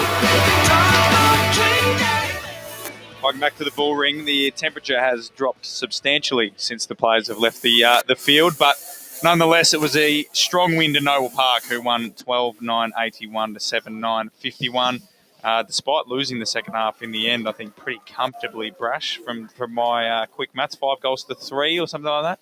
Yeah, 5 goals to 3. So Balwyn will take some solace out of that second half, but yeah, second quarter where there was 6 goals to 1 will really hurt them. Gents, we've got a few, while we wait for Besto and Scotty to maybe steal an interview, we've got to quickly do some votes. We'll start with the player of the day. Paul, you feel comfortable giving 3, 2, 1 votes, mate, or are you going to stay out of this one? I'll probably stay out of this one. All right, Tyler, on your EFNL media team debut, mate, you 3, 2, 1, please. 3 votes. So do we start at 3 or start at 1? Up to you, mate. I would start at 1. We'll start at 1. I'm going to give that to Benny Marsden, kick 4. Obviously, they won by a similar margin, so a bit of a point of difference there. 2 to Jackson Sketcher. Don't need to explain that one. Had a stack of it. And then 3 to Ryan Morrison for me. Brash? I'm going to give my 1 vote, and I thought he was exceptional on the ruck this afternoon. Kieran Byers. I'm giving 2 votes like Tyler to Jackson Sketcher, and Ryan Morrison was easily the best player on the ground this afternoon. Yeah, I'm going to try and find a bit of a rogue one, but I sort of have to. I think I've matched you exactly, Brash. I think Byers, especially in that first half. I think Anderson did really well after half time, but in the first half, he was giving them the first use. And then, Sketcher, again, first half, when the game was really on the line, he was just too good. Every time he got it, he was able to give a turn of speed and obviously kick that really good goal in the second quarter. And then Ryan Morrison, not only did he beat Jordan Lyle and hold him to, 2 shots at goal or something like that, and his 1 goal was from a snap where Morrison really couldn't do much about it. Yeah. He just kicks out so many attacks. And even just his kick-outs, you can't afford to kick it behind against Noble Park because Morrison can get you on the hop because he's got such a good kick. And it's only, 6 weeks before the season started, there was rumours he was going to Keysborough. So they'd be pretty happy that they managed to keep him on board in the end because he'll be real key to their premiership push. Okay, then, so it looks like Ryan Morrison is our player of the day, our Eastland player of the day. What about Tobin Brothers' goal today? It was a couple of contenders. Jackson Sketch's nice clearance goal in front of us in the second quarter. You've got I think it was Nathan Oakes. You think it was Bowen Smith's left foot snap in the last. But personally, Jack Francis in the first quarter, that wobbler, Tyler, he didn't mean it, but he found his way home. No, he meant it. He meant it, and I hope that finds its way into the FN inbox. Well, it'll find its way in, but the commentary's so poor it might not get a run. You might have to go home, do the recording yourself, get a bit of faint crowd noise, and then just slide it in with the video. But yeah, that's my goal of the day, that one. Brash, any complaints about that one? No, Francis for mine. I thought it was one of them. Paul, you agree with that one, mate? I definitely agree. It was and a then great goal. That's our Tobin Brothers goal of the day to Jack Francis. Is it going to be a noble clean sweep? What about your 4 workmen of the day? This one can often be a bit more of a discussion, gentlemen. Like, there's a few names you could throw out there. I thought Lachlan Quaife was really good in defence at times. Tried hard all day. You could give it to Jordan Marson. There were plenty that were down there. I think we'll put it this way. I didn't put him in my main votes, but I think I've got to put Ben Marson in for 4 goals. I think it was workmanlike for him to kick those goals when you needed a key forward. Neither side really had one. Yeah. And he sort of had to really, and he worked hard to get those. Could you argue Josh Tour? I know Charlie Haley had 6 shots on goal. Yeah, you could, because he had a difficult task, Tour, and he stuck to his guns. I wouldn't be disappointed if he got. What about you, Tyler? You got any?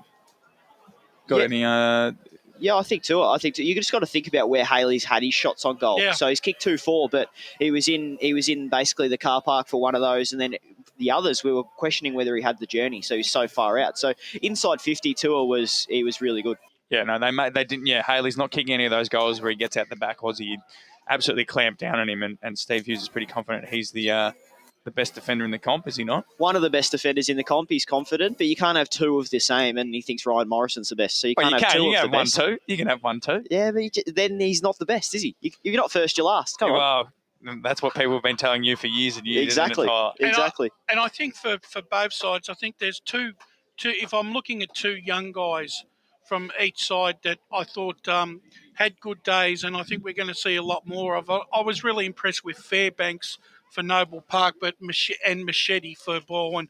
I think both those 2 young men, even though they look like at times they were out of their depth, but as the game wore on, they certainly worked into the contest and made valuable contributions for both sides throughout the afternoon. Absolutely. I think there's, for Balwyn, Nathan Oakes, Bowen Smith and Urban after half-time were really good. Gobleitson, other than that turnover, was pretty decent as well. McCaffrey showed why he's so important to the way they play. They were missing a few, you will say that, and obviously with Martin and Sketcher coming back into the side, it was probably not a great time for Balwyn to get Noble. In terms of next week, South Croydon host Noble Park at Cheong Park, so that'll be now 2nd v 3rd. Berwick host Roeville, so Roeville, after their loss to Doncaster, no games are given.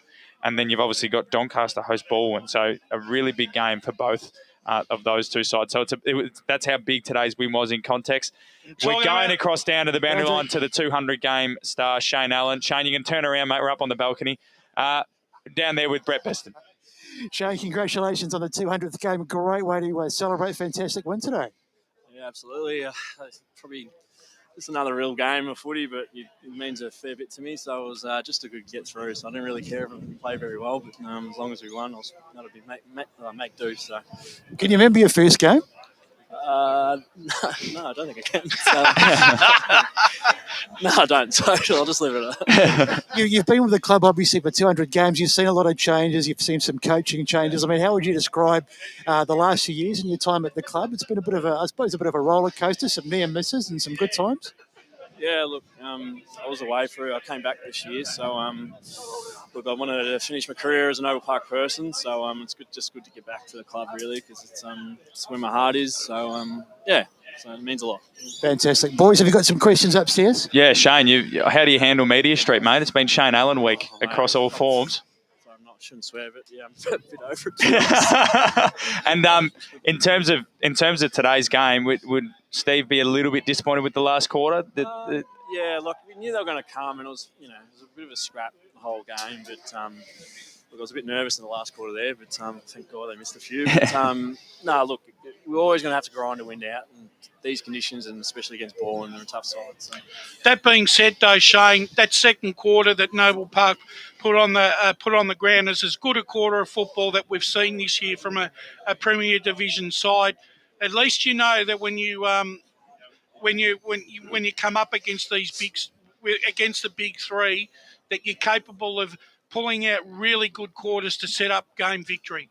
Yeah, absolutely. I don't know what happened at quarter time, but yeah, we came out and it was just, I suppose our forward line is pretty dangerous because any one of us six can really just hit the scoreboard. I think we had five or six different goal kickers today. So yeah, we're a really dangerous side once we get going. I think one of the good things about the Noble Park forward line too is the amount of space that the six of yous give each other, and it all comes down to the delivery coming from the midfield. The way a ball comes in at times, it basically gives the whole six players a chance of taking a mark and kicking a goal, doesn't it? Yeah, absolutely. Like I said it to one of the media guys during the week. Pretty fortunate to have highly skilled midfielders that with Mardo, Sketch, and the like. So it's it makes your job a hell of a lot easier. Yeah, you just it does, got to get in the right doesn't spot. So. Yeah. Now, Shane, how big of a win is that for your season? Obviously, South Croydon next week, and you spoke about how this fixture kick-started your season a few years ago, but how big is this for the side? Yeah, well, it's pretty much what I said to the boys before the game. Like, it's just our season starts today, really.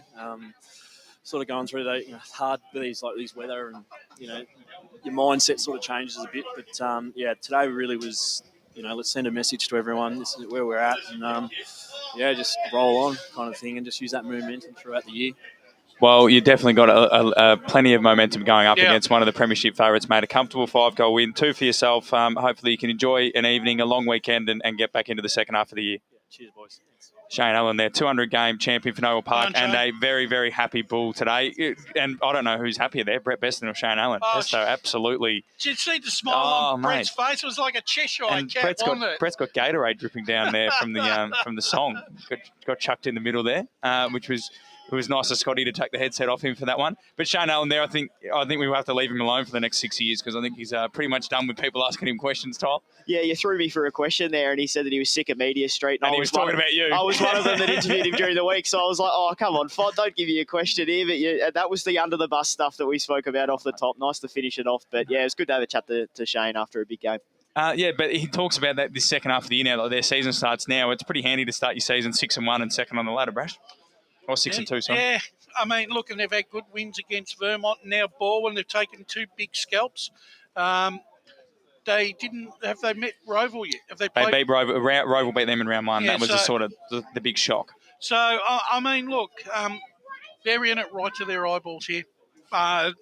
If they produce quarters of football like that second quarter, I don't care whether you're a Balwyn or a Vermont, you're not getting back in the contest because that third quarter, even though they didn't put it on the scoreboard, they still were able to maintain momentum, Tyler. They didn't let the game get away from them. It was almost like playing tempo football for a quarter. Well, they talk about how strong they are defensively and how defensive-minded they are, but looking at the numbers here, they've only conceded 7 goals for the game, but they kicked 6 themselves in the second quarter alone. So they've effectively won the game with Balwyn playing 4 quarters and then playing 2, the first 2. So they talk about how strong they are defensively, but offensively... They'll appreciate even bigger grounds, because it's a big ground, but it's not quite as long as others.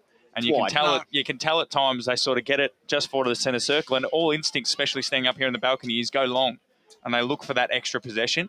And I think that might be times like where both sides did it. Really, they look for that extra possession and turn it over. Where on a bigger ground like your Bayswater Oval or your Berwick, they'll actually really cut sides open because they will need that extra possession, and that's their instinct. So I think it's onward and upward for them. What about Balwyn, Brash? Because as I said, they won't miss finals from here. I think Vermont's the only vulnerable side in the 6, and even they won't really miss. I think it's going to be a hard task for Blackburn. So Balwyn are 5-3, and they've lost to so far. They've lost to Roeville in a scrappy one. They've lost to Noble Park today, and Park Orchards at Balwyn, which is probably the one I'll be looking back at ruining because they really should have come into this one already in second place. They still have all the weapons. Look, I think we'll put it this way. If they had gone down by 10, 12 goals today without a whimper, I would have been a bit worried.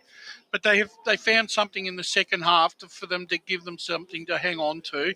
And on their day, they're still better than infinitely 6 or 7 sides in this grade. Yeah, and they're definitely not a 6-goal or 5-goal worse side than Noble Park, are they? No, they're not. They're not. And the thing is, look, put it this way. When they're on song, we've already seen what they treat. They absolutely cut Blackburn apart, didn't they? Yeah, and they also when they need to do a butcher job on a lower side, they do the job and they do it properly. Well, and we know percentage will come into it, Tyler. So that is something that plays in Balwyn's favour. But this is the first time you've seen Balwyn, or did you see them against Rowville? Yeah. Even if you've only seen them twice, what do you think? Because you hear all about us talking about this free-flowing action side, but you've seen them play twice and they've kicked 13 goals. Yeah, it was absolute slog against Rowville as well. So it was wet and it wasn't a great day for footy. But I think the most impressive part today is they were 2 down after half time, and it would have been easy to roll over, easy to just lose that game by 14 goals and be like, oh, well, we'll just worry about next week. Because realistically, they were done at half time if we look at it in hindsight. So it would have been easy for them to just shut up shop, but they've fought back, especially 2 rotations down. So they're a proud club, and I'm sure they'll bounce back rather quickly. And that's exactly what you want from your top sides. All right, they got blown off the park for 1 quarter of football, but at the end of the day, to go down by 5 goals, but still come out of the game with something. Something is better than nothing. And, all right, they lost the battle today, but they're certainly still in the contest as we keep moving absolutely. forward. And when we've seen sides in this competition win it from outside the top 2. That's Paul, right. Paul, you watched this game as closely as anyone. What was your takeaways, mate? Would you say Noble Park come away from this really, really positive, or Balwyn come away from it really, really negative? Well, as I said before, Noble Park were in it from the first bounce, and I think they'll take a lot of positives out of this. On a day like this, to get the start that they had, to establish their dominance up forward, they really exposed Balwyn in the first half, particularly the second quarter, and that's really what set up the win. Yeah, absolutely. In terms of Balwyn, what can they take away from it? Their second half was pretty good. You've got the stats in front of us. They increased their tackle pressure, didn't they? They did increase their tackle pressure. They won the tackle count in the third quarter. They only just lost the tackle count in the last quarter. They lost the tackle count overall by 10. The marks inside 50, they started to get marks during the game. There was a point in, I think it was early in the second quarter, where Noble Park let the marks inside 50 9-1. They had 8 marks in a row, Balwyn, inside 50, but they only just lost it by 1, Balwyn. Yeah. So they had the marks inside 50, but they couldn't take their chances for goal, particularly in that third quarter where you pointed out they had 2 chances where they really should have been goals. Yeah, absolutely, and that cost me there, because if it had been closer, there would have been some more and more nervous moments for Noble Park as we close in. Well, gentlemen, it's been good to have Queen's Birthday footy back at local level. This game always delivers, and whilst it didn't deliver in terms of an enthralling finish, it was still a high-quality game of Premier Division football and showcased exactly why this is the best amateur league, or semi-pro league in the nation. So on behalf of obviously the EFNL media team, I'd like to thank Wayne Brasher back in the special comments chair, mate, after a couple of weekends off with the illness. Paul, on to stats this week, mate, as well as score, just adding to your repertoire. So well done once again. Thank you. Tyler Lewis from the Pakenham Gazette, our special guest. Well done, Brash. Tyler. He slotted in straight away, didn't he, with the binoculars, noticing little things that we don't notice, Brash. So good to have you, Tyler. Thanks, guys. Thanks for having me. Welcome back anytime. And, of course, you've done some work on the podcast. We've got Besto and Scotty Hardy, and Besto's about to give us a rendition of Noble Park theme, so we're running out of time. But great work down there. And Scotty braved the Rodney Eade three-quarter time huddle down by 10 goals. Well done to him. Well done to Lee Green and Bruce over there in the video and audio department. And I've been Matthew Fodia. We'll see you next week.